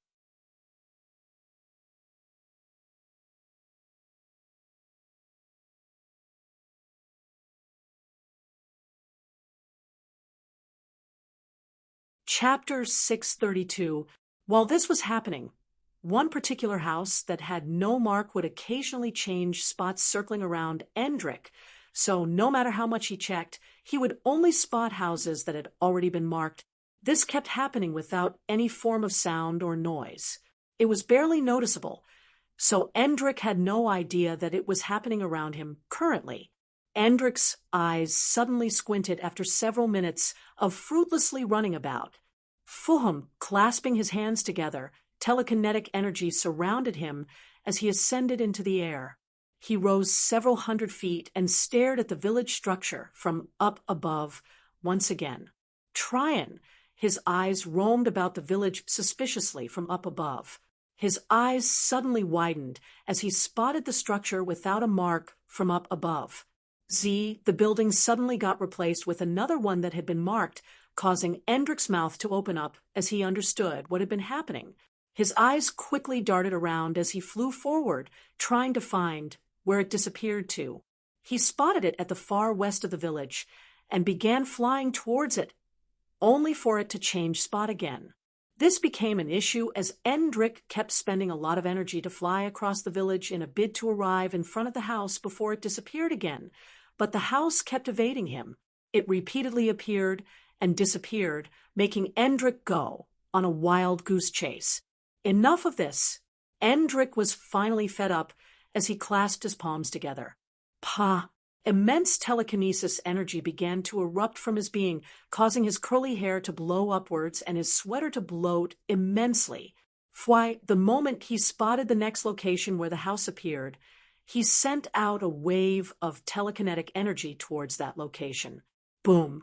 A large blast was heard as Endrick's telekinetic energy boxed the house on all four sides, holding it in place. Endrick proceeded to lift both hands, causing the building to start getting lifted off the ground. H. Endrick groaned loudly as his muscles turned stiff and the outline of veins popped out on his neck area. He slowly pulled the entire building towards his direction and landed it right below him. Why! He instantly bolted in before anything could happen to the building. Bang! Blasting through the door, he found himself in the midst of bright light, and then he felt his body suddenly start descending. Bam! The instant he landed, he found himself in a dark, enclosed space with only one source of light. A small, green, glowing gem floating in the middle of this space. Welcome, adventurer. I am the Flory Oracle. Endrick's face lit up with confusion as he heard the voice coming from the gem. Region 34 within a mild, wilderness-like area. Gustav stood atop a small piece of rock with a communication tool in his hand. Essene backup. The rare MNYYY of them. He voiced out with a tone of urgency and fatigue while stretching out his hand and shooting out balls of fire that exploded in the distance. Boom, boom, boom. His voice thinned out, and he suddenly cut the communication while the person on the other side was still talking. After Gustav cut the communication, a smirk appeared on his face, and he kept the device. They will be on their way now, he muttered while bringing out an item from his storage device. Zing, a whitish gorilla-like mask that had two short horns at the top appeared on his hand. It looked quite scary, but Gustav looked interested in it, as this would be the first time he would be using this one. This is also an ancient type mask that symbolizes strength, brutality, and viciousness. Warlords back in the days wore these kinds of masks since they were the bloodthirsty kind that killed others without a shred of mercy. He recalled what the old man who sold the mask to him said about it when he was about getting it a year ago. Am not bloodthirsty, Gustav scoffed and proceeded to put on the mask.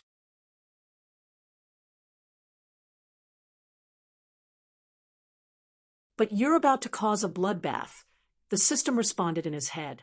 No choice here. This is war. I'm sure they're headed here prepared to die, Gustav stated as he peered into the distance. From above, it could be seen that a menacing-looking man clad in black pants and a red leather jacket stood atop a small rock with a whitish mask on his face. Obviously, this was Gustav, and he was currently waiting for the Zalaban troops to arrive here after luring them to this region using their communication device. He pretended to be a part of them and stated that they were being attacked by another group. In the next 10 minutes, Gustav sensed the hover cars approaching this area and got ready for battle. As they closed in on his position, he conjured an atomic blade in his right hand. His muscles bulged intensely as he arched his arm back and threw it out with force. The amount of force it carried as it flew towards the first hover car was so immense that it looked like a white streak was cutting across the air. The hover car was cleaved into two, causing it to explode, blasting out the passengers within. Before the Zalabans could understand what was happening, they were already under attack by Gustav. Didn't they say there were a lot of enemy troops?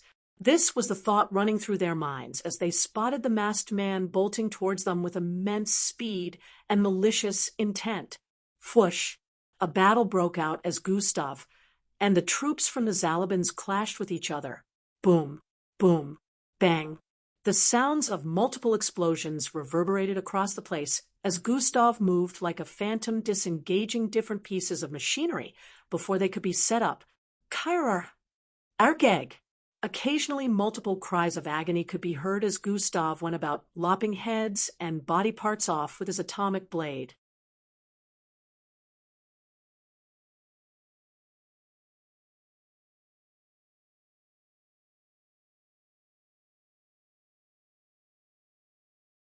Chapter 633.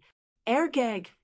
Occasionally, multiple cries of agony could be heard as Gustav went about, lopping heads and body parts off with his atomic blade. Shin, shin, shin. Gustav deflected 3 beams, shot out from cannon-like weapons with immense speed as he slashed across the place. Take him down. There would be screams like this, along with a large number of Zalabin troops dashing towards Gustav at the same time in a bid to take advantage of their higher numbers. Unfortunately for them, they couldn't keep up with Gustav's speed. With just a single movement, he escaped their encirclement and bombardment of attacks and arrived behind them one after the other, cutting them down. Since they were about 50 in number, it took Gustav some time to get rid of all of them. By the time he had annihilated every single Zalabin troop here, the command center had been alerted already.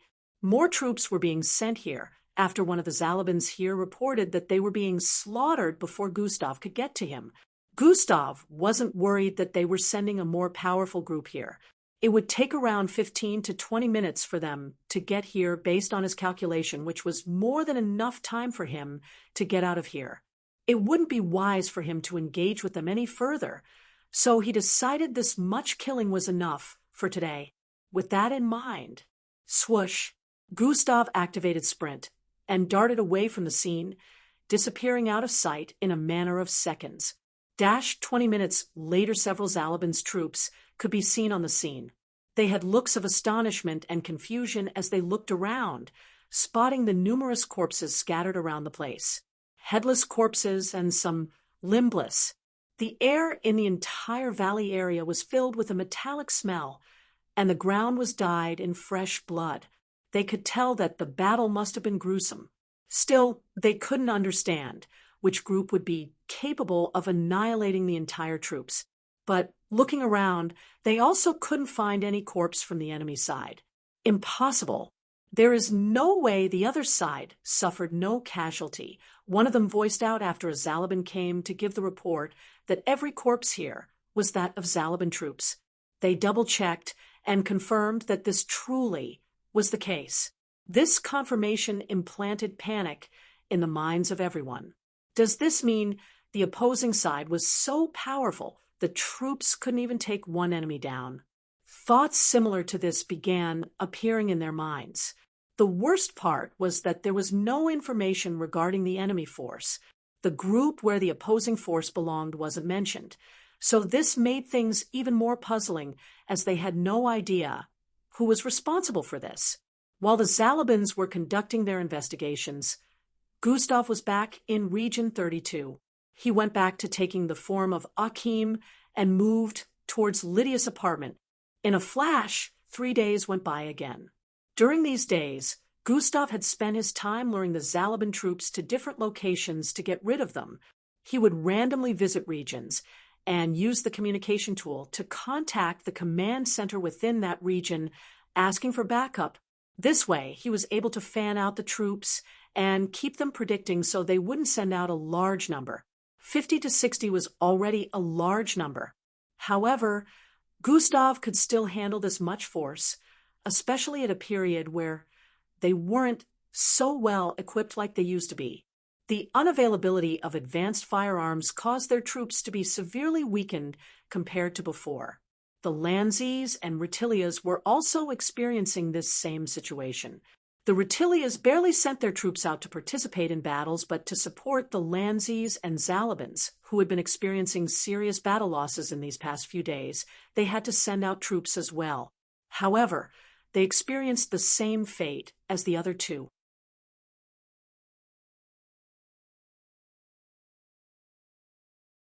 Their troops nearly got annihilated completely by the opposing force.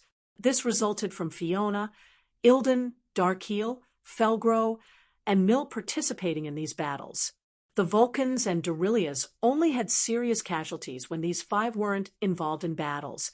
But of course it was impossible for them to be everywhere, so the Vulcans and the other 2 groups would still experience losses in other areas from time to time.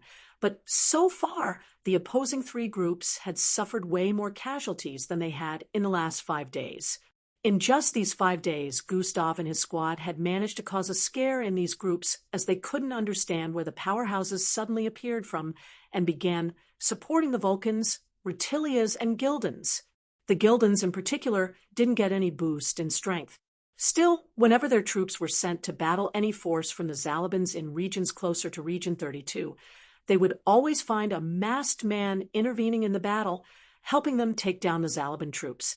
So far, Gustav and his squad were close to completing the second objective, and presently the groups were holding an emergency meeting on how to handle the current predicament. They could see the tide of the battle shifting, and it wasn't in their favor.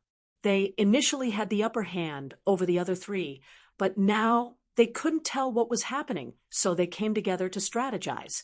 Meanwhile, during these 3 days, Gustav kept playing the role of Akim, and Lydia had no idea that the culprit was living right under her roof. The next day would be the day Gustav would be meeting the higher-ups based on how Lydia set it up for him.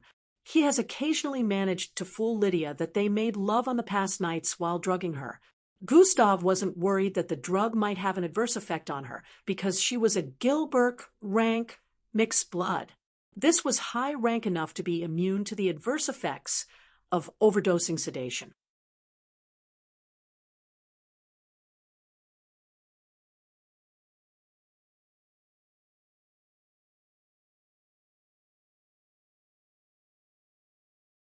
Chapter 634. Right now, he was making plans on how he'd handle tomorrow's meeting. If Chief Brisk Ollie shows up tomorrow, I could use this opportunity to get rid of him, Gustav thought while sitting on a sofa within the living room. Sweeney Aya, a blue-colored aircraft, bolted across the air with an MBO emblem embedded on both sides. It was currently flying above a desert area, heading towards a very high wall of sand up ahead that was being generated by fierce winds. This wall of sand covered the entire perimeter, as far as the eyes could see, and the aircraft headed for it looked like a small flyi. It went through it, withstanding the turbulence within, and the wave of sand crashing onto the body. In a few seconds, it phased out from the other side, arriving in a clear area where only mountains, valleys, and small rivers could be seen.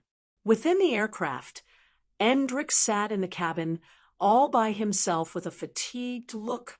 He had taken his glasses off his face, and sand could be seen smudged in between cracks on his skin, parts of hair, his clothes, and even his eyebrows had specks of sand hiding within.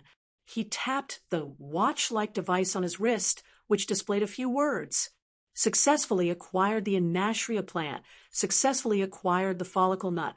Endrick's mind ran back to what happened days back. You will need me for the prevention of what is to come. There is too much information, and just a tiny fragment will cause your mind to explode. So I shall do this instead, the talking gem voiced out before flying forward with speed, and slammed into Endrick's forehead before he could react. What the hell? Endrick hissed in pain, and he reached out to touch his forehead in a bid to try and grab the gem. However, just as he touched it, the gem sank into his forehead. Thum! A plethora of information suddenly began appearing in Endrick's mind as he fell to his knees.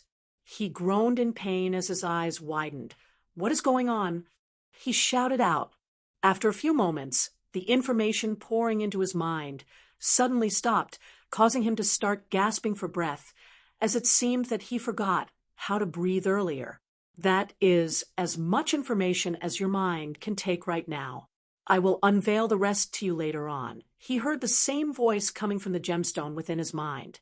Fie! His forehead glowed a green light, and the gemstone phased out of his head and began floating in front of him. Endrick tried digesting the pieces of information that had just invaded his mind without consent. His eyes widened as he grasped a little understanding of what was to come from all this. Who? What are you? Endrick asked with a frightful expression. Someone who once used to matter, but that isn't important anymore. I have been waiting here for a visitor for at least 1,000 years now. The last one who found this place chose not to take on the mantle. It is voluntary after all, the gem voiced out. You can decide whether or not you want to. I will send you back to the surface and make you forget everything that has happened here if you choose that. But if not, you'll have to take me with you and listen to my instructions in the coming days. I have the knowledge of multiple universes and can also guarantee that you will have a boost in not only knowledge but power as well. However, you won't be able to escape being at the center of what is to come. You can't run from it.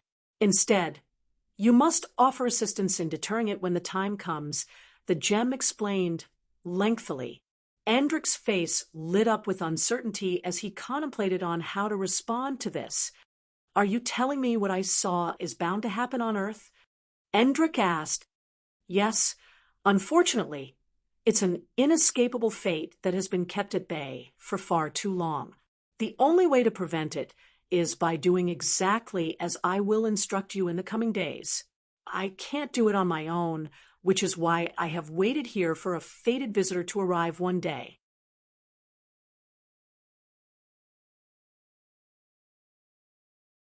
Without my assistance and yours, the plan of the outworldly to prevent this only has a success rate of 20%, the gem voiced out. The success rate will increase by a lot with our intervention, the gem added. The outworldly? What's that? Endrick asked. You will find out with time, but from the stench you exude, I can sense that your fate is tied to this more than any other visitor that has appeared before me in the past. The gem suddenly glowed brighter as it got to this point. You have come in contact with the outworldly already. The energy of the outworldly lingers around your being. This makes you even a more perfect candidate. And it also proves that my predictions are correct and things are going exactly as planned, the gem voiced out again. I am so confused right now, Endrick stated. All will make sense soon enough. The outworldly is the only one that is capable enough to prevent what is to come, but our assistance will be needed to make sure they succeed. The gem voiced out lastly before floating forward to land on Endrick's palm. Do you accept being the time candidate? The gem asked. Endrick imagined the horrors and pictured some of the information that had appeared in his mind earlier. He gulped down saliva before responding, I accept. Good. Now we'll get us out of here, the gem voiced out and glowed even more intensely. Wait. I'm looking for this, Endrick voiced out and displayed an image of the second item he was sent to get for Angie. You said you were all-knowing. Can you find it? Endrick asked. It's right there. Zing, as the gem voiced out. They teleported towards the massive black mountain in the distance. Endrick's eyes widened as he spotted the follicle nut at the foot of the massive mountain.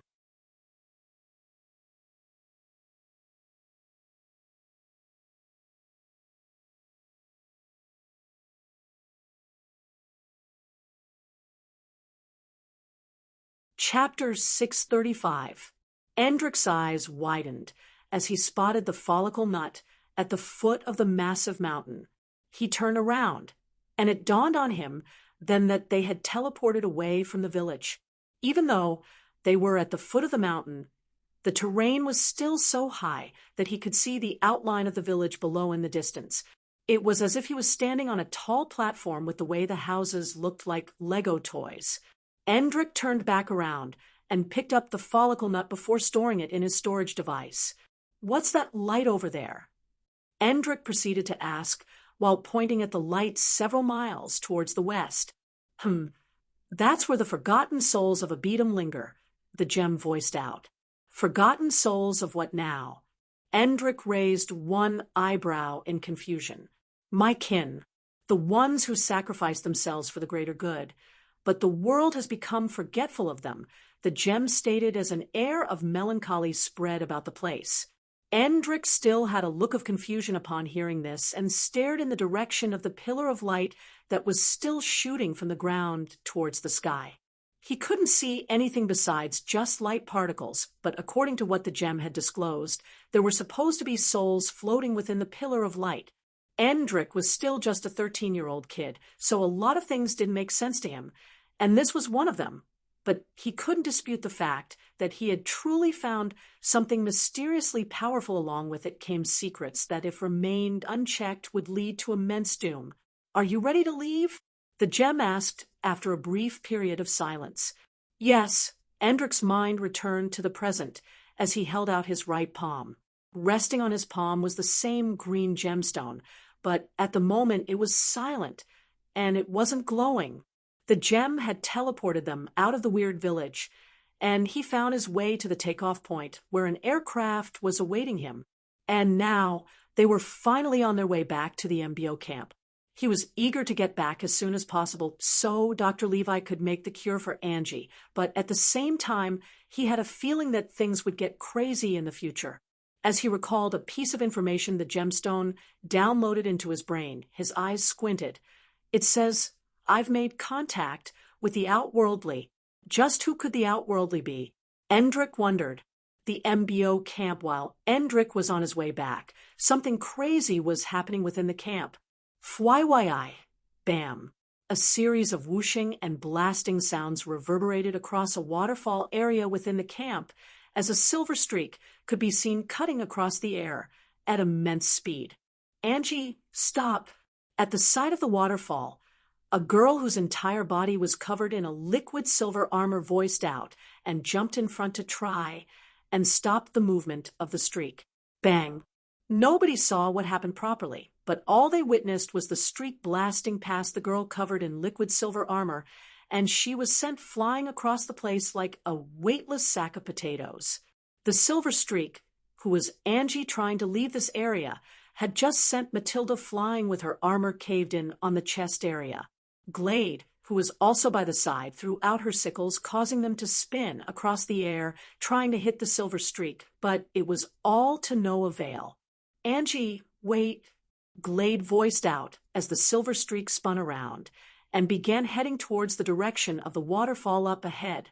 At this moment, a purplish vortex opened up in front. Swiwish, due to her speed, she ran straight into it, appearing far behind. Noticing that she had been teleported away from the waterfall area, Angie's paused her steps and looked around.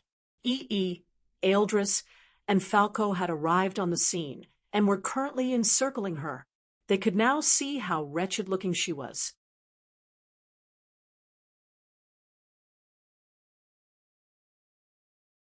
Hair all messy, the outline of black veins all over her face and the other open parts of her body, her partly ashen skin color, and her eyes that looked reddish.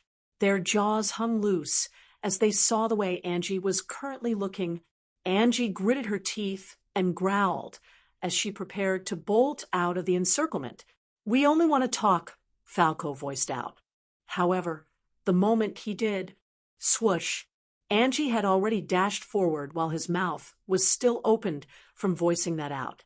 The motion of everything surrounding her turned super slow as she ran through the middle of and Eildris. Fwoosh! The moment she sped past them, a vortex opened up in front. Angie quickly tried to pump the brakes here and slanted her body a little backward while planting her feet on the ground to brake her fast speed so she could avoid the vortex. SHHHHSS. The moment she slowed down to turn towards the left, the entire vicinity suddenly turned gray. The colors surrounding them disappeared in an instant, turning this place into a gray and dull, colorless world. Angie's eyes squinted as she turned around to spot Eildris with his eyes opened, displaying all the colors in the world within his irises. She suddenly felt her body turn very sluggish as she swerved towards the side to dodge the vortex.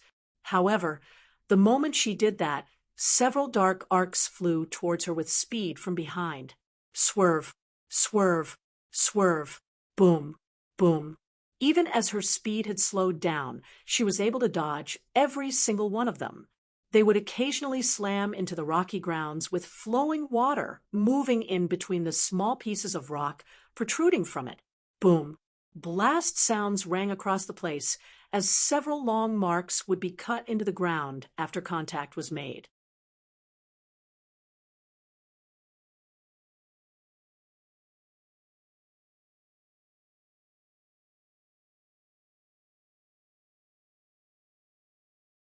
Chapter 636. Suddenly, as Angie swerved towards the side once again, another vortex appeared in the direction she was headed.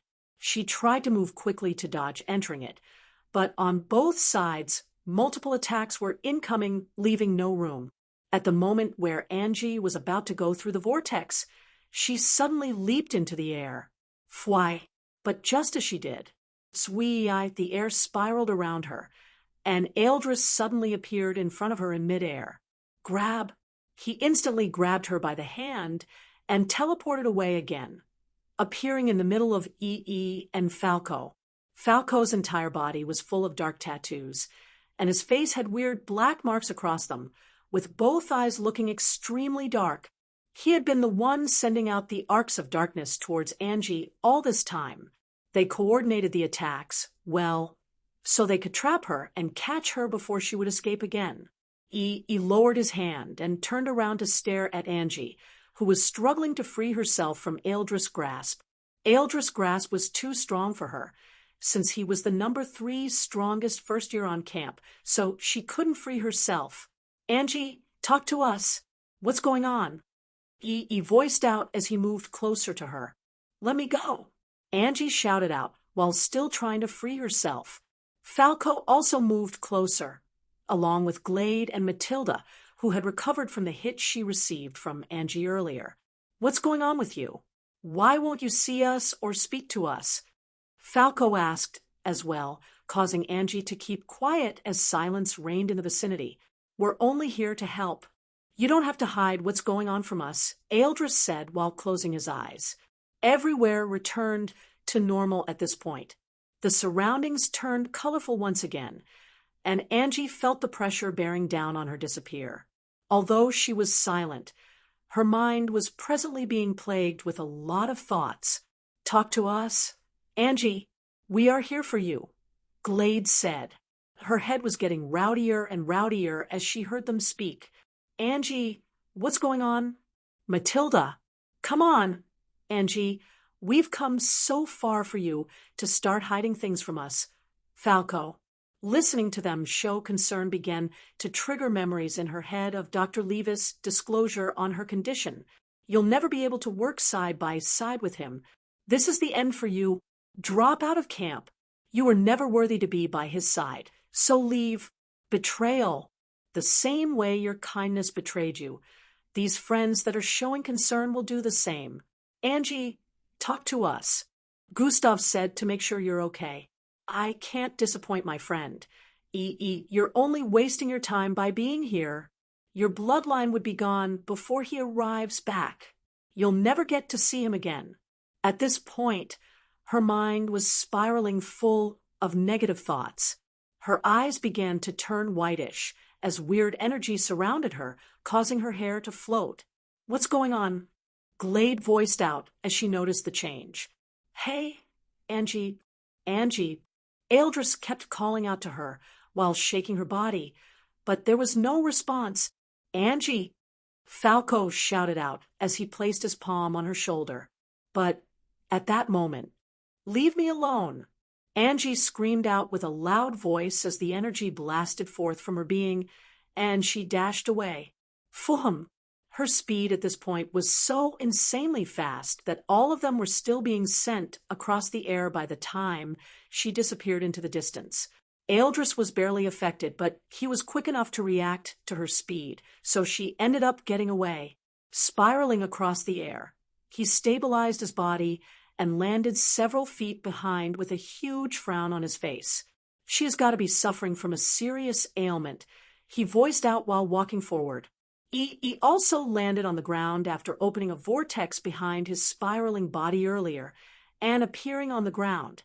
Matilda and Falco were the only ones who landed on the ground roughly.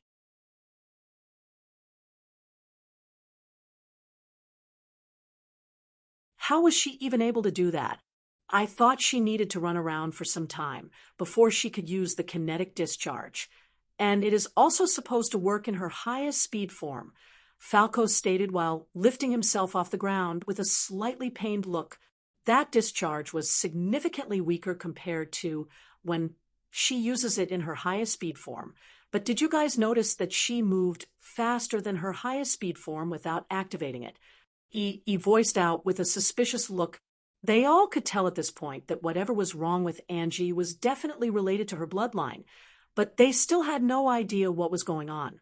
Just as Falco was about to ask what their next step would be, they heard footsteps from the forest area towards the left and turned around. This is happening because she's experiencing an extreme high right now. When her bloodline reaches its highest potential, it will be snuffed out from within, and she'll turn into a regular human. Everyone stared at the middle-aged-looking man who had just spoken. He was dressed in a medical outfit and had a monocle on his left eye. Dr. Levi? He instantly recognized the doctor. What are you talking about? Falco asked with a confused expression. I found out that you five have been digging around for Angie's recent behavior. Follow me. I'll explain everything. Dr. Levi voiced out and turned to head back into the forest area. They all looked at each other for a few moments before following after him. Region 26 currently. Gustav had just arrived in Region 26 with his fake fiancée Lydia. He was clad in the Zalabin's troops outfit, and they were currently headed towards a facility within this region within a hover car, and Lydia was sitting right beside him. Today was the day Gustav would meet with the upper echelon within the Zalabin group, and he had already made plans.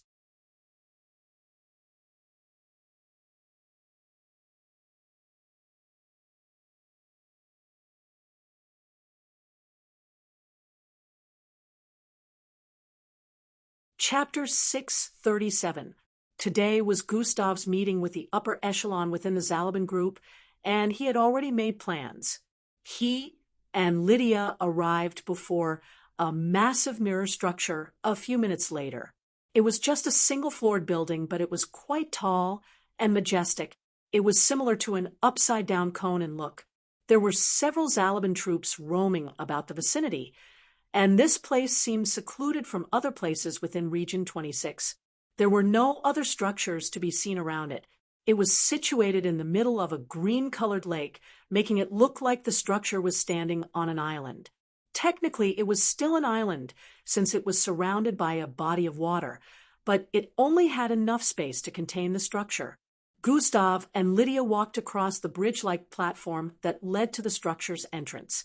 Minutes later, within a large boardroom, a massive diamond structure table could be seen positioned in the middle. 6 luxurious-looking seats that could be mistaken for old thrones were positioned around the table, and 4 middle-aged-looking men and 1 woman were seated on it. The seat on the other end of the table was empty. Gustav stood at the side of the forefront with his helmet taken off, while Lydia stood by his side. Of course, the face everyone could see was Akim's, and they were currently engaging in a conversation with Gustav. It's good to see that you're back, but I hope the information you have for us today is truly something worth the time of everyone here, the man seated at the forefront side of the table voiced out. Gustav was currently standing on his left side while Lydia stood on his right. He had short blonde hair and a long goatee that reached the middle of his chest area. This was Lydia's father, and the other 4 seated on the other sides were the upper echelon of the Zalabins. The 2 men sitting on the right side of the table were Vice Leader Ferlin and Advisor Usman. The man and woman on the left were Chief Supervisor San and Chief Strategist Ulzra, while Lydia's father, Sir Timothy, was known as the head of the Zalabins. He was the highest power, but that didn't make the others in the room any less powerful. The 3 governing bodies were like the backing in the background. They never revealed themselves. However, Gustav had told Sir Timothy the other day that one of the 3 governing bodies must be in attendance at today's meeting, and he specifically mentioned Chief Brisk Ollie. Gustav proceeded to answer that he truly did have a crucial piece of information, and even added that knowing this might turn the tide of the battle, including that it was related to why the opposing groups were starting to win against them. At this point, all 5 of them were intrigued and asked Gustav to go on with what he was going to tell them. That chair is still empty, Gustav voiced out while pointing at the last chair on the other end of the table. Chief Ollie is running late, but he'll be here soon enough. He's always like this, Vice Leader Ferlin voiced out from the side. You can just go ahead and start giving us the piece of information you have for us. Chief Strategist Ulzra voiced out with a slightly aged but strong feminine tone. If I began disclosing any information now, how would he understand by the time he arrives? I'll rather just wait till he's here, Gustav stated. Well, bring him up to speed on the development of things. Don't waste any more of our time. We all want to know what this piece of information is. Advisor Usman, who seemed to be running out of patience, voiced out. I do not wish to explain things twice, so it's best we wait. Gustav sounded as respectful as he could, not wanting to stir up any suspicions, but he didn't know he already sounded quite demanding, especially in the presence of the strongest powers within the Zalabans. Lydia had expressed several times that she felt Akim was different from before for several reasons.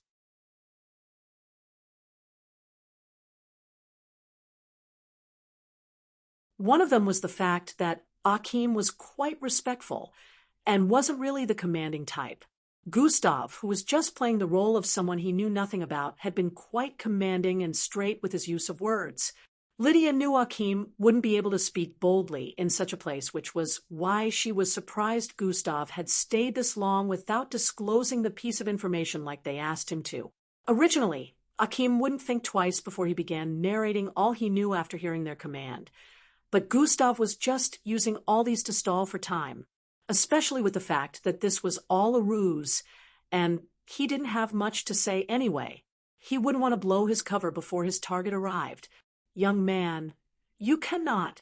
Advisor Usman seemed to be getting pissed off as he voiced out, but before he could complete his sentence, Sir Timothy chipped in, Let's all calm down. Akim, why don't you start with why you were missing for 2 months? That way, you won't be giving out any crucial information before the arrival of Chief Brisk Ollie, Sir Timothy suggested with a mild tone. Good idea. An entire squad disappeared along with a junior commander. According to the reports, it was Lucius. Our leader's daughter also suffered so much thinking you were dead. An explanation is required. Vice Leader Ferlin listed out with a tone of curiosity. All right. This is what happened. Gustav decided to narrate what he had cooked up previously to them. He already told Lydia this story, and Lydia would have already narrated it to her father if it wasn't for the fact that she was just meeting him in person after over 2 months since she secluded herself from everyone after the disclosure of the death news back then.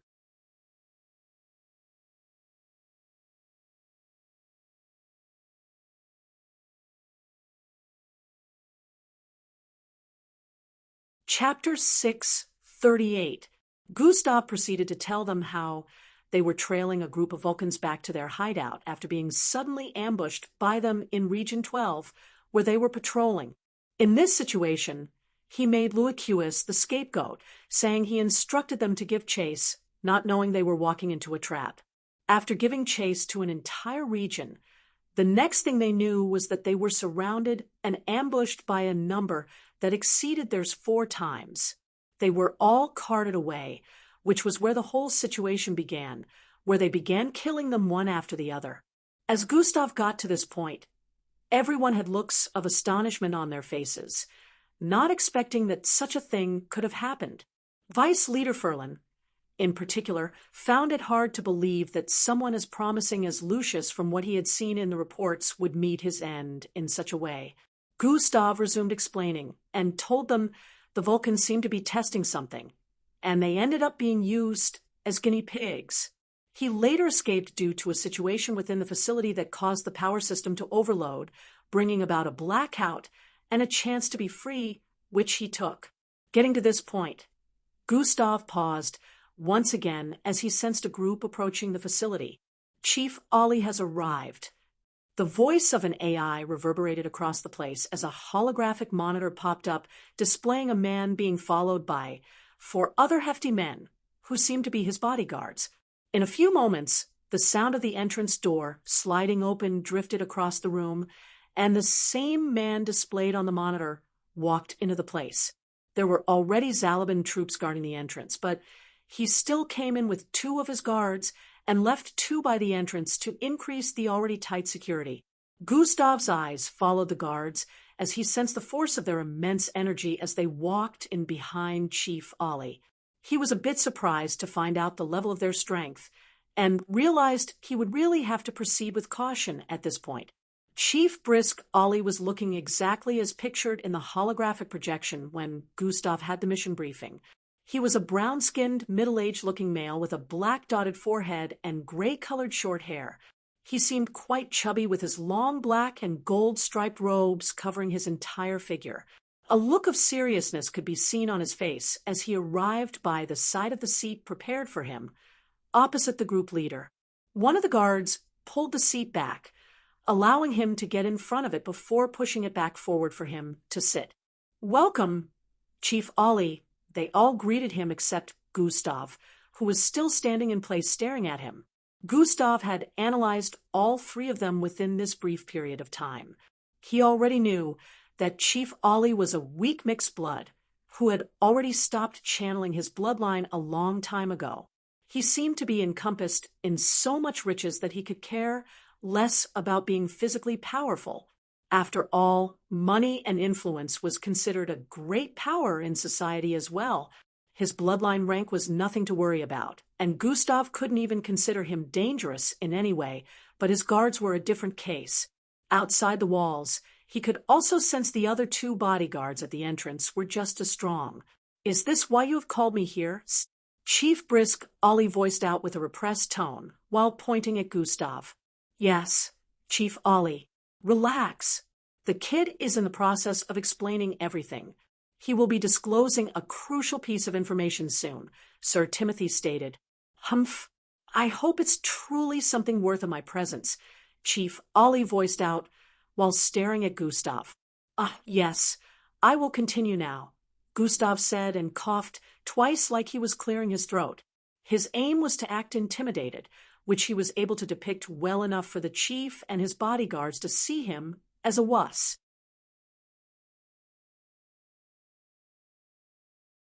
This would subconsciously cause them to lower their guards. Gustav continued his explanation from there, voicing out the stuff he had cooked up about what he witnessed in the process of escaping the facility.